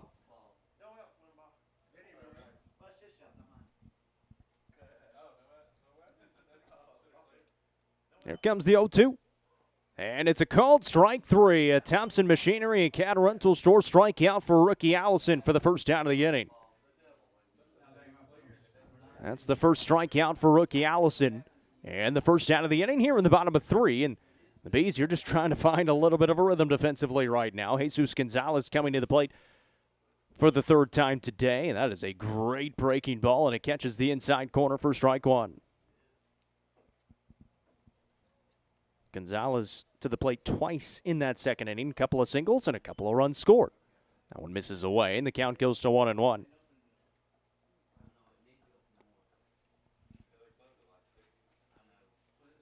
Three runs in the second for the Bees, 2 more in the third. Obviously, the difference right now, the 13 in the second for the Warriors. That one swung on, foul tipped. It's 1-2.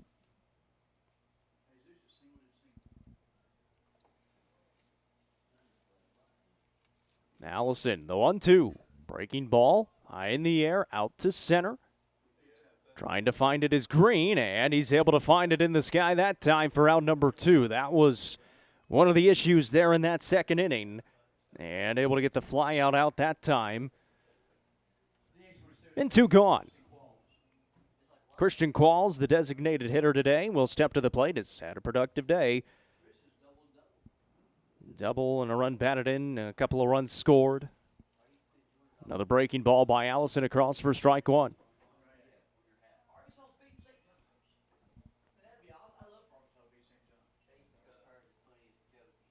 Here's the 0-1. Fastball that time from Allison, just misses. Bees will get a White County coming up in the 2-game series Monday and Tuesday in 7 AAA play. On the road in Sparta Monday, back home in Baxter on Tuesday. That one misses inside. 2 balls and a strike now to Qualls. 2 away in the inning. Strikeout and a flyout so far for rookie Allison. Fouled back, it's 2-2.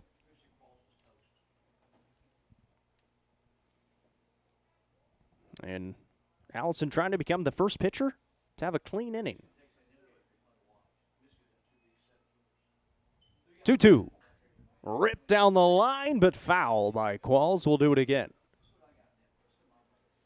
And just kept curving. He jumped on it, but unable to keep it fair. He'll step back in with a 2-2 count and 2 outs. Nobody on for the Warriors here in the bottom of 3.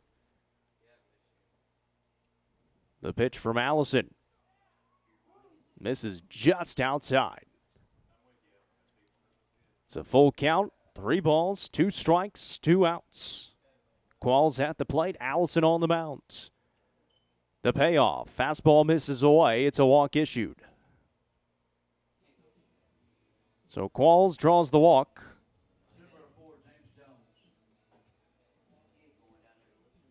Second walk issued by a rookie. And a base runner aboard will bring James Jones to the plate.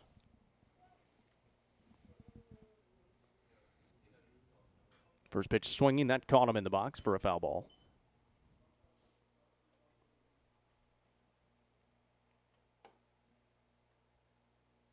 Again, just another picture-perfect day for baseball today in March. Mid-60s, sun shining, no clouds whatsoever, and just a little bit of a breeze. There's a breaking ball, and rookie goes ahead 0-2.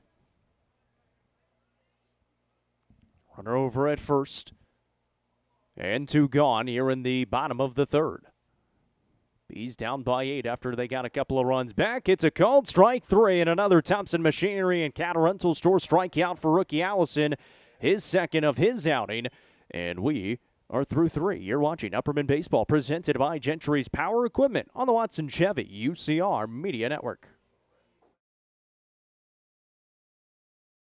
Loading the kids in the car, brokering peace in the back seat, mastering the snack handoff without even looking. Why are simple things sometimes so complicated? Thankfully, with auto owners, insurance doesn't have to be one of them. We work with independent agents who keep insurance simple, so you can worry about more important things, like figuring out what's growing in that cup holder. That's simple human sense. Visit swallowsinsurance.com or call us today, 931-526-4025. Protecting your future. It's what we do. Discover this stylish and modern 3-bedroom, 2-bathroom home with an open split bedroom floor plan designed for comfort and convenience. With 3,318 square feet under one roof, plus a bonus room over the garage and 1,400 square foot basement. Located in the Brookstone subdivision, this home is just minutes from Cookeville. The builder is also offering up to 3% in closing cost assistance. Call Sonia Brown with American Way Real Estate at 931-979-7145.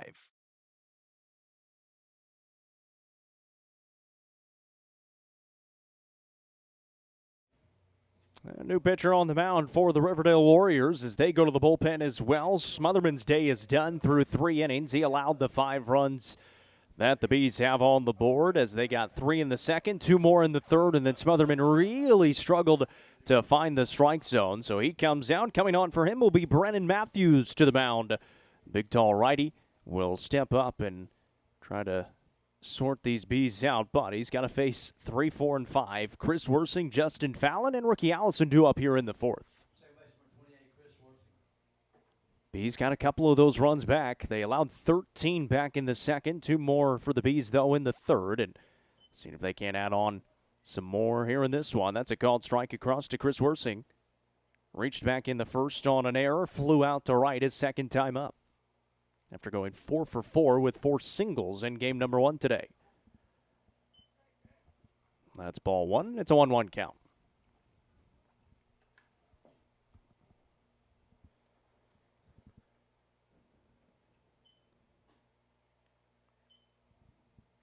One pumped in there at 76. 2-1 count, though, to Worsing at the plate for the Bees. And that'll miss high.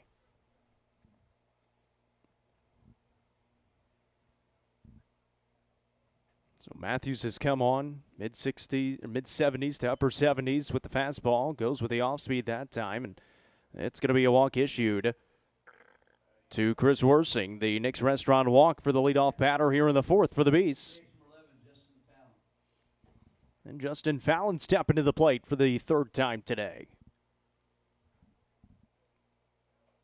Singled in the first, flew out to right his last time up.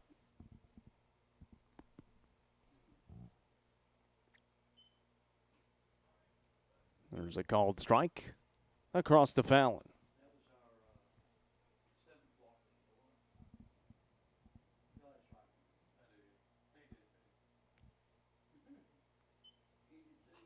This one was a little high and inside. Fallon went after it and pops it up and out of play. It's strike two.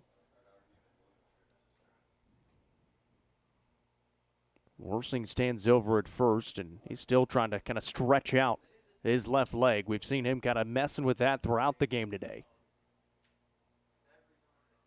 Comes the 0-2 to Fallon. Breaking ball, swung on, out to right center. Right fielder looking up in the sky, trying to readjust. Cannot make the grab. It is down.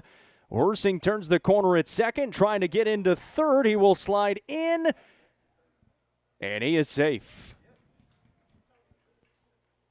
And you couldn't see it because I forgot to turn the camera. But he was safe over at third, and now it's runners on the corners for the Bees, still with nobody out. It'll be a hit for Fallon as he stayed put over there at first, Worsing all the way up to third after making sure it got down. And rookie Allison coming to the plate now with nobody out and runners on the corners. A runner will come on here for Justin Fallon. Is it West or Lowe coming on to run? So Jackson West will come on to run for Justin Fallon.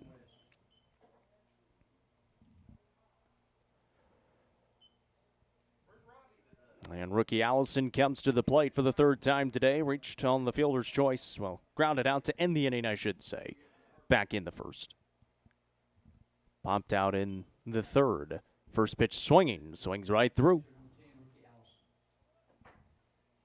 So a walk. And then the very long single by Justin Fallon. Now West comes on to run over at first. Wilson Worsing over at third. This one hit out to right. Catch is made in right field. Worsing tags up. He will score. And the Bees get another run across. So getting the job done is rookie Allison with the sac fly.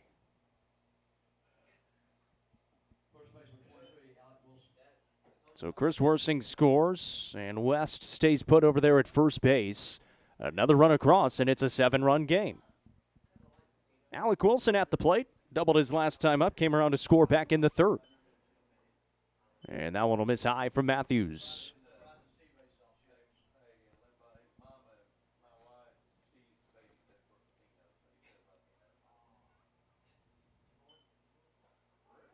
There's a called strike, 1-1.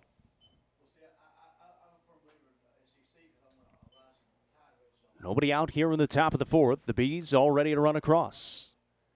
West goes, hit and run. Wilson out towards center field, charging onto it. The center fielder not going to get there. West trying to dive back in, and will do so just barely. And able to get there. It's another hit for Alec Wilson, and now runners on first and second for the Bees here in the fourth.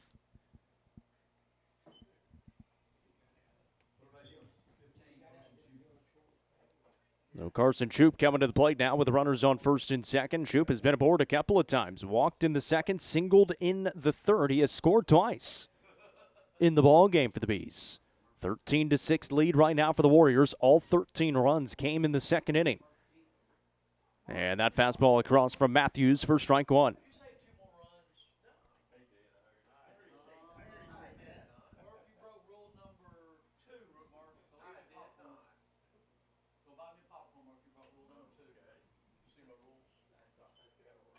This one out of play for strike two.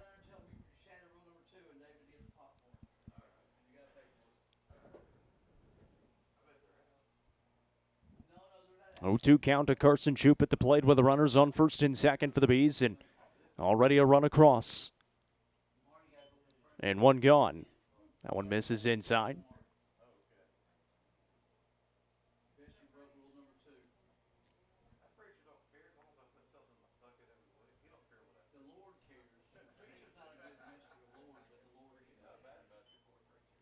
One, two, hit hard to right field. Shoup puts it down for a hit.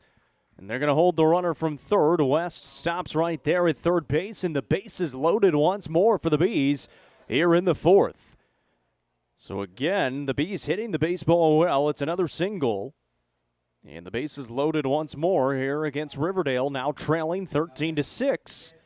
And Carson Holroyd coming to the plate has drawn a couple of walks so far. He'd love to get a big base hit here. He'd take another walk as well to bring home another run. But something in the outfield possibly scores two. with Alec Wilson standing on second, West over at third. 7-run ball game right now. It was 13-3. The Bees have gotten 3 runs back.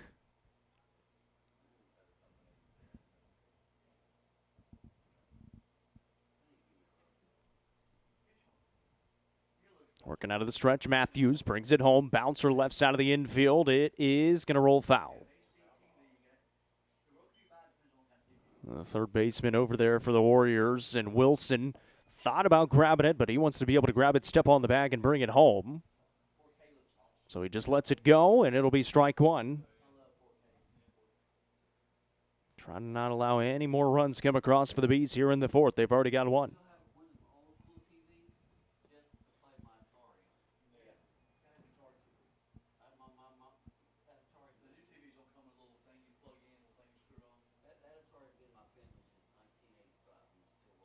A 1-1 count to Holroyd. Swings at it, fouls it back. It's 1-2. Chase Brown in the on-deck circle. He had an RBI walk his last time up. That was when Smotherman was really struggling to get it across the strike zone. 1-2 count here to Holroyd at the plate. Matthews brings it home. Right side. That one through as well. 1 run scores. Wilson throws on the brakes at third. Another run across for the Bees. It's 13-7. And an RBI single for Carson Holroyd now. So the Bees starting to chip away at this lead. Now down to a 6-run advantage for the Warriors. And Holroyd will get a runner now.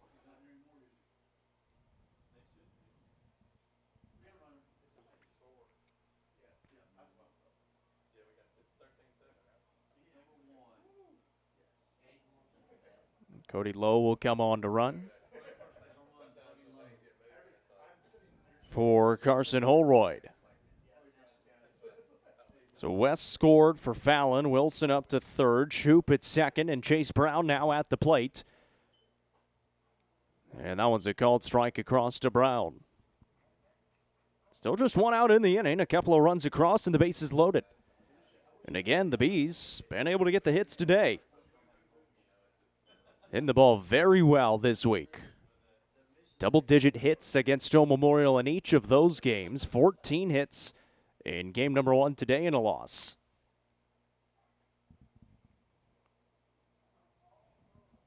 Check behind the runner in Wilson at third. And he's back in safely.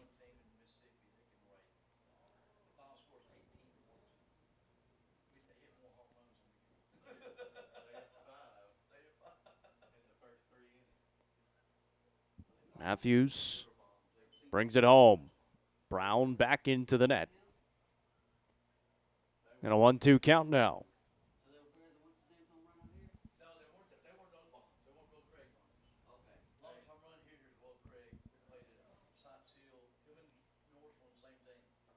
Bases loaded for the Bees with 1 gone here in the top of the fourth as they continue to try to chip away at the lead once down by 10, 13-3. Have gotten 4 of those runs back. 2-2 count to Brown after that one missed. Here's the pitch for Matthews. He swings at ball 3, and it'll be a strikeout for out number 2 of the inning. Big strikeout for Matthews, his first. But it does flip it back to the top. Juju Yano back at the plate for the 4th time in this game here in the 4th inning. He's been aboard a couple of times, both walks. He flew out to right his first time up.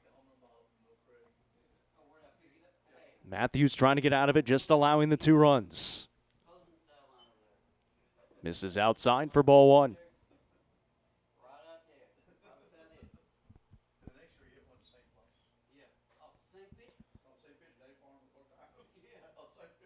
Matthews a long look in, bases loaded for the Bees, now 2 gone. The 1-0 misses high, 2 balls and no strikes.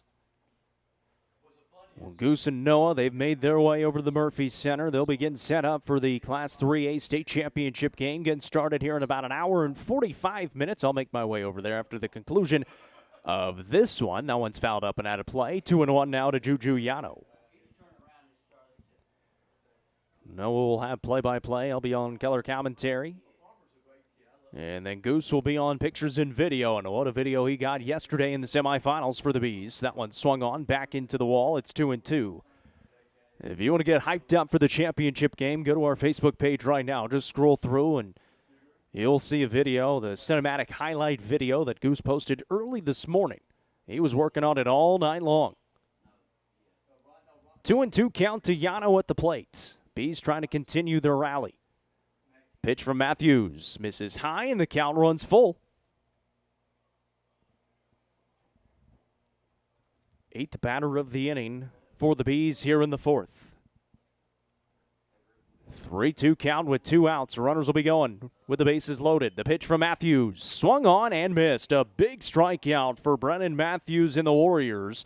2 more runs across, though, for the Bees. We head to the bottom of 4. You're watching Upperman Baseball, presented by Gentry's Power Equipment on the Watson Chevy UCR Media Network. Gentry's Power Equipment is proud to be the presenting sponsor of Upperman Basketball on UCR. Located at 755 Buffalo Valley Road in Cookeville, Gentry's Power Equipment is your local steel dealer. With a huge selection of outdoor power equipment, including chainsaws, blowers, trimmers, mowers, pressure washers, and more. They are your local one-stop shop for high-quality equipment. Locally owned and operated, Gentry's Power Equipment is proud to support Upperman Athletics and UCR. How many letters? 5 letters. Just think about, what am I doing right now? Smile. Smile? Uh-huh. This is so easy.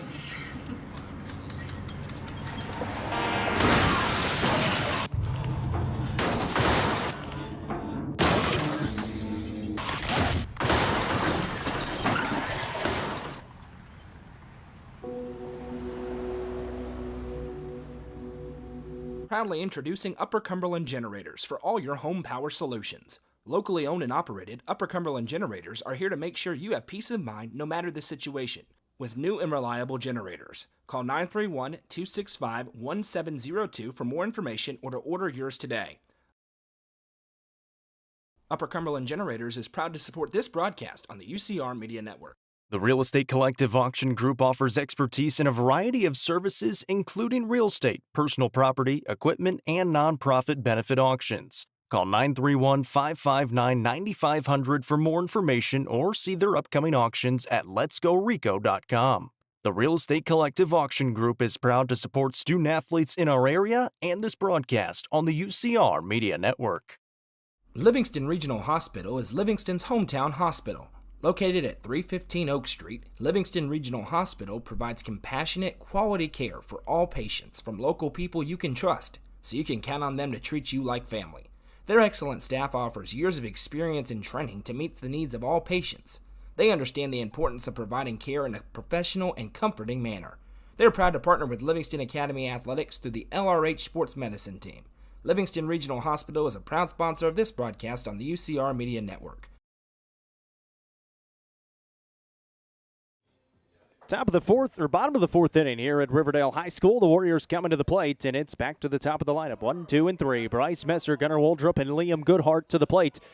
And a new pitcher on the mound for the Bees. Carson Shoup is to the mound for the first time this season. Gets across for a strike, swings right through it, does Messer. Messer been aboard 3 times, couple of walks and a single. He has scored twice and driven in a run. And Shoup, obviously, is getting his first appearance on the mound. And we said it. It is a very slim bullpen here for Game 2 as that one is fouled off, now 1-2.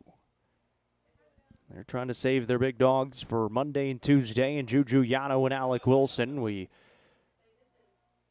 have seen Worsing, we've seen Wolke, Allison, and Holroyd all go today. Rookie Allison is now over at third base with Carson Shoup going to the mound.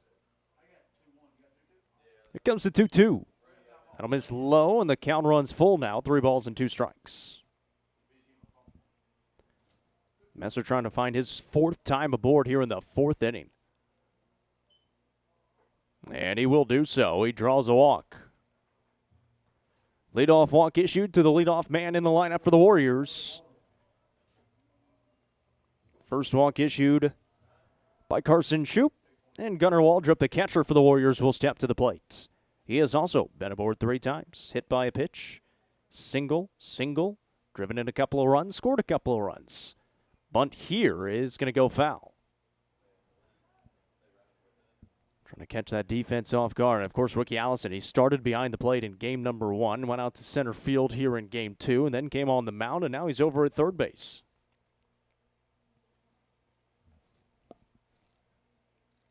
Good lead by Messer over at first. Check to him.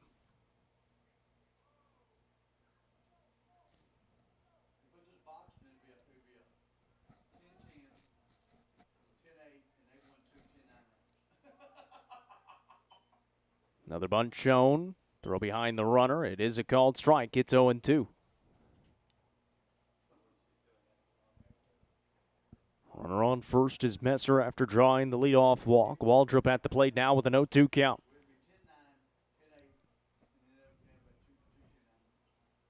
Pitch from Shoop. Misses away. 1 ball and 2 strikes.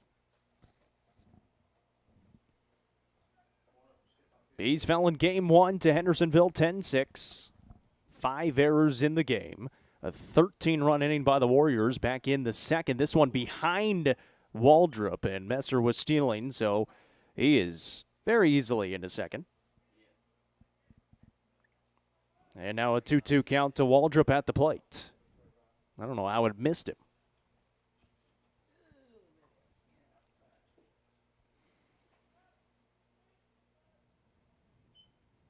Breaking ball hammered high in the air out to left. It's drifting towards foul territory, and Wolke's not going to get there in time. And we'll try it again.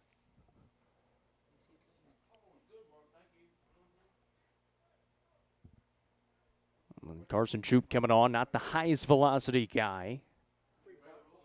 He was about 67, 68 with the fastball. Brings this one home, another foul ball. He's 71 that time.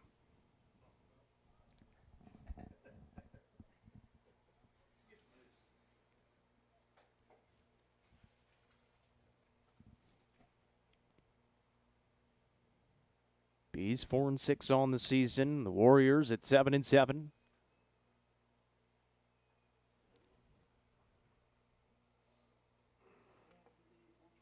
Waldrop steps back in after the foul ball. 2-2 count. Nobody out. Runner on second. Shoop. Runner goes. Hit and run. This one flown out to right. Brown out there, never saw it. It hits the grass again. Waldrop running immediately into second base. And now runners on second and third for the Warriors.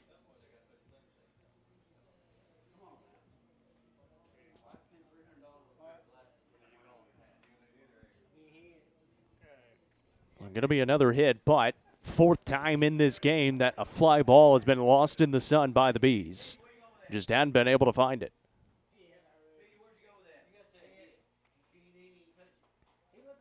And that one misses away to Liam Goodhart. Liam Goodhart has not been retired today either. This one back up the middle. Yano makes the glove, the throw to first in time, but it brings home another run for the Warriors. So the runner advancing, or Messer scores. Waldrop up to third base. And Goodhart out over at first for the first out of the inning. Still a runner 90 feet away for the Warriors, who are back up by 7. And at the plate will be Noah George.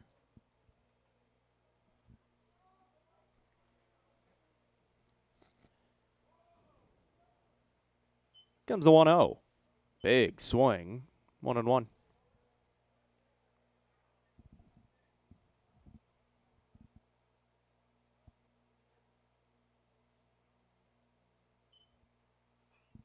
Fouled back, and the count goes to 1-2 now for Shoop, who's ahead in the count. Noah George at the plate. Reached his last time. Also has a 2 RBI single back in the second. And scored a run. This one popped up. Shallow center field. Brain Green trying to find it. So is Worsing from second base. He's able to find it for out number 2.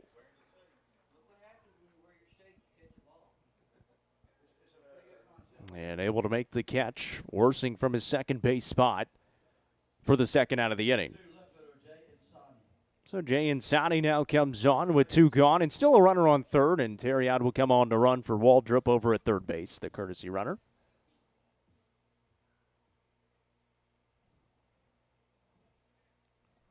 And the left fielder Insani will step in. He's reached once, walked back in the second, came around to score. Shoop is going to hit him right in the middle of the back. And Insani will be on for the second time today.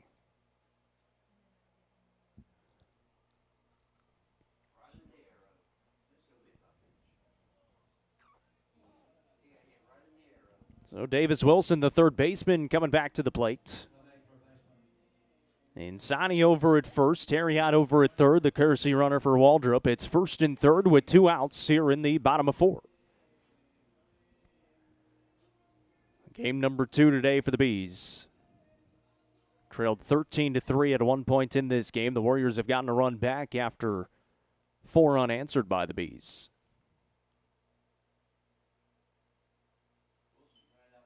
Runner goes. Holroyd throw down to second. Knocked down by Worsing, and staying over at third is Terriot. So everybody stays right where they are, and the count goes to 0-1.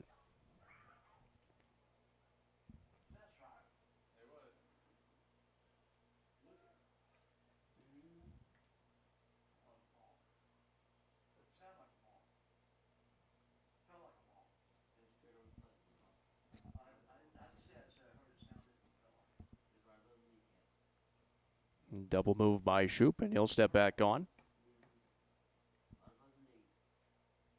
2 gone here in the bottom of 4. 0-1. That one bounces in the turf. Holroyd, a nice job to keep it in front. It's 1-1.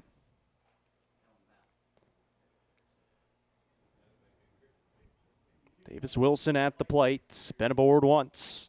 Strikeout and a ground out to his name as well. He's got a 1-1 count with 2 gone here in the 4th with 2 runners on. Shoop delivers the breaking ball. No. Holroyd, kind of a delayed throw, and it bounces away from Worsing. Another run scores. Can they get the out at 2? They do. The run scored first. So it's 15-7, but they do get the final out at second. And it's 15-7, Riverdale on top by 8. You're watching Upperman Baseball, presented by Gentry's Power Equipment on the Watson Chevy UCR Media Network. What if opportunity was all in a day's work? We find new ways to make vacation dreams a reality. And that inspires me to do my best work every single day. What if you can make a real impact in people's lives with a team that cares? What I do matters, not just for guests, but for my team. We rely on each other each and every day. What if your work inspired fun and moved people? We put the world on vacation.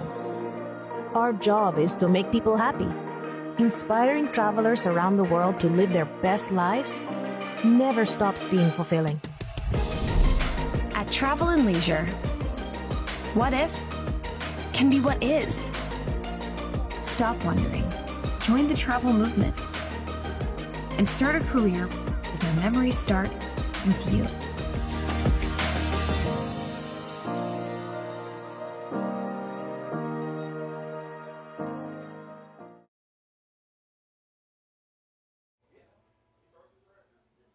Another new pitcher on the mound for the Warriors as Noah Utley now takes over for Brennan Matthews. We get started in the top of 5, and the Bees looking for some more runs. They're down by 8, 15-7 after the Warriors were able to play a couple more and get back what they lost back in the 4th by the Bees. It's been working from behind pretty much all game long after having a 3-0 lead. 13 runs across in the second for the Warriors to take a 13-3 lead. That one misses high and away to Braden Green, who leads it off. 2, 3, and 4 due up here for the Bees. Braden Green, Chris Worsing, and Justin Fallon. Here's the 1-0. Called strike, evens the count up. Basketball coverage coming in about an hour and a half. Is tip-off time for Upperman and Tullahoma. Listen to it right here on the UCR Facebook page and YouTube channel, assuming this game gets done in time.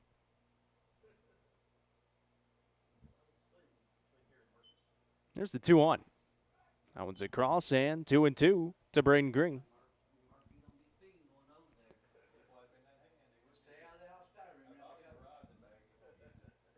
Leadoff batter here in the fifth. Green watches that one miss high and away, and it's a full count to Braden Green. Obviously, both teams getting deep into their bullpen here on a Saturday. Payoff. And a called strike 3 on the inside corner. Utley able to get the first out of the inning with a strikeout, his first. So Chris Worsing will step in now. He's been aboard a couple of times, reached on an error back in the first. He walked his last time up.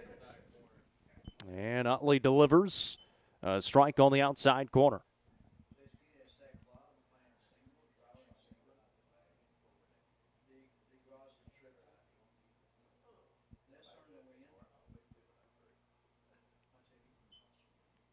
That one hit hard, right side of the infield. Right there, though, is Messer, who makes the play to first for the second out of the inning.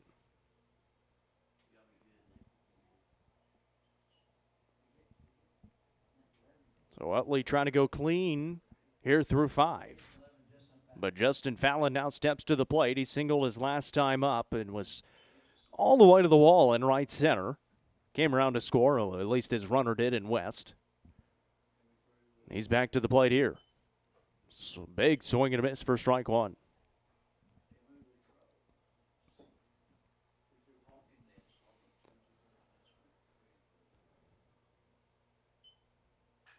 One hit hard, but another foul ball, and it's now 0-2 on Fallon at the plate. 2 gone, nobody on for the Bees, who trail by 8. Fallon at the plate with an 0-2 count. Utley on the mounds, ready to go, brings it home. Fastball misses away, 1 ball and 2 strikes now. 80 on the gun for Noah Utley. The 1-2. It's a little bit low, and evens the count up at 2 apiece.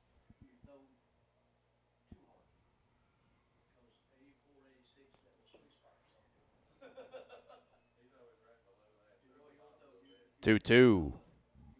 Called strike 3 on the outside corner, and it's the first 3-up, 3-down inning of the day for either side. We head to the bottom of 5, and the Warriors looking for 2 runs to finish this one early. You're watching Upperman Baseball, presented by Gentry's Power Equipment on the Watson Chevy UCR Media Network. Tee Up is the Upper Cumberland's brand new indoor golfing experience. With 3 state-of-the-art simulators, you can work on some of the world's best courses, all in the comfort of their climate-controlled facility. You want to know how you can improve?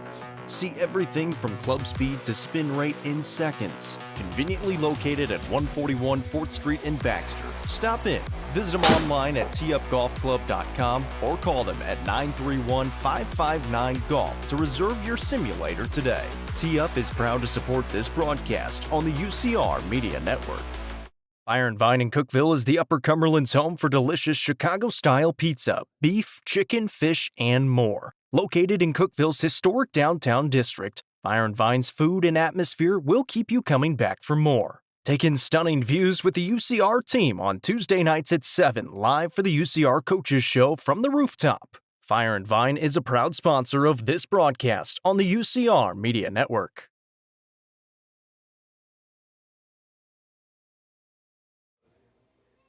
It's the bottom of 5 here in Murfreesboro. Riverdale on top 15-7, and they're coming to the plate.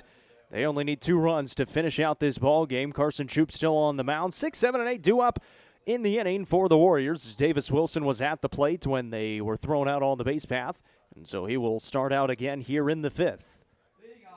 With a new count, it'll be Davis Wilson, Jesus Gonzalez, and Christian Qualls. And, I mean, you look up and down the lineup, everybody has been productive. Nobody more productive than the top 2, though. We've both reached base 4 times and have scored 6 of the 15 runs.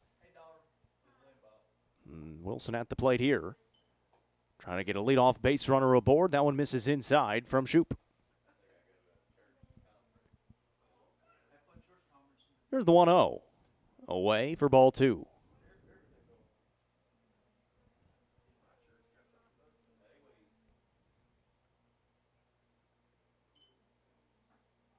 Called strike on the outside corner for Shoop, and it's 2-1. Wilson been aboard one time, walked back in the second, came around to score.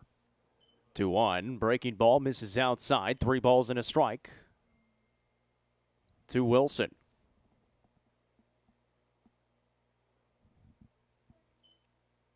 Three 3-1 bounces. It'll be a leadoff walk issued to Wilson and a base runner aboard for the Warriors here in the bottom of the 5th. Third walk issued by Carson Shoop. And Jesus Gonzalez coming to the plate. Couple of singles, couple of runs scored. He flew out his last time up. First pitch to Gonzalez, misses away. Throw behind the runner, and a nice pick by Wilson.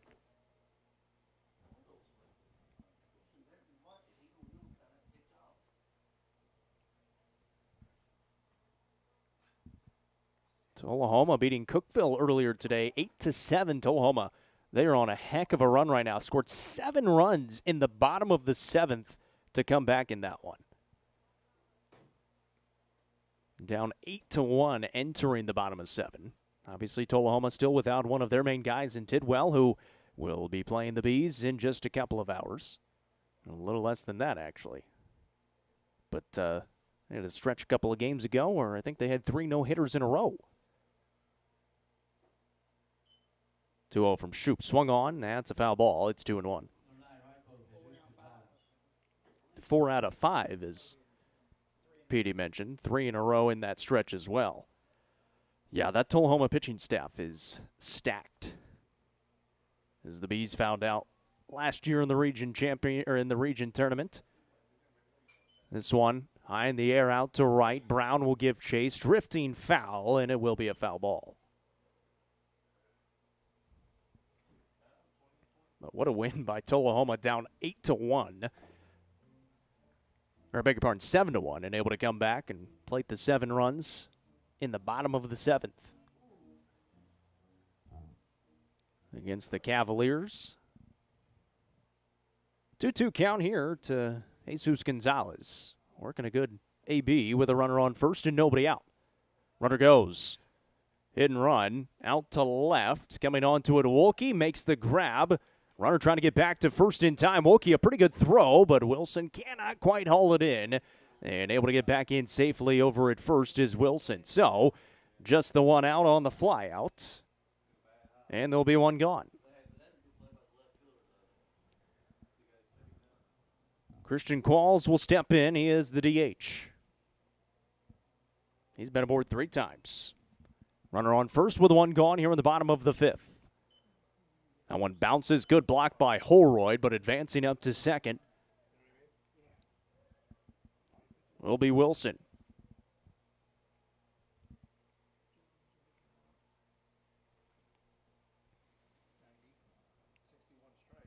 Qualls is the winning run right now for the Warriors at the plate. And that's a breaking ball. Misses for ball 2.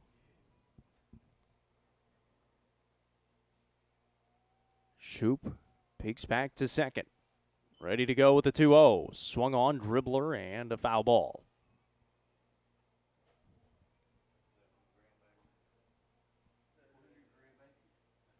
So a 2-1 count to Christian Qualls, who again has been aboard 3 times.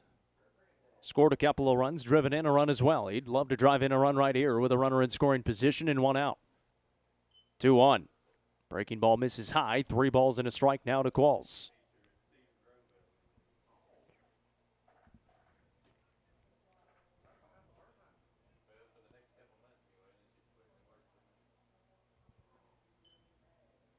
That one misses. Holroyd had a good throw, but then it gets into the outfield. Allison overran it. The runner from second advanced up to third. He will come home to score. And now the Warriors only need 1 more run, as it was a walk as well. And Qualls made his way down to first.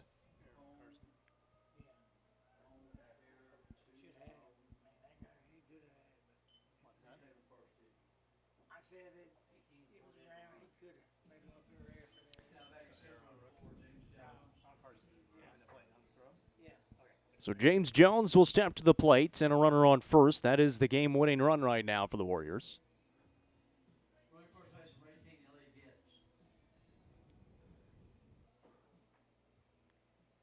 They bring on a runner to run, and Elliott Getz. He stands over at first in place of Qualls. First pitch into Jones is a called strike. Still just one gone here in the bottom of 5.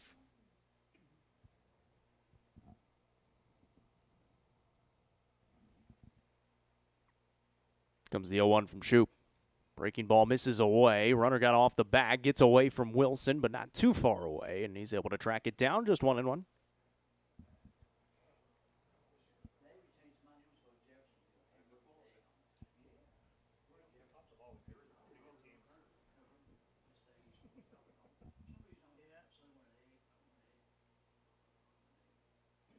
Comes the 1-1 from Shoop. Misses outside. 2 balls and a strike.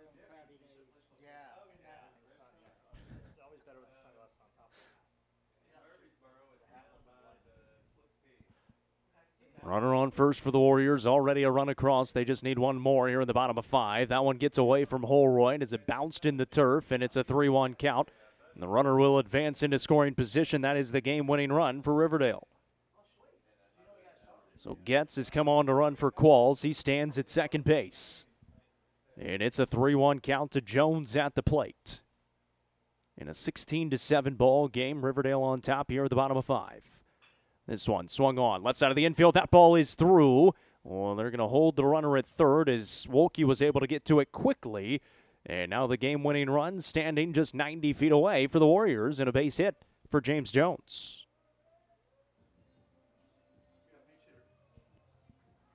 There'll be a pinch hitter coming on here in the form of Jackson Ridgway for the Warriors.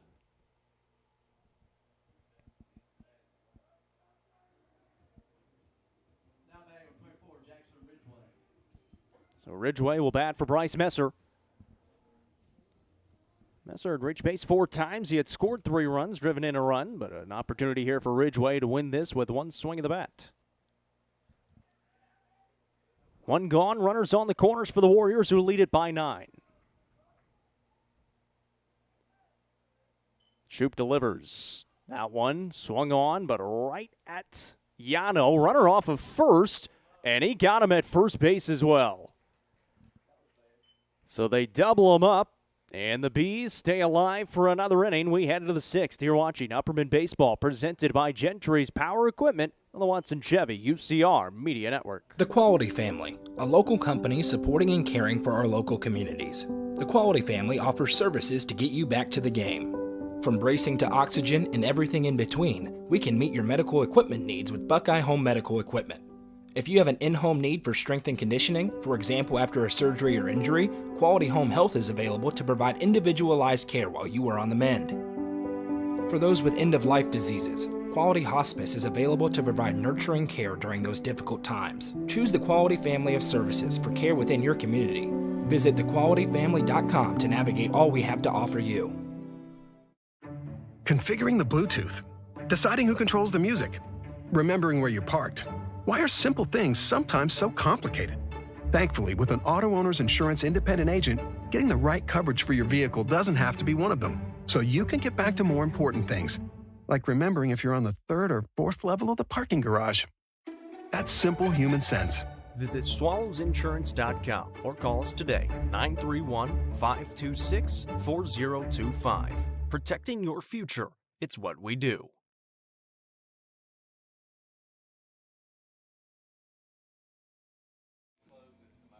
The Bees able to double them off in the bottom of the 5th with a runner 90 feet away to win the game. So the Bees still a chance here in the top of 6, but they really got to get it going. Down by 9, 16-7. Due up for the Bees here in the inning, 5, 6, and 7. Rookie Allison, Alec Wilson, and Carson Shoop as we get ready to start the top of the 6th.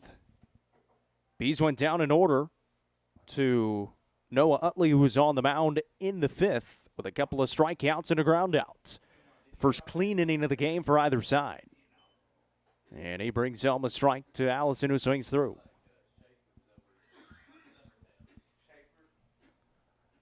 Pre-game coverage of Upperman and Tullahoma in the 3A state title game getting started in just about an hour. And then we'll have tip-off at 4 o'clock from the Glass House. Hopefully, I'll be able to make it across town. Here comes the 0-2. That one misses high. 1 ball and 2 strikes now to rookie Allison.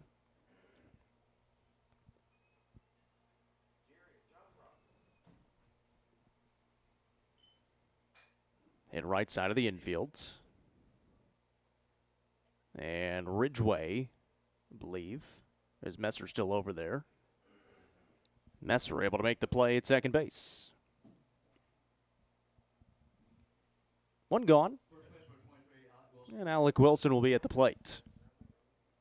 Wilson's been aboard a couple of times, couple of hits. He's 2 for 3 with a run scored. First pitch from Utley, swing and a miss. Way behind it was Wilson.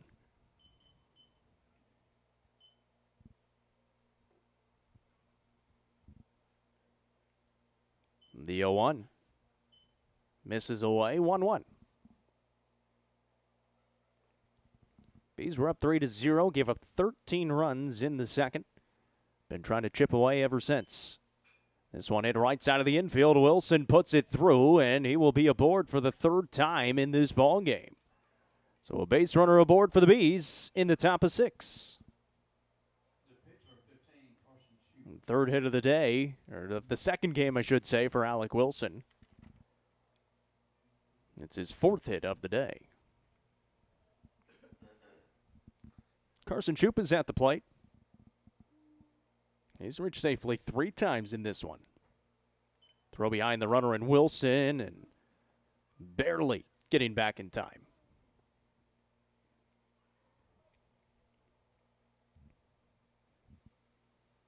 So runner on first with 1 gone for the Bees, trailing by 9 here in the top of 6.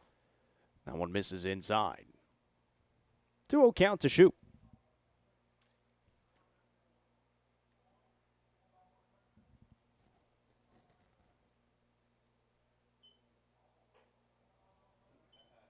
Misses up, and the count runs to 3-0 now on Carson Shoup at the plate. Started at third base in this game and has since come on to pitch. 3-0 from Utley. Cross for strike 1.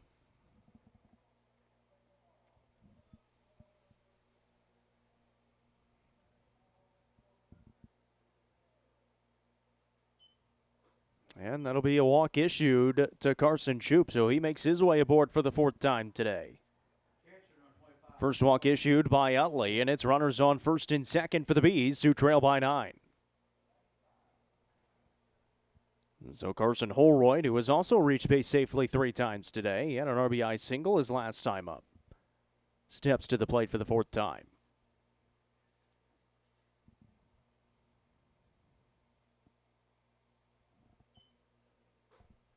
That'll miss upstairs for ball 1.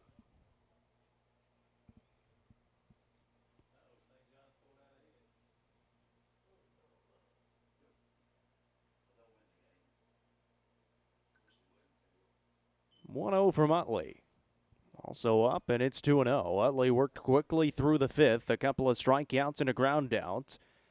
Got a ground out for the first out of the inning here, and then a single by Alec Wilson, a walk to Carson Shoup. Now Carson Holroyd and the count 2-0. And that one misses as well. It's now 3-0 to Holroyd at the plate.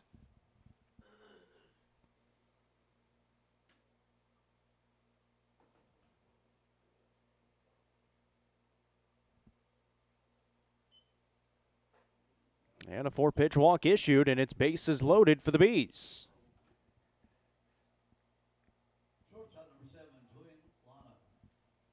Chase Brown will step up.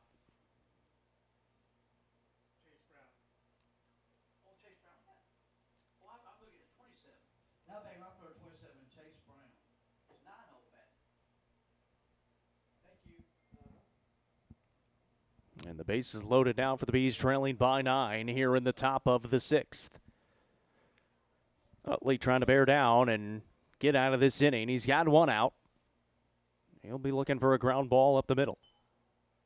This one swung on and out of play for strike one. Brown a sac bunt in the second. Walked and scored a run, or brought home a run in the third, I should say, and then struck out his last time up. Had a couple of hits in game one today. That one misses outside, and it's 1-1.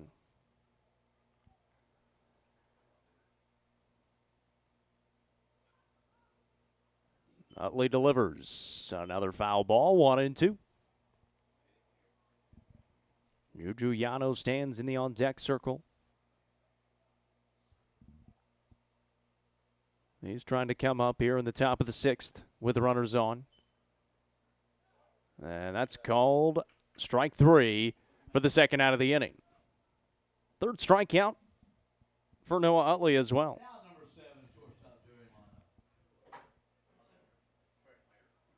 So Yano will come up with two gone, and Carson Holroyd will get a courtesy runner. As Lowe will come on to run for him.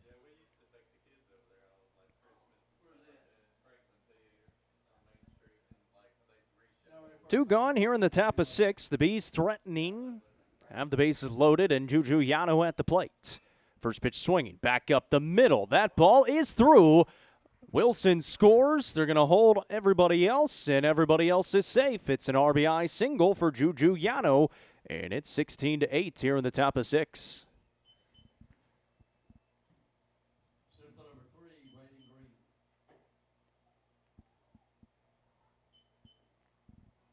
So everybody else advances. Yano at first. Green now to the plate with still two outs and the bases loaded. Down by 8 are the Bees. This one swung on. And out of play for strike one.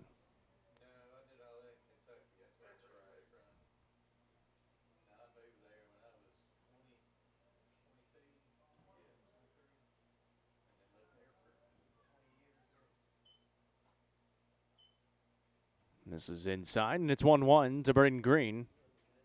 Green's been aboard just one time today. Had an RBI single back in the second. Fly out, ground out, and strike out the other three. He watches that one miss low, and Waldrop able to stay in front. Then a 2-1 count now to Braden Green at the plate with the bases loaded and two outs. Bees trailing by 8. Riverdale had a runner 90 feet away to win it in the fifth. Got doubled up, and now the Bees threatening to score a few. Now it's 2-2.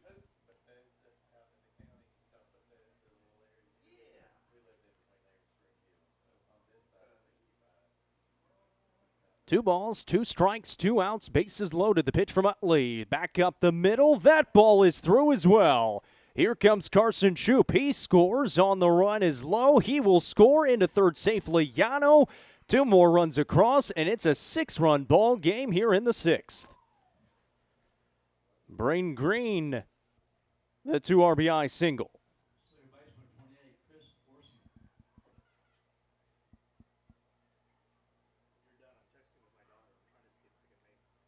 So Chris Worsing now at the plate, and still two outs here in the inning. Runners on first and third for the Bees, who have cut the lead to 6. It's the closest they've had it. And then this one hit hard by Worsing out to left. Left fielder makes the diving grab. What a play out in left.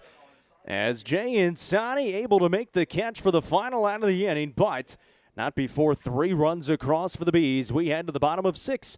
You're watching Upperman Baseball presented by Gentry's Power Equipment on the Watson Chevy UCR Media Network. Discover this stylish and modern 3-bedroom, 2-bathroom home with an open split bedroom floor plan designed for comfort and convenience. With 3,318 square feet under one roof, plus a bonus room over the garage and 1,400 square foot basement. Located in the Brookstone subdivision, this home is just minutes from Cookeville. The builder is also offering up to 3% in closing cost assistance. Call Sonia Brown with American Way Real Estate at 931-979-7145. Gentry's Power Equipment is proud to be the presenting sponsor of Upperman Basketball on UCR. Located at 755 Buffalo Valley Road in Cookeville, Gentry's Power Equipment is your local steel dealer. With a huge selection of outdoor power equipment, including chainsaws, blowers, trimmers, mowers, pressure washers, and more. They are your local one-stop shop for high-quality equipment. Locally owned and operated, Gentry's Power Equipment is proud to support Upperman Athletics and UCR.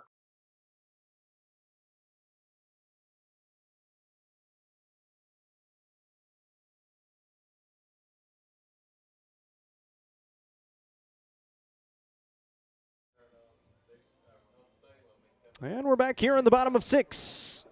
The Warriors coming back to the plate, now only up by 6. It's 16-10. 2, 3, and 4 due up for them here in the bottom of 6. Gunnar Waldrop, Liam Goodhart, and Noah George due up in the inning. Had a chance to finish the game early in the 5th, but they got doubled up and then 3 runs across by the Bees. This ball hit well out to left center, but right into the glove of the waiting Braden Green for out number 1. And Liam Goodhart will step to the plate now. So Carson Schuppe has come on in relief of rookie Allison, who took over for Braden Wilkie. And Schuppe has limited the damage the last couple of innings. Here's the first pitch to Goodhart, the breaking ball. This is for ball 1.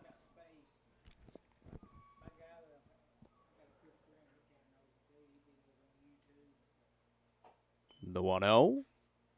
And a foul ball will even the count up at 1 apiece.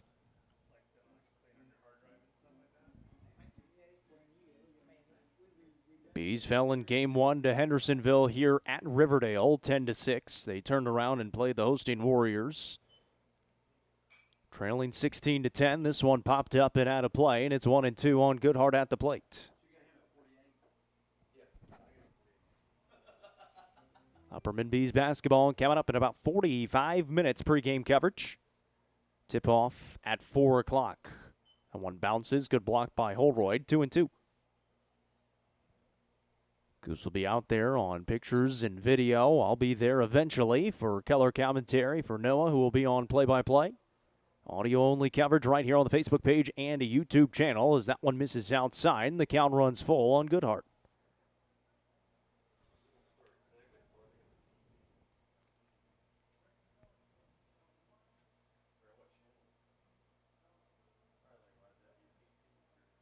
Schuppe ready to go.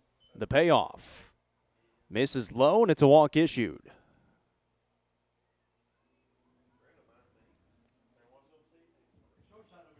So Goodhart makes his way down. Alcoa and Loretto in a really good game. 46-44 right now. Alcoa leading that one. Just getting started in the 4th quarter in the 2A title game. Of course, Alcoa, they're 2-time defending state champions. Loretto undefeated this season at 34-0. They're trying to complete their, I believe it was the first undefeated boys season in the Division I level in 17 years. That one misses upstairs to Noah George, who is at the plate.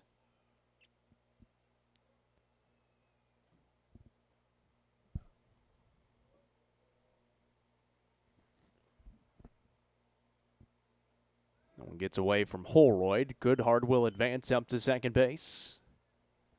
Bounced.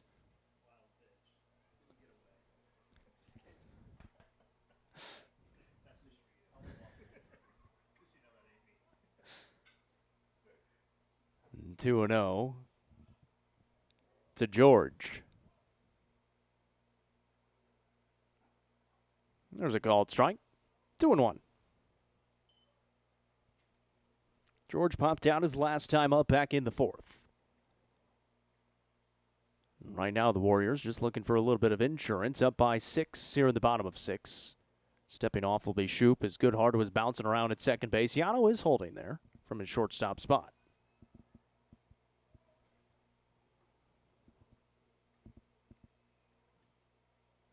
Comes the 2-1. Never mind. It's ball 4.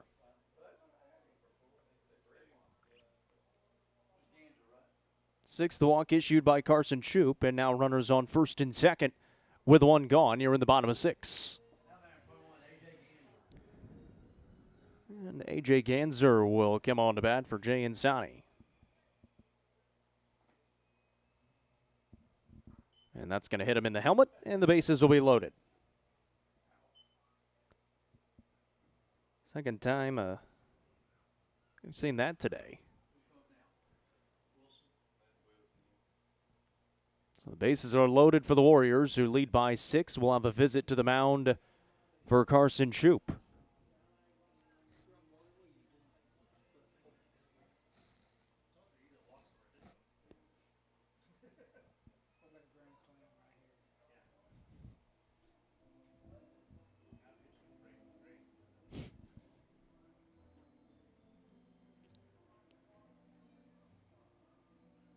So a short visit to Shoup on the mound. It's bases loaded with one gone. Shoup got the fly out and then a couple of walks and a hit batter as Davis Wilson will step to the plate.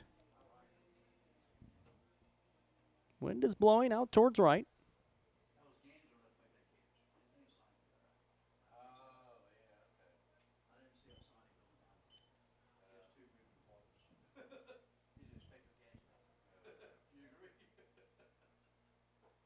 That one misses upstairs.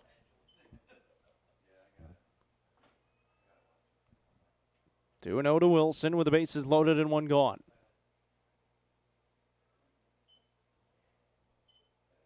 And ball 3 down in the turf.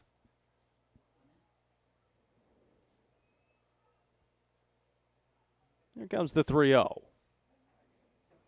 Across for strike 1.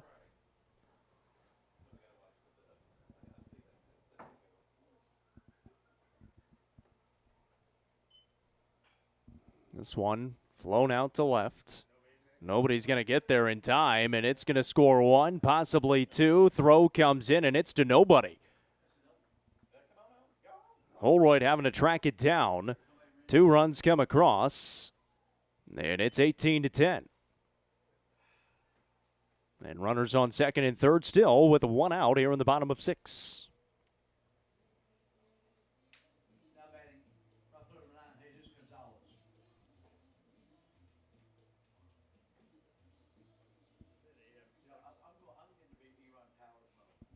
So Jesus Gonzalez will come to the plate.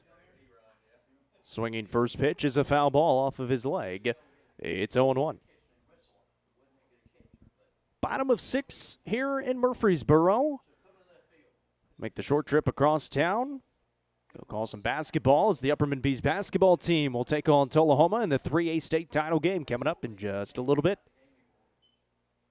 That breaking ball back up the middle off the foot of Carson Shoup. Everybody's going to be safe. The run will score, and it's 19-10. And now Carson Shoup, we'll see if he can stay on. Took it right off the left foot.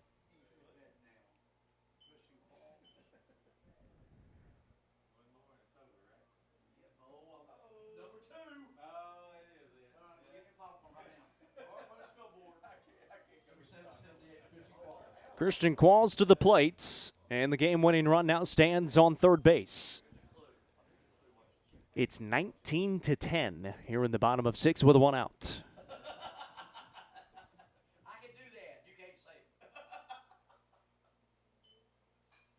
And this one flown up in the air into foul territory. Wilson giving chase. Will let it go into the bullpen for strike 1.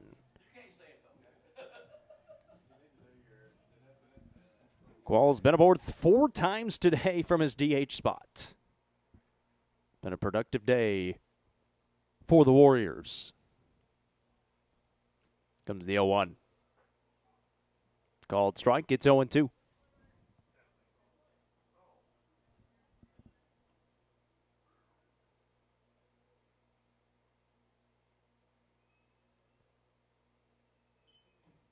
Swung on and missed. It's a Thompson Machinery and Cattle Rental Store strikeout for Carson Shoup, his first of the outing, and it is 2 outs now in the inning with the runners on the corners for the Warriors. The winning run standing on third base for the second straight inning. And James Jones will step to the plate. He'll try to finish this one off.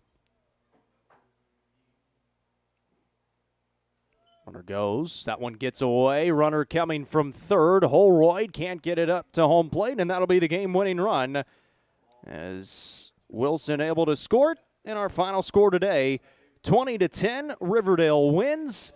And that's going to do it for us from Murfreesboro. Basketball coverage coming up in just a little bit. Final score today, 20-10, Riverdale takes down Upperman. Upperman fell in game number 1 to Hendersonville, 10-6. Bees back in action Monday and Tuesday against White County in 7 AAA play. Appreciate everyone who tuned in today. For Noah McKay and everybody at UCR, I'm Jacob Vinson.